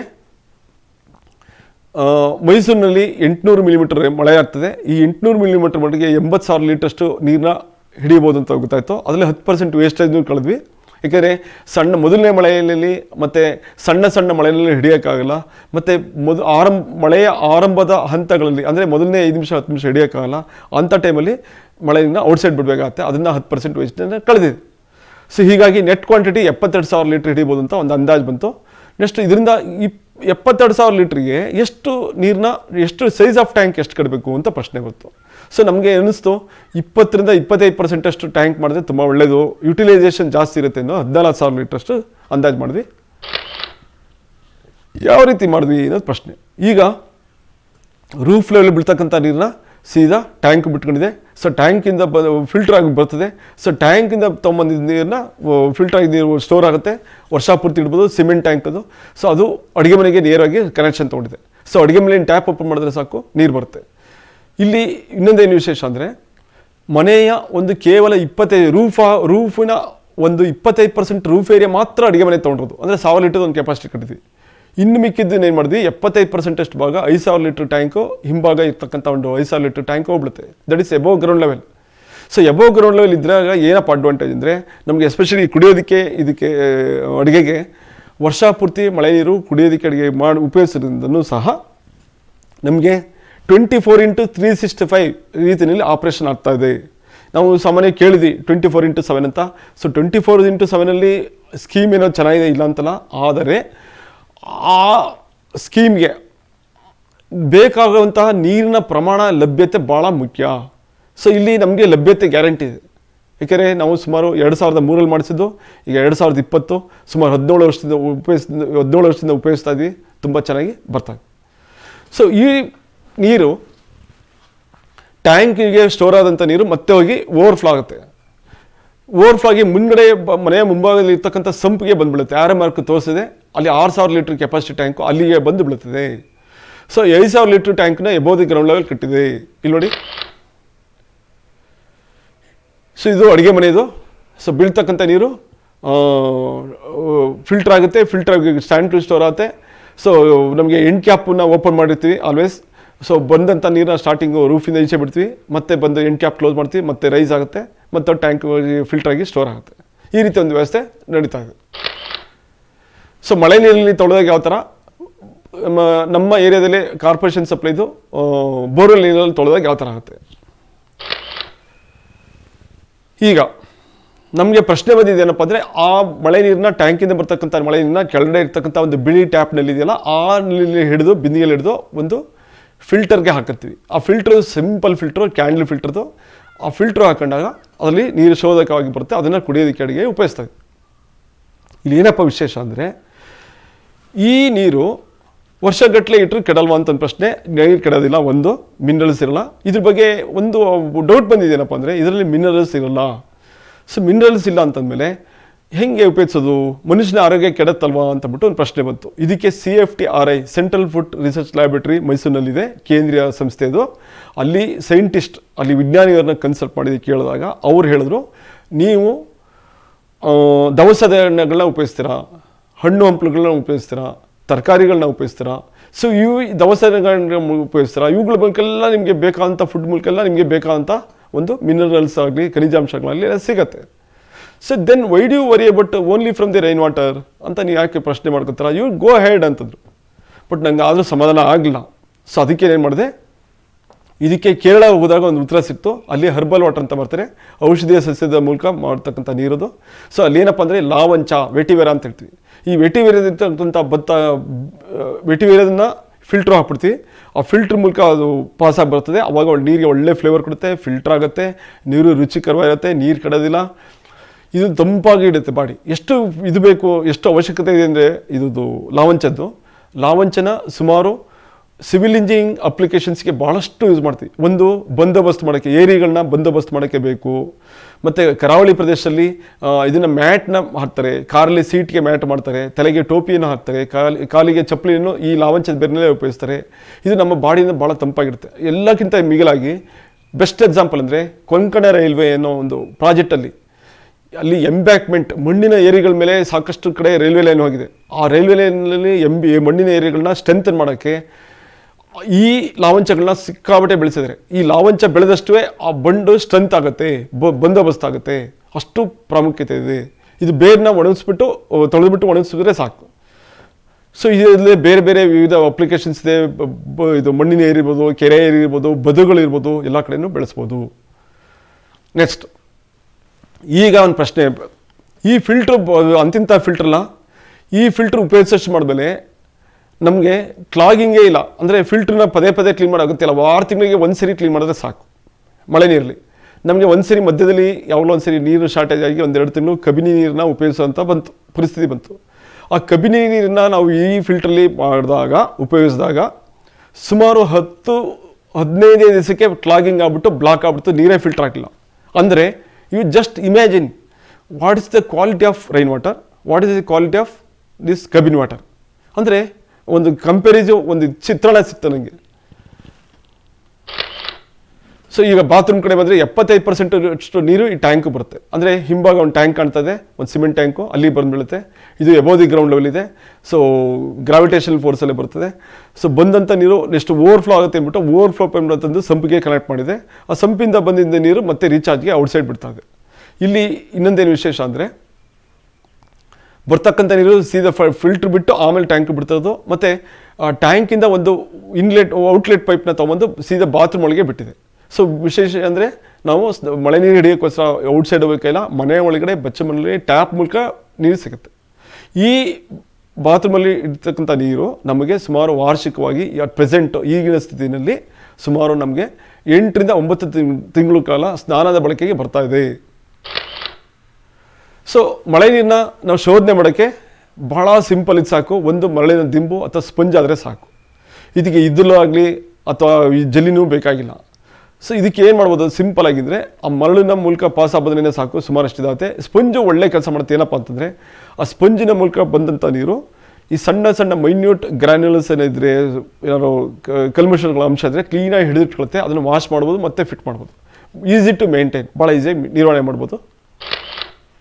ಸೊ ಇದರಿಂದ ಏನೇನು ನಮ್ಮ ಅನುಕೂಲ ಆಯಿತು, ಒಂದು ನಮಗೆ ಪ್ಯೂರ್ ವಾಟರ್ ಸಿಕ್ತು, ಹೆಲ್ತಿ ವಾಟರ್ ಸಿಕ್ತು, ತುಂಬ ಟೇಸ್ಟಿಯಾಗಿತ್ತು, ಅಡುಗೆಗೆ ಕುಡಿಯೋಕ್ಕೆ ನಮಗೆ ಸಾಕಷ್ಟು ಸಂತೃಪ್ತಿಯಾಗಿ ಜೀವನ ನಡೆಸೋಂಗಾಯ್ತು. ನೆಕ್ಸ್ಟು ತಲೆಗೆ ಅಂಟಂಟದು, ಆ ತಲೆ ಅಂಟಿಗೂ ಅಂತೆಲ್ಲ ಹೋಯಿತು. ನೆಕ್ಸ್ಟ್ ಬೇಗ ನೀರು ಕುದಿಯೋಕ್ಕೆ ಅಡುಗೆ ಮಾಡೋಕ್ಕೆ ಅನುಕೂಲ ಆಯಿತು. ಮತ್ತು ಬೇಳೆ ಬೇಗ ಶುರು ಆಯಿತು. ಸುಮಾರು 1 ಗಂಟೆ ಕಾಲ ಮುಂಚೆ ಬೇಳೆ ಶುರು ಆಯಿತು. 1 ಗಂಟೆ ನಮಗೆ ಸಮಯ ಉಳಿತಾಯಿತು. 1 ಗಂಟೆ LPG ಗ್ಯಾಸ್ ಕನ್ಸಂಪ್ಷನ್ ಕಡಿಮೆ ಆಯಿತು. ಮತ್ತು ಸೋಪ್ ಕನ್ಸಂಪ್ಷನ್ ಜಾಸ್ತಿ ಆಗ್ತಾಯಿತ್ತು ಹಾರ್ಡ್ ವಾಟ್ರಲ್ಲಿ. ಈಗ ಮಳೆ ನೀರು ಉಪಯೋಗಿಸಿದ ಮೇಲೆ ಸೋಪ್ ಕನ್ಸಂಪ್ಷನ್ ತುಂಬ ಕಡಿಮೆ ಆಗ್ಬಿಟ್ಟಿದೆ. ಮತ್ತು ಇದು ಎಲ್ಲೇ ಪಂಪ್ ರಿಪೇರಿಯಿಂದ ಆಗಲಿ, ಇನ್ನೇನೋ ಸಮಸ್ಯೆ, ನೀರಿನ ಹೊರಡೆ ಸಮಸ್ಯೆಯಿಂದ ಏನೇ ಆದರೂ ಸಹ ನಮ್ಗೆ 15 ದಿವಸ 20 ದಿವಸ ನೀರು ಬಿಡೋರು ಪರಲ್ಲ, ನಾವು ಇರ್ತಕ್ಕಂಥ ಮಳೆ ನೀರಲ್ಲೇ ಮೇಂಟೈನ್ ಮಾಡೋಕ್ಕೆ ಅವಕಾಶ ಇದೆ. ಸೊ ಇವೆಲ್ಲ ನಮ್ಮ ಅನುಕೂಲಗಳು ಏನೇನಾಯಿತು ಅಂದ್ಬಿಟ್ಟು ಅದನ್ನು ಎಕ್ಸ್ಪ್ಲೇನ್ ಮಾಡ್ಕೊಡೋದೀನಿ. ನೆಕ್ಸ್ಟು ವಾಟರ್ ಕ್ವಾಲಿಟಿ ಬಗ್ಗೆ ಒಂದು ಪ್ರಶ್ನೆ ಇದೆ. ಈ ಮಳೆ ನೀರಿಗೆ ಹಿಡಿದಂಥ ಮಳೆ ನೀರಿಗೆ ಬಿಸಿಲು ಬೀಳಬಾರ್ದು, ಅಥವಾ ಆರ್ಗ್ಯಾನಿಕ್ ಮ್ಯಾಟರ್ಸ್ ಅಂತ ಹೇಳ್ತೀವಿ, ಅದು ಬೀಳಬಾರ್ದು. ಅಂದರೆ ಈಗ ಆರ್ಗ್ಯಾನಿಕ್ ಮ್ಯಾಟರ್ಸಲ್ಲಿ ಎಲೆ ಇರ್ಬೋದು ಅಥವಾ ಹುಳ ಇರ್ಬೋದು, ಅದು ಬೀಳಬಾರ್ದು. ಅದು ನೋಡ್ಕೊಳ್ಳೋದು, ಬೀಳದೇ ಇರೋ ಥರ ನಾವು ನೋಡಿಕೊಂಡು ಅದರ ರೀತಿ ಸಂಗ್ರಹಣೆ ಮಾಡೋದು ಒಳ್ಳೆಯದು. ಸಿಮೆಂಟ್ ಟ್ಯಾಂಕೆ ಪ್ರಿಫರಬಲಿ ಬೆಟರು. ನೆಕ್ಸ್ಟು ರೂಫ್ ಮೇಲೆ ನಾವು ಹಿಡಿತಕ್ಕಂಥ ಕ್ಯಾಚ್ಮೆಂಟದ ಮೇಲೆ ಮಳೆ ನೀರನ್ನ ಸಂಗ್ರಹಣೆ ಮಾಡುವಂಥ ವ್ಯವಸ್ಥೆ, ಇದು ರೂಫ್ ಮೇಲೆ ನಾವು ಬೇಡದೇ ಇರ್ತಕ್ಕಂಥ ಸಾಮಾನುಗಳನ್ನ ಡಂಪ್ ಮಾಡುವಂಥದ್ದಾಗಲಿ ಮಾಡಬಾರ್ದು. ಸಾಕು ಪ್ರಾಣಿಗಳನ್ನ ಸಾಕಬಾರ್ದು. ರೂಫ್ನ ಕ್ಲೀನಾಗಿ ಇಟ್ಕೋಬೇಕು. ಸೊ ಈ ಥರ ಇಟ್ಕೊಂಡಾಗ ನಮಗೆ ಕ್ಲೀನ್ ವಾಟರ್ ಬಂತೆ, ನಿಮಗೆ ಫಿಲ್ಟ್ರೇಷನ್ ರೇಟ್ ಅರ್ಧಕ್ಕರ್ಧ ಸಮಸ್ಯೆ ಉಳಿತಾಯ ಆಗುತ್ತೆ. ಸೊ ಇಷ್ಟು ಮಾಡಿದ್ರೆ ಸಾಕು. ಮತ್ತು ಸನ್ಲೈಟ್ ಬಿದ್ದರೆ ಏನಾಗ್ತದೆ, ಸೂರ್ಯನ ಬಿಸಿಲು ನೀರಿಗೆ ಬಿದ್ದರೆ ಆಲ್ಗಿ ಶುರು ಆಗುತ್ತೆ. ಆಲ್ಗಿ ಅಂದರೆ ಪಾಚಿ ಕಟ್ಬಿಟ್ಟು ನೀರು ಹಾಳಾಗುತ್ತೆ. ಸೊ ಯಾವಾಗ ನೀವು ಬಿಸಿಲೇ ಬೀಳಲ್ಲ ನೀರಿಗೆ, ನೀರು remains same through out the year. ವರ್ಷ ಪೂರ್ತಿ ಅದೇ ಥರ ಇರುತ್ತೆ. ಸೊ ನಂತರ ನೋಡಿ ಫಿಲ್ಟ್ರಲ್ಲಿ ಸ್ವಲ್ಪ ಇನ್ವೆನ್ಷನ್ ಆಯಿತು, NRA ಹಾಕೋದು. NRA ಅಂದರೆ ನಾನ್ ರಿಟರ್ನ್ ವಾಲ್ವ್, ಇದು ಅಗ್ರಿಕಲ್ಚರ್ ಪಂಪ್ ಸೆಟ್ಸ್ಗಳಲ್ಲಿ ಉಪಯೋಗಿಸ್ತಾರೆ. ಸೊ ಇದ್ರಲ್ಲಿ ಏನಪ್ಪ ವಿಶೇಷ ಅಂದರೆ ನೀರು ಪೈಪಲ್ಲೇ ಫಿಲ್ಟರ್ ಆಗಿ ಹೋಗ್ತದೆ. ಮೊದಲಿರ್ತಕ್ಕಂಥ ಫಿಲ್ಟ್ರಲ್ಲಿ ಏನಾಗ್ತಿತ್ತು, ತಂಪಾಗಿದೆ ಅಂದ್ಬಿಟ್ಟು ಇರುವೆಗಳು ಬಂದು ಗೂಡು ಕಟ್ಟೋದು. ಸೊ ಇದನ್ನು ಅವಾಯ್ಡ್ ಮಾಡೋದಕ್ಕೋಸ್ಕರ ಏನು ಮಾಡಿದ್ವಿ, ಈ ರೀತಿ ಒಂದು NRV ವ್ಯವಸ್ಥೆ ಮಾಡ್ಕೊಂಡು ಪೈಪಲ್ಲೇ ಫಿಟ್ ಮಾಡಿಬಿಟ್ಟು, ಸೊ ಈ ರೀತಿ ಫಿಲ್ಟರ್ ಮಾಡಿದ್ಮೇಲೆ ಅದು ಬಂದು ಟ್ಯಾಂಕಲ್ಲಿ ಸ್ಟೋರ್ ಆಗ್ತದೆ. ಯಾವುದೇ ಇದಾದ ಸಮಸ್ಯೆ ಇಲ್ಲ, ಇನ್ನೂ ಸುಲಭವಾಗಿದೆ. ನೆಕ್ಸ್ಟು ಈಗ ಇನ್ನೂ ಇಂಪ್ರೂವ್ಡ್ ವರ್ಷನು. ಮೊದಲು ಫಿಲ್ಟ್ರು ಆ ಥರ ಇತ್ತು, ಈಗ ಇನ್ನೂ ಬದಲಾವಣೆ ಮಾಡಿಬಿಟ್ಟು ಆ ಫಿಲ್ಟ್ರಿಗೆ ಏನು ಮಾಡಿದೆ, ಬರ್ತಕ್ಕಂಥ ನೀರು ಫಸ್ಟ್ ಇದ್ದಿದ್ದು ಲೆಫ್ಟ್ ಸೈಡ್ ಇರ್ತಕ್ಕಂಥದ್ದು ಹಳೆ ಫಿಲ್ಟ್ರು, ಈಗೇನೇ ಮಾಡಿದೆ ರೈಟ್ ಸೈಡ್ ಬಂದರೆ ಇದು ಫಿಲ್ಟ್ರನ್ನ ಕೆಳಗಡೆನೇ ಕೊಟ್ಬಿಟ್ಟಿದೆ. ಇದು ರಿವರ್ಸಿಬಲ್ ಫಿಲ್ಟರ್ ಮಾಡಿದೆ, ಅಂದರೆ ಬರ್ತಕ್ಕಂಥ ನೀರು ಕೆಳಗೋಗಿ ಮತ್ತೆ ಮೇಲೆತ್ತಬೇಕು. ಮೇಲೆತ್ತುವಾಗ ಫಿಲ್ಟರ್ ಆಗುತ್ತೆ, ಫಿಲ್ಟರ್ ಆಗಿದ್ದ ನೀರು ಮಾತ್ರ ಹೋಗಿ ಮೇಲಕ್ಕೆ ಡಿವೇಟ್ ಆಗಿ ಟ್ಯಾಂಕ್ ಹೋಗ್ಬಿಡುತ್ತೆ. ಈ ರೀತಿ ಒಂದು ವ್ಯವಸ್ಥೆನ ಮಾಡಿದೆ. ಸೊ ಈಗ ಸಂಪಲ್ಲಿ ಬೀಳ್ತಕ್ಕಂಥ ನೀರನ್ನ ಯಾವ ರೀತಿ ಯುಟಿಲೈಸ್ ಮಾಡೋದು, ಅಲ್ಲಿ ಮಳೆ ನೀರು ಸಂಗ್ರಹಣೆ ಆಗ್ಬಿಟ್ಟಿದೆ. ಸೊ ಅದಕ್ಕೋಸ್ಕರ ಏನು ಮಾಡಿದ್ವಿ, ಮಳೆ ನೀರಿಗೋಸ್ಕರ ಒಂದು ಟ್ಯಾಂಕು ಎಡಗಡೆ ಸೈಡಲ್ಲಿರ್ತಕ್ಕಂಥ ಟ್ಯಾಂಕು ಒಂದು ಇದು ಮಾಡಿದ್ವಿ, ಇನ್ಸ್ಟಾಲ್ ಮಾಡಿದ್ವಿ, ಪ್ಲಾಸ್ಟಿಕ್ ಟ್ಯಾಂಕ್ ಅದು. ಈ ಟ್ಯಾಂಕನ್ನು, ಈ PVC ಟ್ಯಾಂಕ್ನ ತೊಗೊಂಬಂದು ಇದಕ್ಕೆ ಸೋಲಾರ್ಗೆ ಕನೆಕ್ಷನ್ ಕೊಟ್ಟಿದ್ವಿ. ಸೊ ಬರ್ತಕ್ಕಂಥ ನೀರು ಸೋಲಾರ್ಗೆ ಕನೆಕ್ಷನ್, ಮಳೆ ನೀರು ಸೋಲಾರ್ಗೆ ಹೋಗುತ್ತೆ. ಸೋಲಾರಲ್ಲಿ ಬಿಸಿಯಾಗಿ ನೀರು ಕಾಯುತ್ತೆ, ಅಂದರೆ ನ್ಯಾಚುರಲ್ ವಾಟರ್, ನ್ಯಾಚುರಲ್ ಸನ್ಲೈಟ್, ಇವೆರಡರಿಂದನೂ ನಮಗೆ ಸ್ನಾನದ ನಿರ್ವಹಣೆಗೆ ಸಾಕಾಗ್ತದೆ. ತುಂಬ ಚೆನ್ನಾಗಿ ಕೆಲಸ ಮಾಡ್ತಿದೆ. ಆಮೇಲೆ ಸೋಲಾರದ ನಿರ್ವಹಣೆಯ ಒಂದು ಖರ್ಚೇ ಇಲ್ಲ ಈಗ ನಮಗೆ, ಯಾಕೆಂದರೆ ಪ್ಯೂರ್ ವಾಟ್ರು ಸ್ಕೇಲ್ ಫಾರ್ಮೇಷನ್ ಹಾಕಿ ಉಪ್ಪುಗಟ್ಟಕ್ಕೆ ಅವಕಾಶನೇ ಇಲ್ಲ. ನೆಕ್ಸ್ಟ್ ಆ ಕಡೆ ಇರ್ತಕ್ಕಂಥದ್ದು ಬೋರ್ವೆಲ್ ವಾಟರ್ದು ಡೈರೆಕ್ಟ್ ಕಾರ್ಪೊರೇಷನ್ ಸಪ್ಲೈದು, ಅದು ಡೈರೆಕ್ಟ್ ಹತ್ತುತ್ತೆ. ಸೊ ಸಮ್ಟೈಮ್ಸ್ ನಮಗೆ ಶಾರ್ಟೇಜ್ ಆಗುತ್ತೆ ಅಂದ್ಬಿಟ್ಟು ಎರಡು ಬಿಟ್ವೀನ್ ಟೈಮ್ಸ್ ಒಂದು ವಾಲ್ ಕೊಟ್ಟಿದೆ. ಸೊ ಅದನ್ನು ಅಡ್ಜಸ್ಟ್ ಮಾಡಿಕೊಂಡು ವರ್ಷ ಪೂರ್ತಿ ಮೇಂಟೈನ್ ಮಾಡ್ತಾ ಇದೆ. ಇರ್ತಕ್ಕಂಥ ಫಿಲ್ಟ್ರನ್ನ ಯಾಕೆ ವೇಸ್ಟ್ ಮಾಡಬೇಕು ಅಂದ್ಬಿಟ್ಟು ನಾವೇನು ಮಾಡಿದ್ವಿ, ಅದಕ್ಕೆ ವಾಟರ್ ಪ್ಲಾಂಟ್ಸ್, ಮಳೆ ನೀರಿನಲ್ಲಿ ಬೆಳೀತಕ್ಕಂಥ ಸಸ್ಯಗಳನ್ನ ಬೆಳೆಸೋದು ಅಂದ್ಬಿಟ್ಟು ನೈದಿಲೆ ವರ್ಷ ಪೂರ್ತಿ ಬೆಳೀತಿದ್ವು. ಲೋಟಸ್ ಆದರೆ ವರ್ಷದಲ್ಲಿ 2 ಸೀಸನ್ ಬಿಡೋದು, ಬಟ್ ನೈದಿಲೆಗಳು ದಿನಾ ಹೋಗ್ಬಿಡುತ್ತೆ, ನೋಡೋಕ್ಕೆ ಮಹಾದಾನಂದ ಆಗುತ್ತೆ. ಈ ರೀತಿ ಇದನ್ನು ಮಳೆ ನೀರಲ್ಲೇ ಮೇಂಟೈನ್ ಮಾಡ್ತಿದ್ವಿ. ಏಕೆಂದರೆ ಕ್ಲೋರಿನೇಟೆಡ್ ಅಥವಾ ಟ್ರೀಟೆಡ್ ವಾಟರ್ಲಿ ಇದನ್ನು ಈ ಸಸ್ಯಗಳು ಬೆಳೆಯಲ್ಲ, ಮಳೆ ನೀರಲ್ಲಿ ತುಂಬ ಚೆನ್ನಾಗಿ ಬೆಳೆಯುತ್ತೆ. ಎಷ್ಟೋ ಜನ ಬಂದು ಭಾಷಾ ಕ್ವಶನ್ ಮಾಡಿದ್ರು, ನಿಮಗೆ ಮನೆ ಮುಂದೆ ಈ ಥರ ನೀರು ನಿಲ್ಲಿಸ್ಕೊಂಡಿದ್ರಲ್ಲ, ನಿಮಗೆ ಸೊಳ್ಳೆ ಬರಲ್ವಾ, ಡೆಂಗ್ಯೂ ಬರಲ್ವಾ, ಮಲೇರಿಯಾ ಬರಲ್ವಾ, ಈ ಥರ ಎಲ್ಲ ಕ್ವಶನ್ ಮಾಡಿದ್ರು. ನಾವು ಹೌದು ಏನು ಮಾಡಬೇಕು ಇದಕ್ಕೆ ಅಂತ ಯೋಚನೆ ಮಾಡಿದ್ವಿ. ಕಡೆಗೆ ಒಂದಿಷ್ಟು ಮೀನನ್ನ ತಂದು ಇದಕ್ಕೆ ಬಿಟ್ಬಿಟ್ವಿ. ಮೀನು ಏನು ಮಾಡ್ತಿದೆ, ಈ ನೀರನ್ನ ಶುದ್ಧ ಮಾಡಿಡತ್ತೆ, ನ್ಯಾಚುರಲ್ ಪ್ರೊಸೆಸಲ್ಲಿ ಮಾಡ್ತಾಯಿದೆ, ನಾವು ಏನು ಕೇರೆ ತೊಗೋಬೇಕಲ್ಲ. ಸೊ ಇದು ಮಾಡ್ತಾಯಿದೆ, ಮತ್ತು ನೀರನ್ನು ಕ್ಲೀನಾಗಿರ್ತಿದೆ, ಮನೆ ಮುಂಗೂ ಅಂದ ಕಟ್ಟಿದೆ. ಸೊ ಈ ರೀತಿ ವಿವಿಧ ರೀತಿಯ ಹೂಗಳನ್ನ ಮನೆಯಲ್ಲಿ ಬೆಳೆಸ್ತಾ ಇದ್ವಿ. ಈಗ ಈ ಟ್ಯಾಂಕು, ಮಳೆ ನೀರು ಟ್ಯಾಂಕನ್ನು ಸೋಲಾರ್ ಕನೆಕ್ಟ್ ಮಾಡೋದ್ರಿಂದ ನಮಗೆ ಮಳೆ ನೀರೇ ಸೋಲಾರ್ಲಿ ಬಿಸಿ ಹಾಕೋದು. ಹೆಚ್ಚು ಕಡಿಮೆ ವರ್ಷದಲ್ಲಿ 8 ತಿಂಗಳಿಂದ 9 ತಿಂಗಳ ತನಕ ನೀರು ನಮಗೆ ಸಾಕಾಗ್ತದೆ. ಸೊ ಇದು ಸೋಲಾರ್ದು ವಿತ್ ಗ್ಲಾಸ್ ಟ್ಯೂಬ್ ಟೆಕ್ನಾಲಜಿ. ಇದರಲ್ಲಿ ಏನಪ್ಪ ವಿಶೇಷ ಅಂದರೆ ಹಾರ್ಡ್ನೆಸ್ಗೆ ಫಾರ್ಮೇಷನ್ ಆಗೋಕ್ಕೆ ಚಾನ್ಸೇ ಇಲ್ಲ. ಸೊ ನಮ್ಗೆ ಇದುವರೆಗೂ ಮೇಂಟೈನ್ ಮಾಡೋ ಅಗತ್ಯ ಬಂದೇ ಇಲ್ಲ. ಸೊ ಟ್ಯಾಂಕು ನಾವು ರಿಂಗುಗಳನ್ನ ಜೋಡಿಸಿ ಕಟ್ಟಿದ್ದಕ್ಕಂಥ ಟ್ಯಾಂಕು ಒಂದು ಕಾಲಾನಂತರ, ಅಂದರೆ ಸುಮಾರು 4 ವರ್ಷದ ನಂತರ ಅಲ್ಲಿ ಕ್ರ್ಯಾಕ್ ಬಂತು, ಜಾಯಿಂಟಲ್ಲಿ ಕ್ರ್ಯಾಕ್ ಬಂದು ಮತ್ತು ನೀರು ಸ್ಟಾಕ್ ಆಗಲಿಲ್ಲ, ಮತ್ತೆ ಸೋರೋಗ್ಬಿಡ್ತು. ಅದಕ್ಕೆ ಏನು ಮಾಡಿದ್ವಿ, ಈ ಟ್ಯಾಂಕಿಗೆ ಸುತ್ತ ಒಂದು ಚಿಕನ್ ಮೆಶ್ನ ಬಳಸಿ ಸುತ್ತಬಿಟ್ಟು ಅದಕ್ಕೆ ಪ್ಲಾಸ್ಟರ್ ಮಾಡಿಸಿದ್ವಿ. ಸೊ ಪ್ಲಾಸ್ಟರ್ ಮಾಡಿಸಿದ್ಮೇಲೆ ಬಂದೋಬಸ್ತಾಗಿ ನೀರು ನಿಂತ್ಕೊತಾ ಇದೆ, ಒಂದು ಹನಿ ನೀರು ಈಚೆ ಬರ್ತಾಯಿಲ್ಲ. ಈಗೇನೋ ಸಮಸ್ಯೆನೇ ಇಲ್ಲ, 100% ಸಮಸ್ಯೆ ಸಾಲ್ವ್ ಆಗ್ಬಿಟ್ಟಿದೆ. ಮತ್ತು ಜಾಸ್ತಿ ಆಗಿರ್ತಕ್ಕಂಥ ನೀರು ಸಂಪಿಂದ ಓವರ್ಫ್ಲೋ ಆಗ್ತಾಯಿತ್ತು. ಸಂಪಿಂದ ಓವರ್ಫ್ಲೋ ಆಗಿದ್ದು ಎಲ್ ಡ್ರೈನು, ಮನೆ ಮುಂದೆ ಇರ್ತಕ್ಕಂಥ ಎಲ್ ಡ್ರೈನು ಬರೋದು. ಆ ಡ್ರೈನಲ್ಲಿ ನೀರು ಸ್ಲೋಪು ಸರಿ ಇಲ್ಲದ್ರಿಂದ ನೀರು ಆ ಕಡೆ ನೋಡ್ತಾ ಇರಲ್ಲ, ಈ ಕಡೆ ನೋಡ್ತಾ ಇರಲ್ಲ, ಸುಮ್ಮನೆ ನಿಂತ್ಕೊಂಡ್ಬಿಡೋದು. ನನಗೆ ಯೋಚನೆ ಬಂತು, ಹೌದು ಈ ನೀರನ್ನ ಯಾಕೆ ಇದು ಮಾಡಬೇಕು, ಒಂದು ಕೆಲಸ ಮಾಡೋಣ, ಈ ನೀರನ್ನ ಇಂಗಿಸೋಣ ಅಂದ್ಬಿಟ್ಟು ಆ ಪೈಪ್ ಮುಂಗಾದ ಇರ್ತಕ್ಕಂಥ ಒಂದು ಜಾಗದಲ್ಲಿ ಡ್ರೈನ್ ಬೆಡ್ ಸೇರಿದಂಗೆ ಒಂದು 4 ಅಡಿ ಉದ್ದ, 4 ಅಡಿ ಅಗಲ, 4 ಅಡಿ ಆಳದ್ದು ಒಂದು ಪಿಟ್ ತೋಡಿಸಿದ್ವಿ. ಆ ಪಿಟ್ ತೋಡಿಸ್ಬಿಟ್ಟು ಅಲ್ಲಿ ಬೋಲ್ಡರ್ಸ್ನ ತುಂಬಿಸ್ಬಿಟ್ವಿ. ಈಗ ಬರ್ತಕ್ಕಂಥ ಹೆಚ್ಚುವರಿಯಾಗಿರ್ತಕ್ಕಂಥ ನೀರೆಲ್ಲ ಮಳೆಗೆಲ್ಲ ಬಂತಿದ್ರೆ ಫುಲ್ ಅಬ್ಸಾರ್ಬ್ ಮಾಡಿಬಿಡುತ್ತೆ. ಸೊ ಗ್ರೌಂಡ್ ವಾಟರ್ ಸಹ ರೀಚಾರ್ಜ್ ಆಗ್ತದೆ. ಈ ರೀತಿ ಪ್ರತಿಯೊಬ್ಬರು ಸಹ ಮನೆ ಮುಂದೆ 3x3 ಫೀಟು ಒಂದು ಪಿಟ್ ಮಾಡಿದ್ರು ಸಾಕು. ಬರ್ತಕ್ಕಂಥ ಡ್ರೈನಲ್ಲಿ ಇರ್ತಕ್ಕಂಥ ಅವರ ಮನೆಯದು ಮುಂದೆ ಡ್ರೈನ್ ಮುಂದೆ ಅವ್ರ ಇದನ್ನು ಇಂಗಿಸ್ಬಿಟ್ರೆ ಸಾಕು, ನಮಗೆ ನೀರಿನ ಒಂದು ಗ್ರೌಂಡ್ ವಾಟರ್ದು ಏನಿದೆ ಫುಲ್ ಎನ್ರಿಚ್ ಆಗುತ್ತೆ, ಸಾಕಷ್ಟು ಚೆನ್ನಾಗಿ ಜಲ ಮರುಪೂರಣ ಆಗ್ತದೆ. ಈಗ ಕಡೆ ಹಂತ ಬರ್ತಾ ಇದ್ವಿ. ಸೊ ಇಲ್ಲಿ ಏನಪ್ಪ ಅಂದರೆ ಈ ಸ್ಲೋಪ್ಡ್ ರೂಫಲ್ಲಿ ಬರ್ತಕ್ಕಂಥ ಮನೆಯ ಮುಂದೆ ಇನ್ನೂ ಒಂದು 2 ಚದರ ಬಾಕಿ ಇತ್ತು. ಈ ಸ್ಲೋಪ್ಡ್ ರೂಫಲ್ಲಿ ನಾನು ಮತ್ತೆ ಎಗೈನ್ ಈ GI ಗ್ಯಾಲನೈಸ್ಡ್ ಐರನ್ ಗಟ್ಟರ್ನ ಯೂಸ್ ಮಾಡ್ತೇವೆ. ಇದನ್ನು ನಮ್ಗೆ PVC ಯೂಸ್ ಮಾಡೋಕ್ಕೆ ಇಷ್ಟ ಆಗಲಿಲ್ಲ, ಯಾಕಂದರೆ ಶೇಪು ನನಗೆ ಸರಿ ಹೋಗ್ತಿರಲಿಲ್ಲ, ಮತ್ತು ಅದ್ರ ಲೈಫು ಕ್ವಶನ್ ಇತ್ತು, ಹಾರ್ಡ್ ಆಗೋದು ಬಿಸಿಲಿಗೆ, ಇವೆಲ್ಲ ಸಮಸ್ಯೆ ಇತ್ತು. ಸೊ ಇದನ್ನು ಕೇರಳದಲ್ಲಿ ನೋಡ್ಕೊಂಬಂದು ಇದನ್ನು ಅಡಾಪ್ಟ್ ಮಾಡ್ಕೊಂಡು, ಸೊ ಇದ್ರ ಏನಪ್ಪ ವಿಶೇಷ ಅಂದರೆ ನಮಗೆ ಬೇಕಾದ ಶೇಪಿಗೆ ಬೆಂಡ್ ಮಾಡ್ಬೋದು, ಬೇಕಾದ ರೀತಿಯಲ್ಲಿ ಬಳಸ್ಬೋದು, ಮತ್ತು ಯಾವ ರೀತಿಯಲ್ಲೂ ಬೇಕಾದ ಫ್ಲೆಕ್ಸಿಬಿಲಿಟಿ ಚೆನ್ನಾಗಿರುತ್ತೆ. ಸೊ ಇದನ್ನು ಎರಡೂ ಸೈಡು ರೂಫಿಂದನೂ ಹಿಡಿದು ಇದು 2.5 ಚದರ ಸಿಕ್ತು, 10 ಚದರ ಜೊತೆಗೆ 2.5 ಚದರ ಸಿಕ್ತು. ಇದು ಸ್ನಾನದ ಮನೆಗೆ ನಮಗೆ ಯೂಸ್ ಆಗ್ತಿದೆ. ಸೊ ಈ ಎರಡೂ ಕನೆಕ್ಷನ್ ತೊಗೊಂಡು ಅದನ್ನ ಕೆಳಗಡೆ ಇಳಿಸ್ಬಿಟ್ಟು ಬಿಟ್ಟಿದ್ದೀವಿ. ಆ ಕೆಳಗಡೆ ಬಿಟ್ಬಿಟ್ಟು ವಾಶ್ಔಟ್ ಆಗುತ್ತೆ ನೀರು ಮೊದಲೇ 5 ನಿಮಿಷ 10 ನಿಮಿಷ. ನೆಕ್ಸ್ಟ್ ಎಂಡ್ ಕ್ಯಾಪ್ ಕ್ಲೋಸ್ ಮಾಡಿದ್ರೆ ಸಾಕು, ನೀರು ರೈಸ್ ಆಗುತ್ತೆ, ಅದು ಫಿಲ್ಟರ್ ಮೂಲಕ ಹೋಗಿ ಬಂದು ಕೆಳಗಡೆ ಇರ್ತಕ್ಕಂಥ ಸಂಪಿಗೆ ಬೀಳುತ್ತೆ. ಸೊ ಈ ರೀತಿ ಒಂದು ವ್ಯವಸ್ಥೆನ ಮಾಡ್ಕೊಂಡಿದ್ವಿ. ಸೊ ಈ ರೀತಿ ಮಾಡೋದ್ರಿಂದ ಇದಕ್ಕೆ ಒಂದು ಫಿಲ್ಟರ್ನ ಬದಲಾಯಿಸಿದ್ವಿ. ಸ್ವಲ್ಪ ಎಕ್ಸ್ಪೆರಿಮೆಂಟ್ ಮಾಡಿ ಎಕ್ಸ್ಪೆರಿಮೆಂಟ್ ಒಂದು ಮಾಡಿ ಈಗ ಒಂದು ಫಿಲ್ಟರ್ ಅಡಾಪ್ಟ್ ಮಾಡಿದ್ವಿ. ಬಂದಂಥ ನೀರು ಫಸ್ಟ್ ಫ್ಲಶ್ ಔಟ್ ಆಗೋದು, ನೆಕ್ಸ್ಟ್ ಎಂಡ್ ಕ್ಯಾಪ್ ಕ್ಲೋಸ್ ಮಾಡಿದ್ರೆ ಸಾಕು, ರಿವರ್ಸ್ ಫಿಲ್ಟರ್ಲಿ ಹೋಗೋದು, ಮೇಲಕ್ಕೆ ಹೋಗ್ಬಿಟ್ಟು ನೆಕ್ಸ್ಟ್ ಬಂದು ಪೈಪ್ ಮೂಲಕ ಪಾಸಾಗಿ ಮತ್ತೆ ಹೋಗಿ ಅಂಡರ್ಗ್ರೌಂಡ್ ಸಂಪಿಗೆ ಬೀಳುತ್ತೆ. ಈ ಸಂಪಿಂದ ಪಂಪ್ ಟ್ಯಾಂಕಿಗೆ ಪಂಪ್ ಮಾಡ್ಕೊತೀವಿ. ಈ ರೀತಿ ಇದನ್ನು ಸೋಲಾರ್ಗೆ ಕನೆಕ್ಟ್ ಮಾಡಿದ್ವಿ. ಈ ರೀತಿ ಒಂದು ವ್ಯವಸ್ಥೆ ಮಾಡ್ಕೊಂಡಿದ್ದೆ. ಸೊ ಹೆಂಚಿನ ಮನೆಯಲ್ಲಿ ಯಾವ ರೀತಿ ಮಾಡ್ಬೋದು ಅದಕ್ಕೆ ಒಂದು ಎಕ್ಸಾಂಪಲ್ ಇದು. ಸೊ ಇದರಿಂದ ಏನಪ್ಪ ಪಾಠ ಕಲ್ತಿದ್ದು ಅಂದರೆ, ಇಷ್ಟು 15-16 ವರ್ಷದ ನಮ್ಮ ಇತಿಹಾಸದಿಂದ ಒಂದು ಪಾಠ ಕಲ್ತಿದ್ದು ಏನಂದರೆ, ಮಳೆ ನೀರು ವಿಚಾರದಲ್ಲಿ ಕರ್ನಾಟಕದಲ್ಲಿ ಅತಿ ಕಡಿಮೆ ಬೀಳ್ತಕ್ಕಂಥ ಪ್ರದೇಶದಲ್ಲೂ ಸಹ, ಅಂದರೆ just by rain water alone, ಅಂದರೆ ಮಳೆ ನೀರಿಂದನೇ ನಮಗೆ ವರ್ಷ ಪೂರ್ತಿ ಕುಡಿಯೋದಕ್ಕೆ, ಅಡುಗೆಗೆ ನಮಗೆ ಸೆಲ್ಫ್ ಸಫಿಷಿಯೆಂಟ್ ಮಾಡ್ಕೋಬೋದು, ಸೆಲ್ಫ್ ಡಿಪೆಂಡೆಂಟ್ ಆಗೋಕ್ಕೆ ಸಾಧ್ಯ ಇದೆ. ಅಂಥವರು ಮಿನಿಮಮ್ ರೂಫ್ ಏರಿಯಾ ಇರ್ತಕ್ಕಂಥವ್ರು, ಅಂದರೆ ಮಿನಿಮಮ್ ರೂಫ್ ಏರಿಯಾನು ಬರೀ 3.5 ಚದರ ರೂಫ್ ಇದ್ದರೆ ಸಾಕು. ಕರ್ನಾಟಕದ ಎಲ್ಲೇ ಒಂದು ಪ್ರಾಂತ್ಯದಲ್ಲಿ 3.5 ಚದರ ರೂಫಿನ ಒಂದು ಮನೆ ಇದ್ದರೆ ಸಾಕು, ಅಂದರೆ LIG ಮನೆ ಅಂತ ಒಂದು ಮನೆ ಇದ್ದರೆ ಸಾಕು, ವರ್ಷ ಪೂರ್ತಿ ಕುಡಿಯೋಕ್ಕೆ, ಅಡುಗೆಗೆ just by rain water alone ನಾವು ಮಳೆ ನೀರನ್ನ ಹಿಡಿಯೋಕ್ಕೆ ಸಾಧ್ಯ. ಈಗ ಒಂದು ಪ್ರಶ್ನೆಗಳಿದೆ. ಒಂದು ಎಕ್ಸಾಂಪಲ್ ತೊಗೊಂಡಿದ್ದೀನಿ. ಚಿತ್ರದುರ್ಗ ಜಿಲ್ಲೆ ಮೊಳಕಾಮ್ನೂರು, ಅಲ್ಲಿ ಮೊದಲೇ ಫ್ಲೋರೈಡ್ ಎಫೆಕ್ಟೆಡ್ ಏರಿಯಾ, ಮತ್ತು ಮಳೆ ಕಡಿಮೆ ಪ್ರದೇಶ, ಕರ್ನಾಟಕದಲ್ಲಿ ಅತಿ ಕಡಿಮೆ ಆಗುವಂಥ ಪ್ರದೇಶ ಅದು. ಸೊ ಇಂಥ ಕಡೆ ಸಣ್ಣ ಮನೆ, 2.5 ಚದರದ ಮನೆ, ಅಲ್ಲ 3.5 ಚದರದ ಮನೆ, ಅಂದರೆ LIG ಮನೆ ಅಷ್ಟು, ಈ ಮನೆಯಲ್ಲಿ ವರ್ಷ ಹಿಡಿಯೋದು ಸಾಧ್ಯನಾ ಅಂತ ಪ್ರಶ್ನೆ ಬಂತು. ನೋಡಿ, 35 ಸ್ಕ್ವೇರ್ ಮೀಟರ್ ಬರುತ್ತೆ ರೂಫ್ ಏರಿಯಾ, ಸುಮಾರು 450 ಮಿಲಿಮೀಟರ್ ವಾರ್ಷಿಕ ಸರಾಸರಿ ಮಳೆ ಇದೆ. ನಿಮಗೆ ಕೇಳ್ಬೋದು, ವಾರ್ಷಿಕ ಸರಾಸರಿ 450 ಮಿಲಿಮೀಟರ್ಲಿ ಸಾಧ್ಯನಾ ಅಂತ. ಸಾಧ್ಯ ಇದೆ, ಯಾಕೆಂದರೆ ಇಸ್ರೇಲಲ್ಲಿ ಬರೀ 225 ಮಿಲಿಮೀಟರ್ಲೇ ವರ್ಷ ಪೂರ್ತಿ ಅವರು ಮೇಂಟೈನ್ ಮಾಡ್ತಿದ್ದಾರೆ. ಅಂದರೆ ರೀಸೈಕ್ಲಿಂಗ್ ಆಗಲಿ ಇದೆಲ್ಲ ಮಾಡ್ತಾ ಇದ್ದಾರೆ. ಹಾಗಾಗಿ ಅವರು ಅದ್ಭುತವಾಗಿ ನೀರಿನ ಒಂದು ನಿರ್ವಹಣೆನ ತುಂಬ ಚೆನ್ನಾಗಿ ಮಾಡ್ತಿದ್ದಾರೆ. ಅಂಥದ್ರಲ್ಲಿ ಅದ್ರ ಡಬಲ್ ಮಳೆ ಆಗ್ತಕ್ಕಂಥ ಪ್ರದೇಶ ಚಿತ್ರದುರ್ಗ, 450 ಮಿಲಿಮೀಟರ್ ವಾರ್ಷಿಕ ಸರಾಸರಿ, ಅಲ್ಲಿ ಸುಮಾರು 15 ಕ್ಯೂಬಿಕ್ ಮೀಟರ್ ಮಳೆ ನೀರನ್ನ ಹಿಡಿಬೋದು.